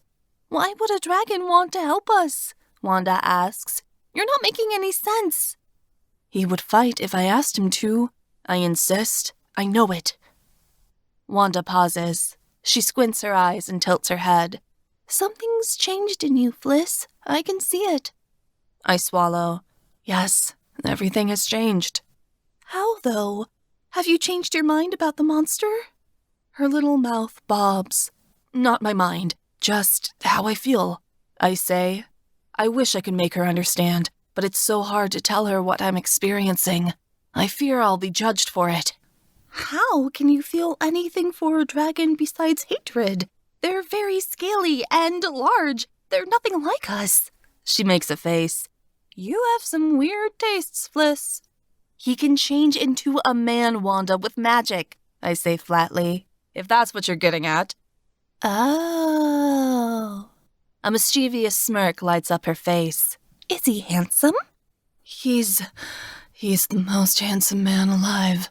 I can't help the smile that graces my lips. but his face cannot compare to his good heart. "Oh, Fliss, you're in love!" Wanda flings her arms around my shoulders and hugs me, as if this is the greatest news she could ever hear, and there's not thousands of Germans about to come knocking. "This is so exciting! Oh!" Wanda slaps her hands on the sides of her cheeks. "That's why he demanded a virgin. He must have took you for himself. Did you make love on the road? In the wild? In the dirt with all the nasty plants and little animals running about? Oh, what a scandal! You must tell me everything." Wanda flops on the bed eagerly, crossing her legs and looking at me with doe eyes. I blush at the thought. "You're letting your imagination run off with you. And there's no time, Wanda. We have to stop Prince Reinhold." I grab a cloak of mine that's lying around her room and swing it over my shoulders, casting the hood over my face. "I'll be back as quickly as I can. Please, stay safe." "Oh, I will, Fliss." Wanda nods eagerly. "Find your dragon. If Reinhold gets to me first, I'll kill myself before he can put a hand on me. Don't you worry." Great. Exactly what I wanted to hear. Why is everyone I know so obsessed with ending themselves? Her and Smock would get along splendidly. Damn dramatic poles. I proceed down the steps of the tower and squeeze my way through the peasants being stuffed inside the fortress.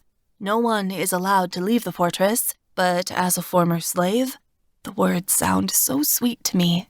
I know the ins and outs. I'm able to slip out a back door in the kitchen that no one has managed to board up yet and sneak away. I run down the back end of the hill, where there are fewer houses. There's really no need for secrecy. Most of the peasants have already been cleared out. The town is empty as I proceed to the bottom of the hill. My stomach churns as I enter the cave. My spirit shatters into pieces when I sweep the dark cave and don't find Smock inside. I search the area for clues, but find none. Smock hasn't been here since we left for the Baltic Sea. I knew he wouldn't be here. Why was I so foolish as to hope? I smack a cave wall angrily with the side of my fist, but only end up getting a bite of pain vibrating through my arm for it. All seems hopeless. Then I remember the siren and get an idea. I can call Smock with my voice. I run to the edge of the cave. I have no idea if this is going to work, but I have to try. I start running through a list of songs in my head I can use to reach Smock. But before I can decide, words begin floating out of my mouth out of their own accord. I decide to play along and follow the tune as it drifts on its own melody. Smock, curse dragon, the fire in my soul, please listen to my song, hear your lover's cry. I long to be joined with you, I'm desperate for your warmth. I'm seeking your sweet voice and the love of your kind face. Smock, return to me, let us be as one. I have need of you, I cannot face the night. Smock, please hear me. Fly quickly to my side. I must feel your skin against mine, the passion of a dragon. Cursed dragon, I long for comfort, for safety and your heart. For if you don't return to me, I shall surely die.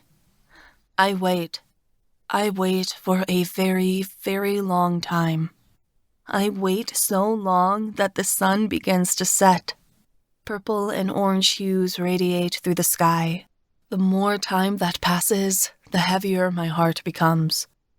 Tears well up in my eyes, but this time I decide not to oppose them. I let them drip down my nose and to the edge of my chin, where they fall to the dirt floor. So that's it. Either my magic didn't work, and Smock didn't hear my song, or worse, he heard it and decided to ignore it. I wipe my face with the back of my sleeve and face reality. Regardless of whatever Smock's feelings are, Wanda and Krakow are still in danger. If Smock can't or won't return, I must make a bargain with another dragon. There's only one other I know of. Every part of me turns dark with the thought of summoning him. What could I offer a dragon god that would make him want to fight against a force he has no care to deal with? There is one thing, myself. But would Zirnitra consider that an appropriate exchange? The sound of the ocean and screams of Lek's name drift throughout my ears before fading away with the sounds of twilight. Zirnitra chased me once before, to the very edge of the ocean. He'll be willing to set up an agreement to have me within his claws again. I take a deep breath. It must be the right song, otherwise it won't work, but there's no song about Zirnitra that I know of. I'll have to make something up again. My voice is much smaller this time as I begin the song. The melody is soft, so quiet I can barely hear it myself. Zirnitra, god of dragons, lord of death and fire, listen to your servant's prayer, fulfill my heart's desire. I beg for your assistance, listen to my humble plea. Zirnitra, come to me. Zirnitra, come to me. It's a tiny bit obnoxious, but I figure Zirnitra likes groveling, so I try to exaggerate. I lean against the wall and hold my breath, feeling like I'm about to fall off the precipice of a cliff. I wait. I figure I must give him time to arrive, but it's a much shorter time than I gave Smock. Just when I'm about to give up and consider us all playthings for the Germans, a dark mass blocks the entrance to the cave. I look up. The black dragon god has landed outside. His dark wings spread wide, preventing an exit, while his gleaming sword teeth make a fiendish smile. Zirnitra has arrived, and he seems entirely too pleased to see me. Chapter 17. I remain steady. Zirnitra towers over me, but this isn't the time to lose my head. Thank you for coming, I say. I didn't know if you heard the song. I heard it loud and clear, he says. Your voice carried to me over many mountains. The siren blood is strong within you. My spirit becomes crippled and weak. That means my magic does work, and Smock just didn't care to respond. How utterly heartbreaking. Did he mean anything he said to me? What is the urgency? If you have need of something, ask, he demands. A god cannot be kept waiting. Of course. Could you change for me, please? I ask in as polite a way as I can. The villagers would die from fright if they saw you outside the cave just now, with the Germans already on their way. Let the small ones tremble in terror, as they should under the shadow of a god, Zirnitra responds. I have no care for how they see me. But I want to see you, I say, as a person, like... I swallow down a bit of bile. Like me. Zirnitra draws back in surprise. Very well. You shall look upon me in the form you wish to.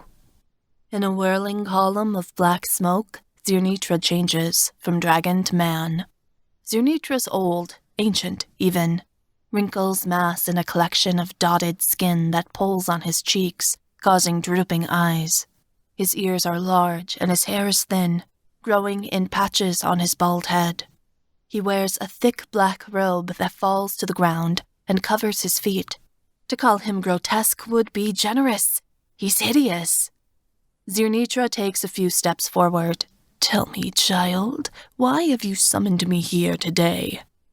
I pause, thinking over what I'm going to say before plunging in. You know who I am, I say, and his eyes spark. You chased me into the sea long ago. You drove Smock and I, or as we were at the time, Lek and Oleska, apart. He grins. Even in his human form, his teeth are sharp and pointed. You remember. At last. I stare at him. I call you because my village is in danger. German forces seek to steal my princess away and flatten the town. That's none of my concern. Zirnitra puts his hands inside the sleeves of his robe. Human affairs are dull to me. I'm willing to offer you something in exchange for your help, I say quickly. He's probably just disappointed this deal involves something as simple as killing a horde of humans. Zirnitra makes a sarcastic noise. Please, girl, what could you offer that could tempt me to devour the Germans? My hand. His eyes widen. Zirnitra licks his lips eagerly. Is that so? Yes, I say, even though my insides are curling up on each other and my heart is screaming in protest. If you agree to save Krakow and kill the Germans, I will marry you. I know that's what you want. It's the reason you chased me into the sea. You desire to obtain what Smok cannot have. Zernitra taps his chin with a long finger, topped with a filthy fingernail. I did regret taking your life the first time around, as you were such a beautiful girl. This seems a fair deal. You are very powerful now, and could be useful to me. Zernitra's eyes brighten. Very well, I accept your offer. Thank you, I whisper. Part of me was hoping he'd say no, but I'm happy with my choice. I've saved Wanda. Zernitra steps back. I will come for you when the Germans arrive, he says. After I've slaughtered the horde and saved your precious village from destruction, we'll leave Krakow together. Until then, my bride. Zernitra transforms back into a dragon. He spreads his wings and takes flight. I watch him as he soars off into the distance and takes refuge over the hillside to lie in wait for Prince Reinhold and his men. The moment he is flown out of sight, I fall to my knees. A sob breaks through my chest, bubbles up my throat, and rises through my mouth. A wail of grief and despair wrenches itself from my tongue. I put my head within my hands and bawl. Pure devastation rattles my bones right to the very core of me. I don't believe I have a soul anymore. I let it go for a price. I've sold myself into slavery again. A few precious days of freedom was all I was able to experience of my new life before I bound myself in chains once more. Zernitra is a god. He will not let me go. He will extend my life using magic, prevent me from dying so that I will serve him and be his slave forever. I have no hope of escape, not even through death. I take out the sea axe. I look at it, then, with a curse, throw it aside. I continue to weep until the night is dark and all seems lost. When the dawn rises and I have no more tears left to cry, I stand and pick up my sea axe. I have a few more hours of precious freedom yet. I want to spend them with Wanda before Zernitra takes me away from her. I put myself back together and begin the walk up the hill back to the fortress. I merely hope my sacrifice is worth it. I knock on the kitchen trap door. The cook answers. Fliss, what are you doing? We were about to close up, he hisses. Sorry, I replied dully. I was confused. I didn't know where to go. An excuse most would believe. Now isn't the time for your foolishness, he snaps as he lets me in. He puts a board across the door and starts hammering nails into it before he pauses. What is that on your face, girl? Nothing. I smear my cheek against my sleeve. I push past him so I can rejoin Wanda. However, as I'm proceeding up the stairs, I pause. I hear something. Something calling out in the distance. War horns. What time I have as a free woman is over. The Germans have arrived. I scamper up the stairs. The guards placed at Wanda's door move aside as I burst in. Fliss! Wanda embraces me. Her eyes dart around from this way to that as the sound of the horns grows closer. Oh, Fliss, I don't like this. It's going to be all right, Wanda. They won't get through. Even as I say the words, I tremble. How do you know? She asks. Did your dragon agree to stop them? I almost cheer up again at the thought of Smok. Yes, I lie. He'll be here soon. Don't worry. Wanda and I sit on the bed and curl up against the back of the headboard. We sit in silence as hours pass, holding on to each other. The sounds of swords clashing and men dying permeate the thick wooden walls. Though I'm listening intently, I don't hear a dragon's roar, nor the telling sounds of his bulk upon the earth. Where is Zernitra to protect us? He promised. They've broken through the gates, someone downstairs yells. His voice is cut off by silence. There's the sound of heavy boots clomping up the stairs and a clashing of steel on the other side of the door. Wanda looks at me. This is the end. I can't believe it. After everything I gave up, I wasn't able to save her or Krakow. We've lost. I clutch her fingers so tightly within mine they go white. Whatever happens, I'm going with you, I say. Wanda nods. It is then the door bursts open. The guards slump against the ground, dead. Larger men, one with the German symbol on their breastplates, step over their bodies and into the room. Leading the way is Prince Reinhold. Wanda screams, and the Germans reach for her. I plant myself in their path, but they push me out of the way and onto the floor. Prince Reinhold grabs her arm and pulls her forward. He slings her over his shoulder and turns to leave. Wanda pounds on him with her fists, but her puny hits are nothing against the brute force of the German prince. No! I leap to my feet and pull the sea axe free. I go to stab Reinhold, but one of his soldiers punches me across the face. I go spinning to the floor. My body slumps, and all feeling fades from consciousness as the world around me goes black. When I finally come to, the battle outside hasn't stopped, but the Germans who took Wanda are gone. "Wanda!" I cry. I grab my sea axe, which is lying discarded on the floor, and leap over the dead bodies of the guards in the hallway to give chase. All around me, men are fighting. They stab each other with spears and swords. When I reach the courtyard, I have to keep my head down as arrows are fired. Some of them barely miss my head. They land in the chests of soldiers and knights beside me. The corpses of the dead lie everywhere. My feet become soaked in blood as I weave around the skirmishes, looking for Wanda. Finally, I spot her mane of long hair. Wanda is still on Prince Reinhold's shoulder. She screams loudly as he carries her out of the gates of the fortress. "Wanda, I'm coming!" I scream. I prepare to spring, but before I can, a dark shadow looms overhead. There are screams of terror unrelated to the battle, and the knights and soldiers stop fighting. Before I can see what's going on, a large, scaly foot encloses around me.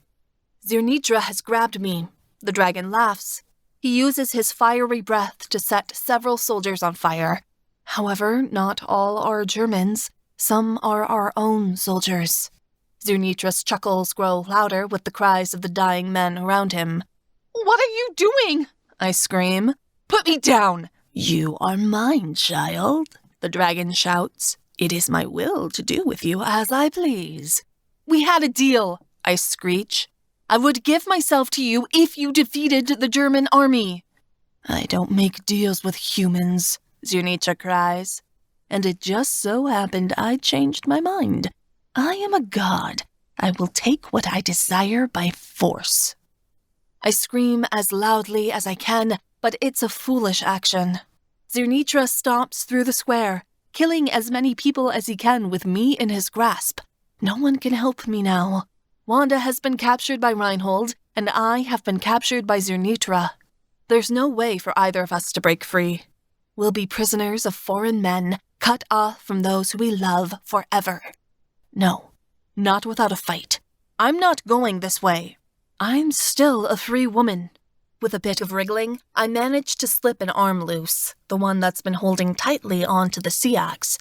I plunge the knife down into Zirnitra's paw. He gives a roar of pain and drops me. I make sure to keep a good grip on the blade and wrench it out from between his scales as I fall. When I hit the ground, air whooshes out from me. I moan as I feel my body expand from the tight hold Zirnitra had on me. Smoke funnels from Zirnitra's nostrils. He growls. The rumble is enough to shake the ground beneath me. "Someone needs to teach you manners," he rumbles angrily. Digging his claws into the ground, Zirnitra lunges for me. Yet something sails over my head, a blast of flame that devours Zirnitra's face completely. Zirnitra groans. He stumbles backward, shaking the sparks out of his eyes. He flattens several soldiers behind him as he does so. I'm not stupid enough to sit here and get crushed by Zirnitra's giant feet. I clumsily get up and run, so I'm at least out of the dragon's reach. After I'm a good distance away on the other side of the square, behind Zirnitra, I look over my shoulder to see what stopped the dragon god. Complete and utter shock freezes me on the spot. My hero is beneath the ruined gates of the fortress. His hand is filled with flame, an intense fire burning brightly in his eyes. Smock. Chapter 18. Smock's teeth are bared. From around him brews a dark smoke. It filters around his form, casting him in shadow. He's still a man, but you can clearly see the dragon inside of him, the beast tormented, ready to attack. All of the people in the square have parted the way to stand back in awe at the appearance of this dragon prince. Zirnitra pauses. He takes a few steps backward, and then says, "I didn't think you were foolish enough to return." Smock smiles, but it's not a gesture of friendliness. It's more of a smirk, cocky and dangerous. And by the gods, how it sets me on fire. "I had to come back for my dear girl," Smock says. He casts his eyes at me. This time, he smiles genuinely. "Though you knew that, didn't you? You heard her sing my song." "My girl? Is that me? I can't believe it. It is me. I want to do a happy little dance on the spot before Zirnitra roasts me alive and ruins my good mood." Then I comprehend what Smock said. He did hear me call to him. He heard my song. Frustration wells inside of me. "Why didn't you come sooner, dimwit?" I shriek. I stomp my foot on the ground. "It seriously took you this long to get here?" "I'm sorry, Fliss, but I spent days looking for you," Smock says firmly. "By the time I heard your song, I was very far away. It took me some time to fly here, even at full speed. I promise I won't dawdle next time." "Don't let there be a next time!" I wave my arms up and down. "Do you realize what I had to do?" "Listen, it wasn't my fault you decided to walk off and—" "Enough of this," Zirnitra bellows. "This ridiculousness ends now." Zirnitra starts forward. He stampedes towards Smock, but Smock brings up his arms, and a wall of fire rises around him. Zirnitra tries to bash through the fire shield, but he cannot. His brute strength isn't a match for Smock's magic. Zirnitra recoils backward and sneers. Sparks fly out from the corners of his mouth. "Oh, is it a magician's fight you want, boy?" Zirnitra hisses, flashing out a forked tongue. "Then a magician's fight you will receive." In a column of swirling smoke, Zirnitra changes. He transforms into a man and throws out his hands. From within them comes a stream of dark purple magic, tinged with smoke and lightning. It races quickly towards Smock's heart. "Smock, look out!" I cry. Smock rolls out of the way.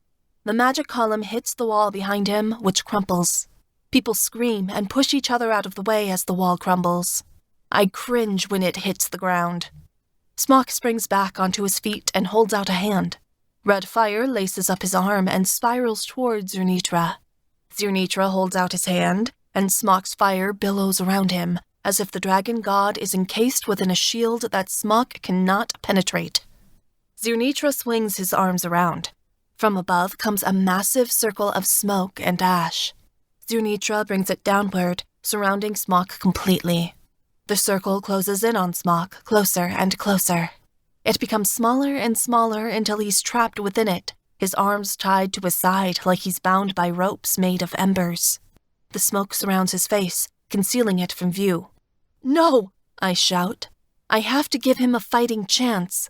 Summoning a bout of courage, or insanity, depending on how you look at it, I charge at Zirnitra and launch myself on his back, pounding the side of his head with my fist. "Oh!"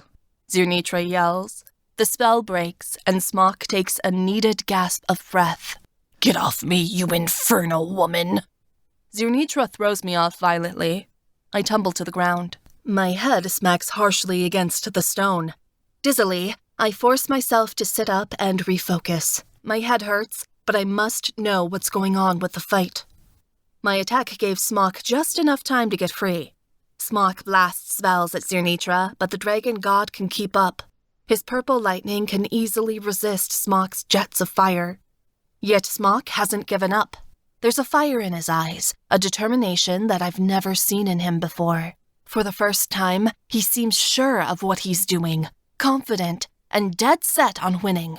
Zirnitra casts yet another lightning bolt at Smock, but he waves it away. At that point, Smock changes. He morphs into a dragon and circles Zirnitra, braying a challenge. Zirnitra changes again, and both dragons charge. The sound they make as the behemoths collide hurts my ears. They rise up in the air and paw at each other. Zirnitra attempts to claw out Smock's innards through his soft underbelly scales, but Smock uses his tail to bat the hits away. Smock bites down on Zirnitra's shoulders. Although the dragon god cries out in pain, he doesn't give in. There's hardly any room for both of them in this tiny square. I take after the soldiers and run for cover against the walls of the fortress. The two warring dragons pay no mind to those who are foolish enough to be caught in their path. Quite a few people who dare to stand too close are squished or impaled by a wayward spike. Men have no business in the affairs of dragons. Zirnitra rises up on his hind legs to deliver a devastating blow, but Smock has a plan. While Zirnitra is balancing, Smock lunges forward. He clamps his jaws down on Zirnitra's neck, his claws digging into the god's stomach. Using brute force, Smock throws Zirnitra across the courtyard and into the main building. It crushes to a collection of broken wood underneath Zirnitra's weight. Stunned, Zirnitra has no time to react. Smock strides forward and snaps Zirnitra's neck up in his jaws. He bites down as hard as he can, and blood begins to stream out from the puncture wounds in Zirnitra's neck. Zirnitra screams, but Smock doesn't let go. He only digs his teeth in harder. "What are you going to do?" Zirnitra chuckles, but the sound is mired with pain. "You cannot kill a god." Smock twists his head until Zirnitra's neck is forced into a complicated position. Zirnitra moans. With the god's head still in his mouth, Smock mumbles, "No, but I can cause you unimaginable pain until you wish you were dead." The god's eyes widen.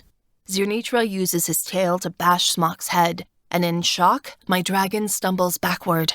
A coward, Zirnitra slithers out of his reach. Shrieking, Zirnitra gambles away, spreading his wings and taking to the sky. Shouts of rage and defeat follow him all the way, until he disappears into the red skyline. Smock stands tall as he watches him go. He gives a satisfied, before spreading his wings and roaring once more, a victory cry. The dragon stops roaring and turns back to look at me. His eyes are surprisingly human, not beastly. A soft veil of smoke rises around the dragon. Then he changes from monster to man. The same Smock I know and love is here. He came back for me. He opens his arms wide and I run into them. My head falls naturally against his chest as he holds me tight. By the gods, how I missed him. "Oh, Smock," I say. "I was so worried you were gone forever." "I could never leave you," he says quietly. "I had been searching for you for days. I believe you left or were captured. I feared the worst." "I was captured by Germans, but I escaped," I tell him. "A siren helped me. It's true, Smock. I do have siren blood." "I figured as much when I heard your song from so far away. It caused me to rush to you as soon as I could."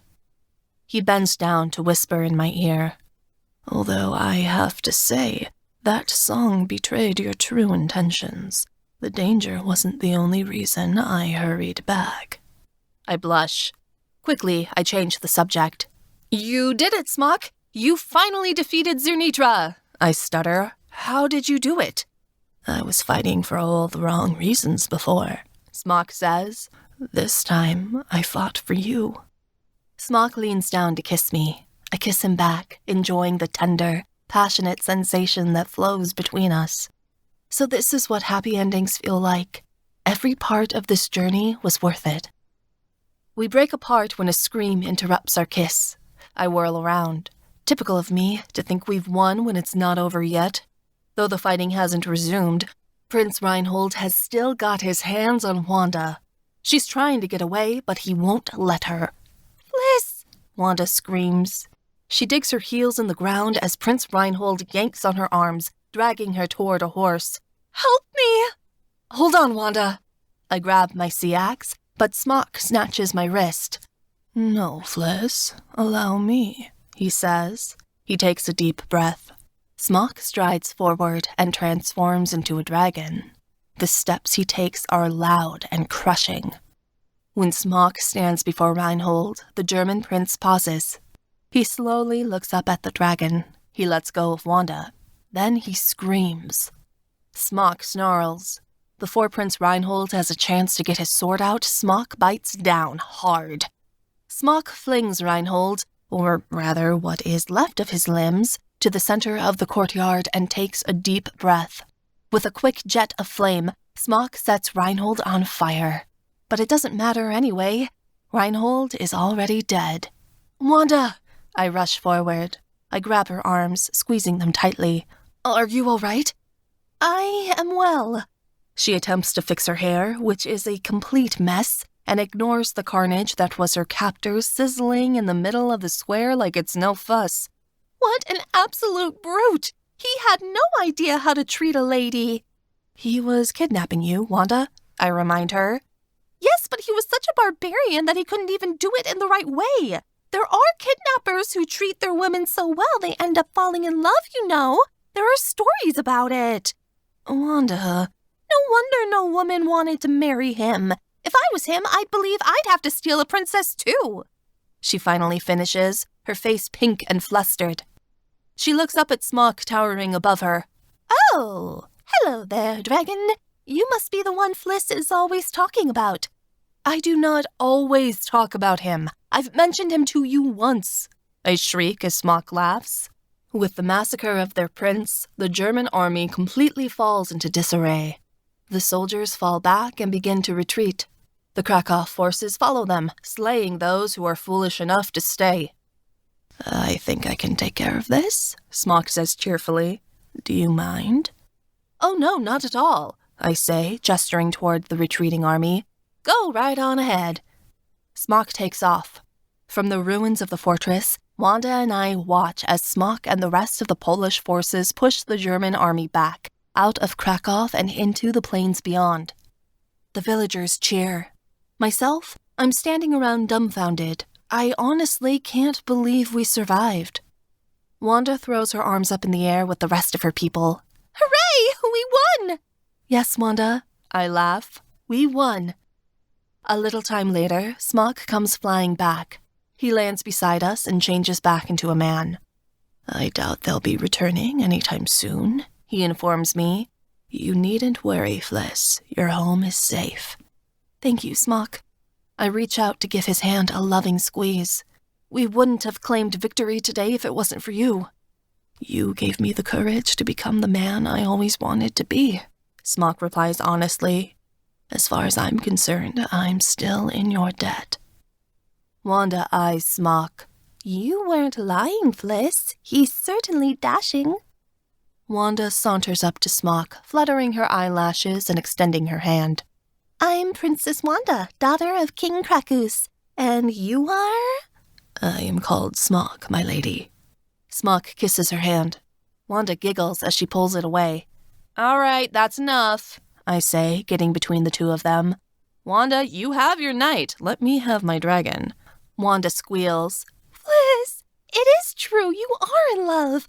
And can't you see, you two are meant for each other. You must be married at once. Oh!"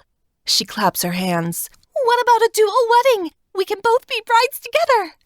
"Well," I say, looking up at Smock.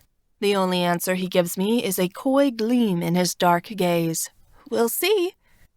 The little moment between the three of us is broken as the people of Krakow close in. They're silent. Most of them are looking at us like they can't believe their eyes. Some are fearful, others malicious, eyes betraying evil intent. Smock might have saved Krakow, but to some here, he's still nothing more than a dragon. A very, very dangerous dragon. I entwine Smock's arm in my own and hold it tightly for his comfort. "Don't worry," I whisper. "I won't let anything happen to you." Smock swallows and nods. From within the crowd emerges a stern man, covered in blood and standing tall above the others. His gaze still burns with distrust and hatred. King Krakus. Chapter 19. He can't still hate Smock after all my dragon's done, can he? Maybe he can. I keep a tight grasp on Smock's arm. Whatever Krakus rules, I'm still standing by Smock's side. Krakus takes a step forward. Why did you do this, dragon? After all these years, why do you show love for Krakow and our home? Why save us after your years spent in solitude, with no mind toward the lives of our people? I want to shout at the king that Smock has always cared about the people of Krakow, but I know if I say something now, I ruin Smock's chance to defend himself. Smock swallows. He rubs his chin and says, "Things have changed. I had no reason to leave my cave or to involve myself in the affairs of humans." Smock looks at me. "But then I asked for a woman to accompany me on my journey across the world. I met Fliss, and everything changed. I have fallen in love with her, Your Majesty. If this is her home, it is also mine. As such, I am obligated to protect and defend it." Krakus's gaze changes from distrustful to something else. I cannot describe it, though if I had to use a word, I would say satisfied? Krakus turns to look at me, a gaze of pride written upon his kingly face. He doesn't express approval or congratulate us on our love. Rather, it's as if he thinks I purposefully manipulated Smock's feelings to my own advantage. It makes me uneasy. "Very well." The king claps his hands. "We should host a feast in the dragon's honor. Let us celebrate this victory for Krakow's triumph over the Germans." Some of the surrounding knights cheer, but most of the crowd is pretty cowed. I'm with them. A feast? Now? When half the village has been destroyed? "Father, is now really the right time?" Wanda asks softly, putting a hand on the king's shoulder. "Many of our people have been killed, and it will take time to clean the mess left behind by the battle. Some of our buildings have been burnt or smashed to the ground. Can't the feast wait?" "Nonsense," the king booms. "The Great Hall is still standing. We should remember our dead through a celebration that acknowledges their sacrifice. Tonight it is." Murmurs sweep throughout the village. Krakus asks the soldiers to start burying the bodies and orders the peasants to begin rebuilding the fortress. He leaves to cobble together the remaining cooks to tell them to whip up a banquet. Wanda turns to me. "I'm going after Father. I don't believe he's feeling well." She bites her lip. "I'll see you at the feast?" "Of course," I nod. When she runs away, I glance at Smock. Strange that Krakus would want to celebrate now. Half the fortress has been crushed. It is rather odd to celebrate when so many are in mourning. Smock's brow furrows, but then he shakes his head. "It is no matter. We'll go. Perhaps this is the king's sign of making peace." Smock grabs my hand. "Fliss, would it be quite possible to speak with you alone? I know this is rather abrupt, but I've been thinking of what to say to you for days, and my heart feels this can no longer wait." "Alone?" My heart skips a beat. "Why, yes. Where shall we go?" "I know a place." Smock pulls me through the rubble. We maneuver over fallen stones and broken wood on our way out of the village. He leads me around the opposite side, down one giant hill only to climb another. This hill is taller than the one Krakow sits upon and has a collection of trees, along with a long, flat rock perfect for sitting at the top. It overlooks everything. The sun casts down an orange glow upon the earth as a new day begins. Smock sits down on the rock, and I follow his lead. He cups my hands in his large ones. "Fliss, what are your plans going forward? You are a free woman now. What would you like to do?" "Plans?" I lean backward. "I suppose I have none. I think I would like to stay here in Krakow with Wanda. Yet I've seen the world now, but only a little part of it. I believe I would like to see more. There's a place I'd like to take you, Smock says. He's a little nervous. His hands shake slightly. I think you would love it there. Where is it? I ask curiously. It's a surprise. He smiles coyly. I don't want to ruin it, but I don't wish to make you feel like you're being forced into going somewhere you don't want to. If you desire to stay in Krakow, you're more than welcome to, and if you want to travel the world, then do it. He hesitates. My only request is no matter where you are, let me be there with you. I always want you with me, Smock, I say. I'm not quite sure what I want to do yet, but just know that wherever I am, you will be there as well, always. He smiles. Your song spoke to my heart. I wasn't completely certain if you loved me before, even if you said so, because I didn't believe anyone could love a monster. It drove me to get back to you. All of it was honest and true, I say. I meant each word. Smock puts his forehead against mine. I didn't believe I deserved a second chance, he whispers. It doesn't matter whether you deserved it or not, only that I gave you one. I kiss his temple. It was too much for us to be separated forever. Fate intervened, and the gods decided to return me to you, and I will be forever grateful they did. Smock and I sit upon the hill for a long time.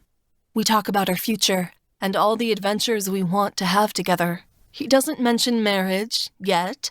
I find it inconceivable that only a few weeks ago I was totally alone in the world, and now I've found the love of my life. Why have the gods decided to be so fortunate and smile upon me? I suppose I will never know.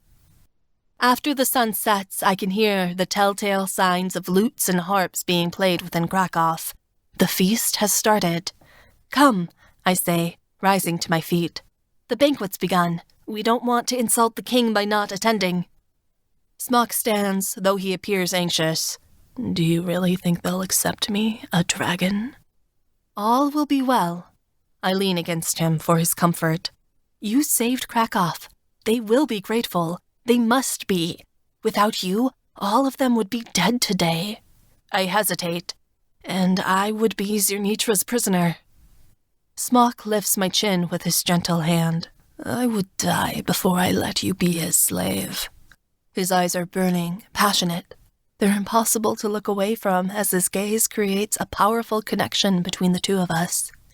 If he ever bothers you again, I will kill him.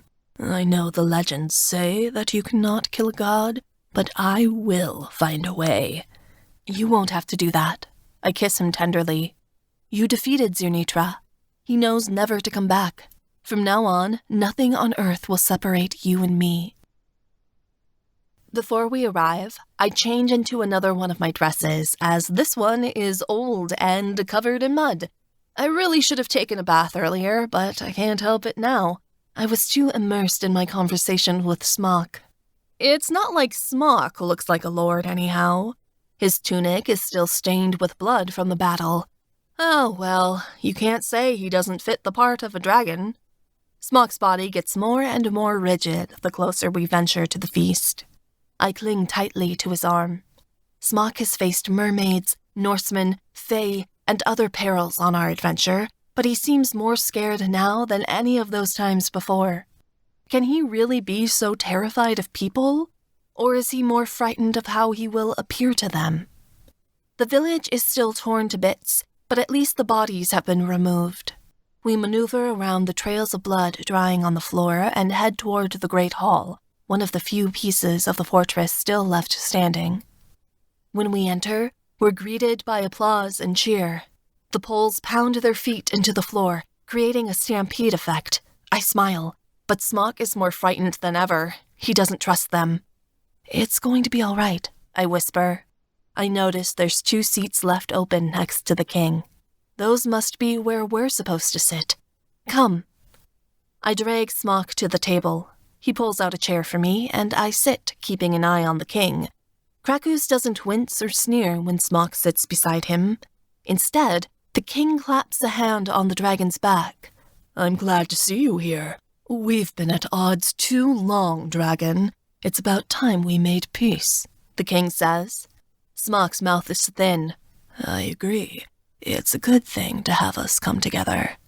And all to Fliss, Krakus roars, giving a boastful laugh. He rises to his feet and lifts his mug. A toast to the dragon of Vavel Hill and the maiden who befriended him. Stolat! The crowd raises its drinks once before downing them in one gulp. I'm put at ease. Krakus wouldn't be this hospitable to an enemy. He's accepted Smock as one of us. The band plays cheerful tunes while couples twirl to the music on the floor.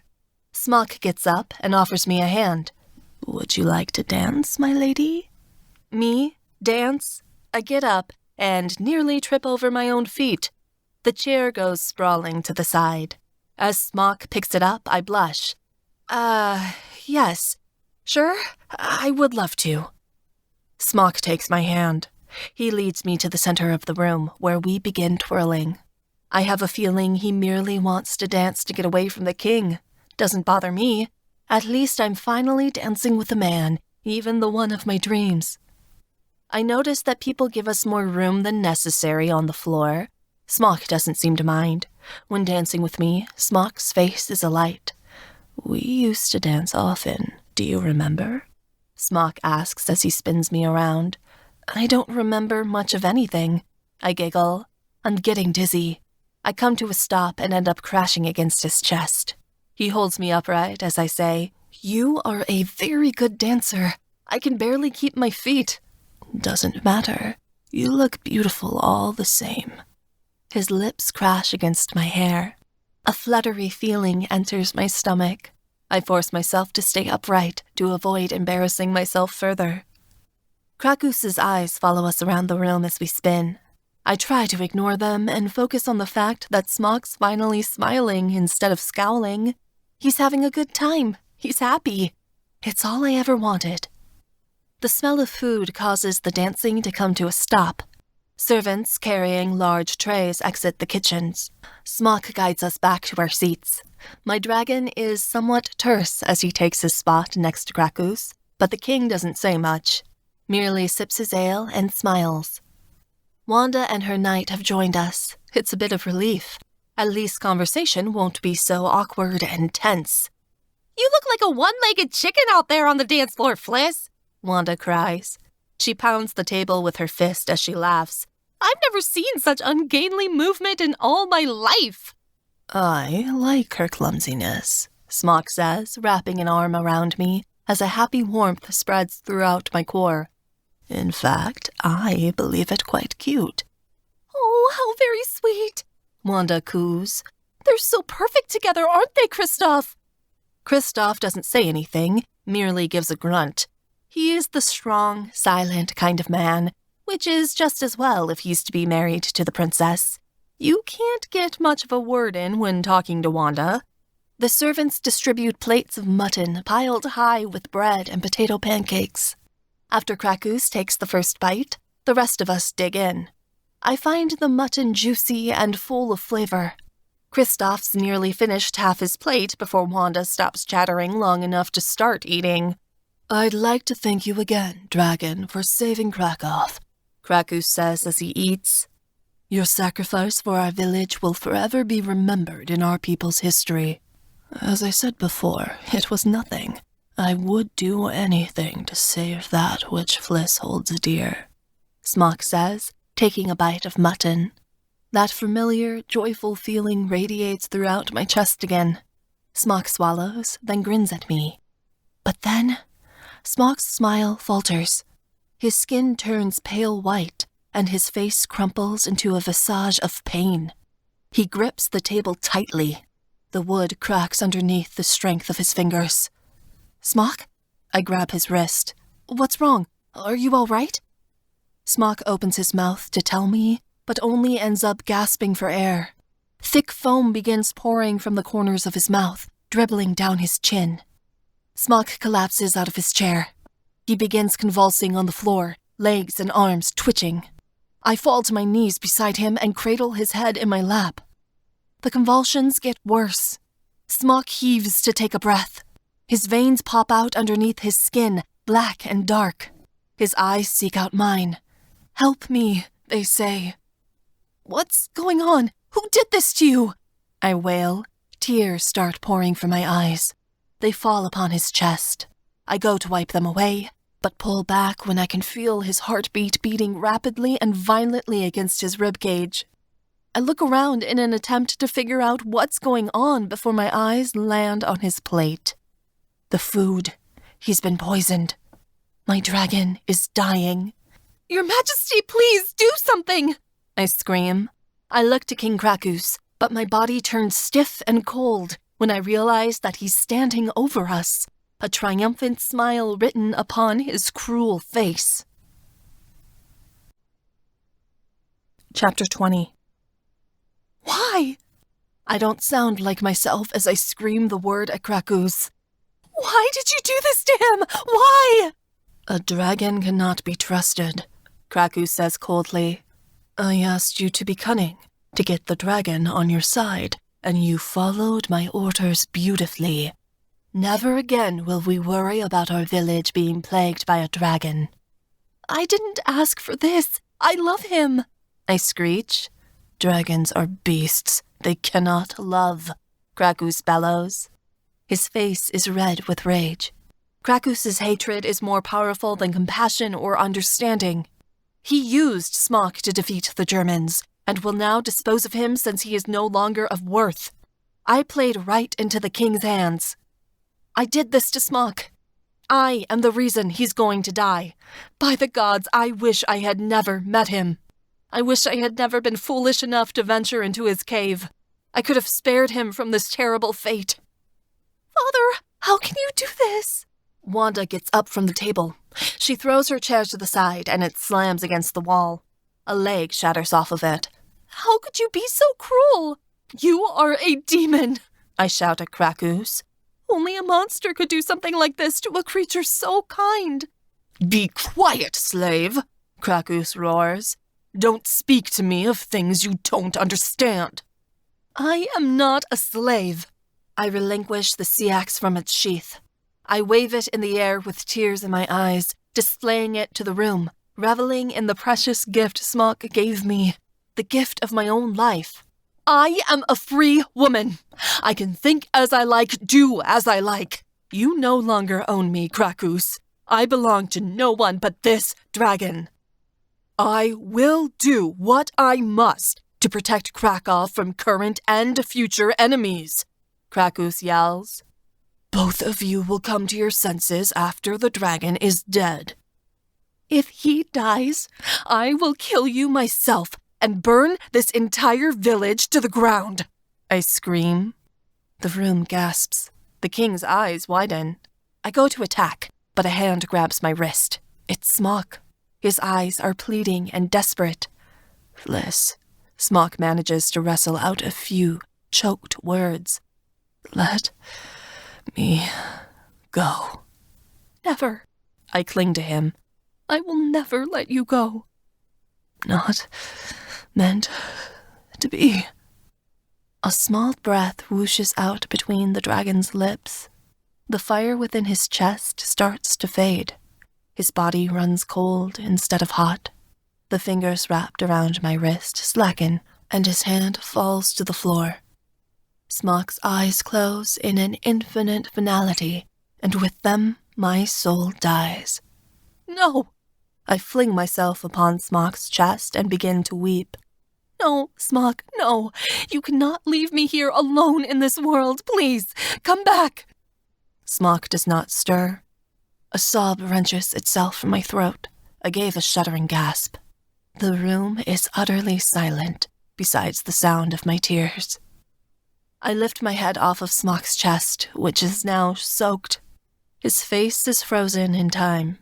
Unbidden, a song begins to rise out from within. With a voice choked with tears, I begin to sing.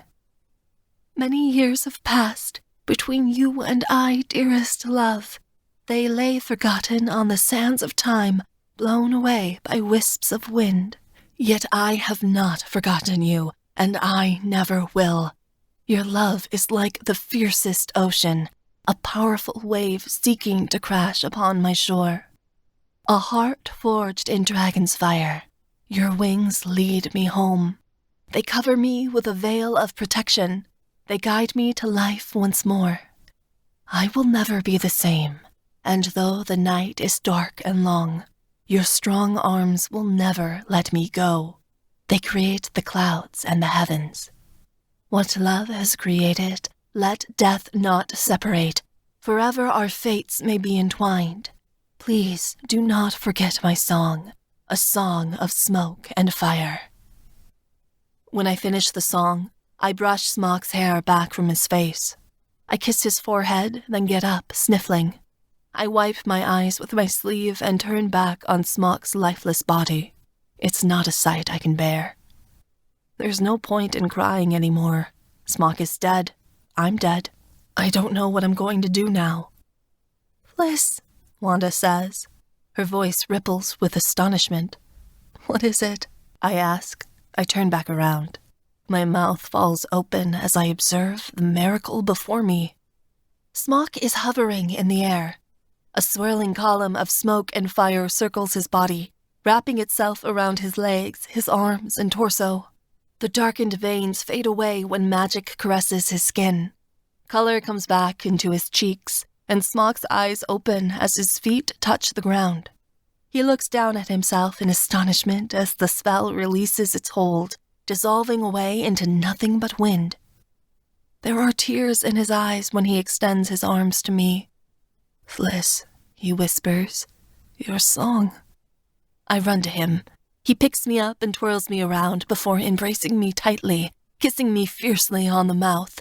Fresh tears run down my face. Smock cups a hand to my face, and I say, Smock, you're alive. The power of your magic is strong enough to even put a stop to death, he says. You were right. Nothing can separate us now or ever again. Smock kisses me again, yet we're forced apart by the sound of dishes being swept off the table and smashed onto the floor. Witchcraft! Krakus cries. You can hear the knuckles in his hands crack as he binds them into fists, and the rage in his voice as he glares at me. This cannot be. Guards, kill him! Kill the dragon! Soldiers and knights unsheath their swords and venture our way. Smock and I hold tightly to one another. Should I change? He asks, looking around. No, I say. Let them. There are too many knights for Smock to fight off all by himself while protecting me. If this is how Krakus wants it to end, then so be it. I'm not going into life or death without my dragon. Smock and I press against each other as the knights venture closer. Yet there's soft footsteps and someone plants herself rebelliously in front of us both. It's Wanda. Daughter, get out of the way, Krakus snarls. This is no concern of yours. It most certainly is, Wanda shouts. Her hair whips around her face as she stares down her father. Fliss is my best friend. Fliss is hardly more than a slave, Krakus bellows. Her life isn't worth the opportunity to potentially slay the Vavel dragon. That's where you're wrong, Wanda hisses.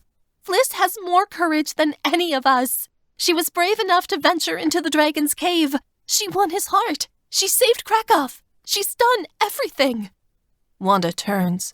Under her breath, she whispers to me, We'll be together again soon, Fliss. Silently, she mouths the word go. I understand.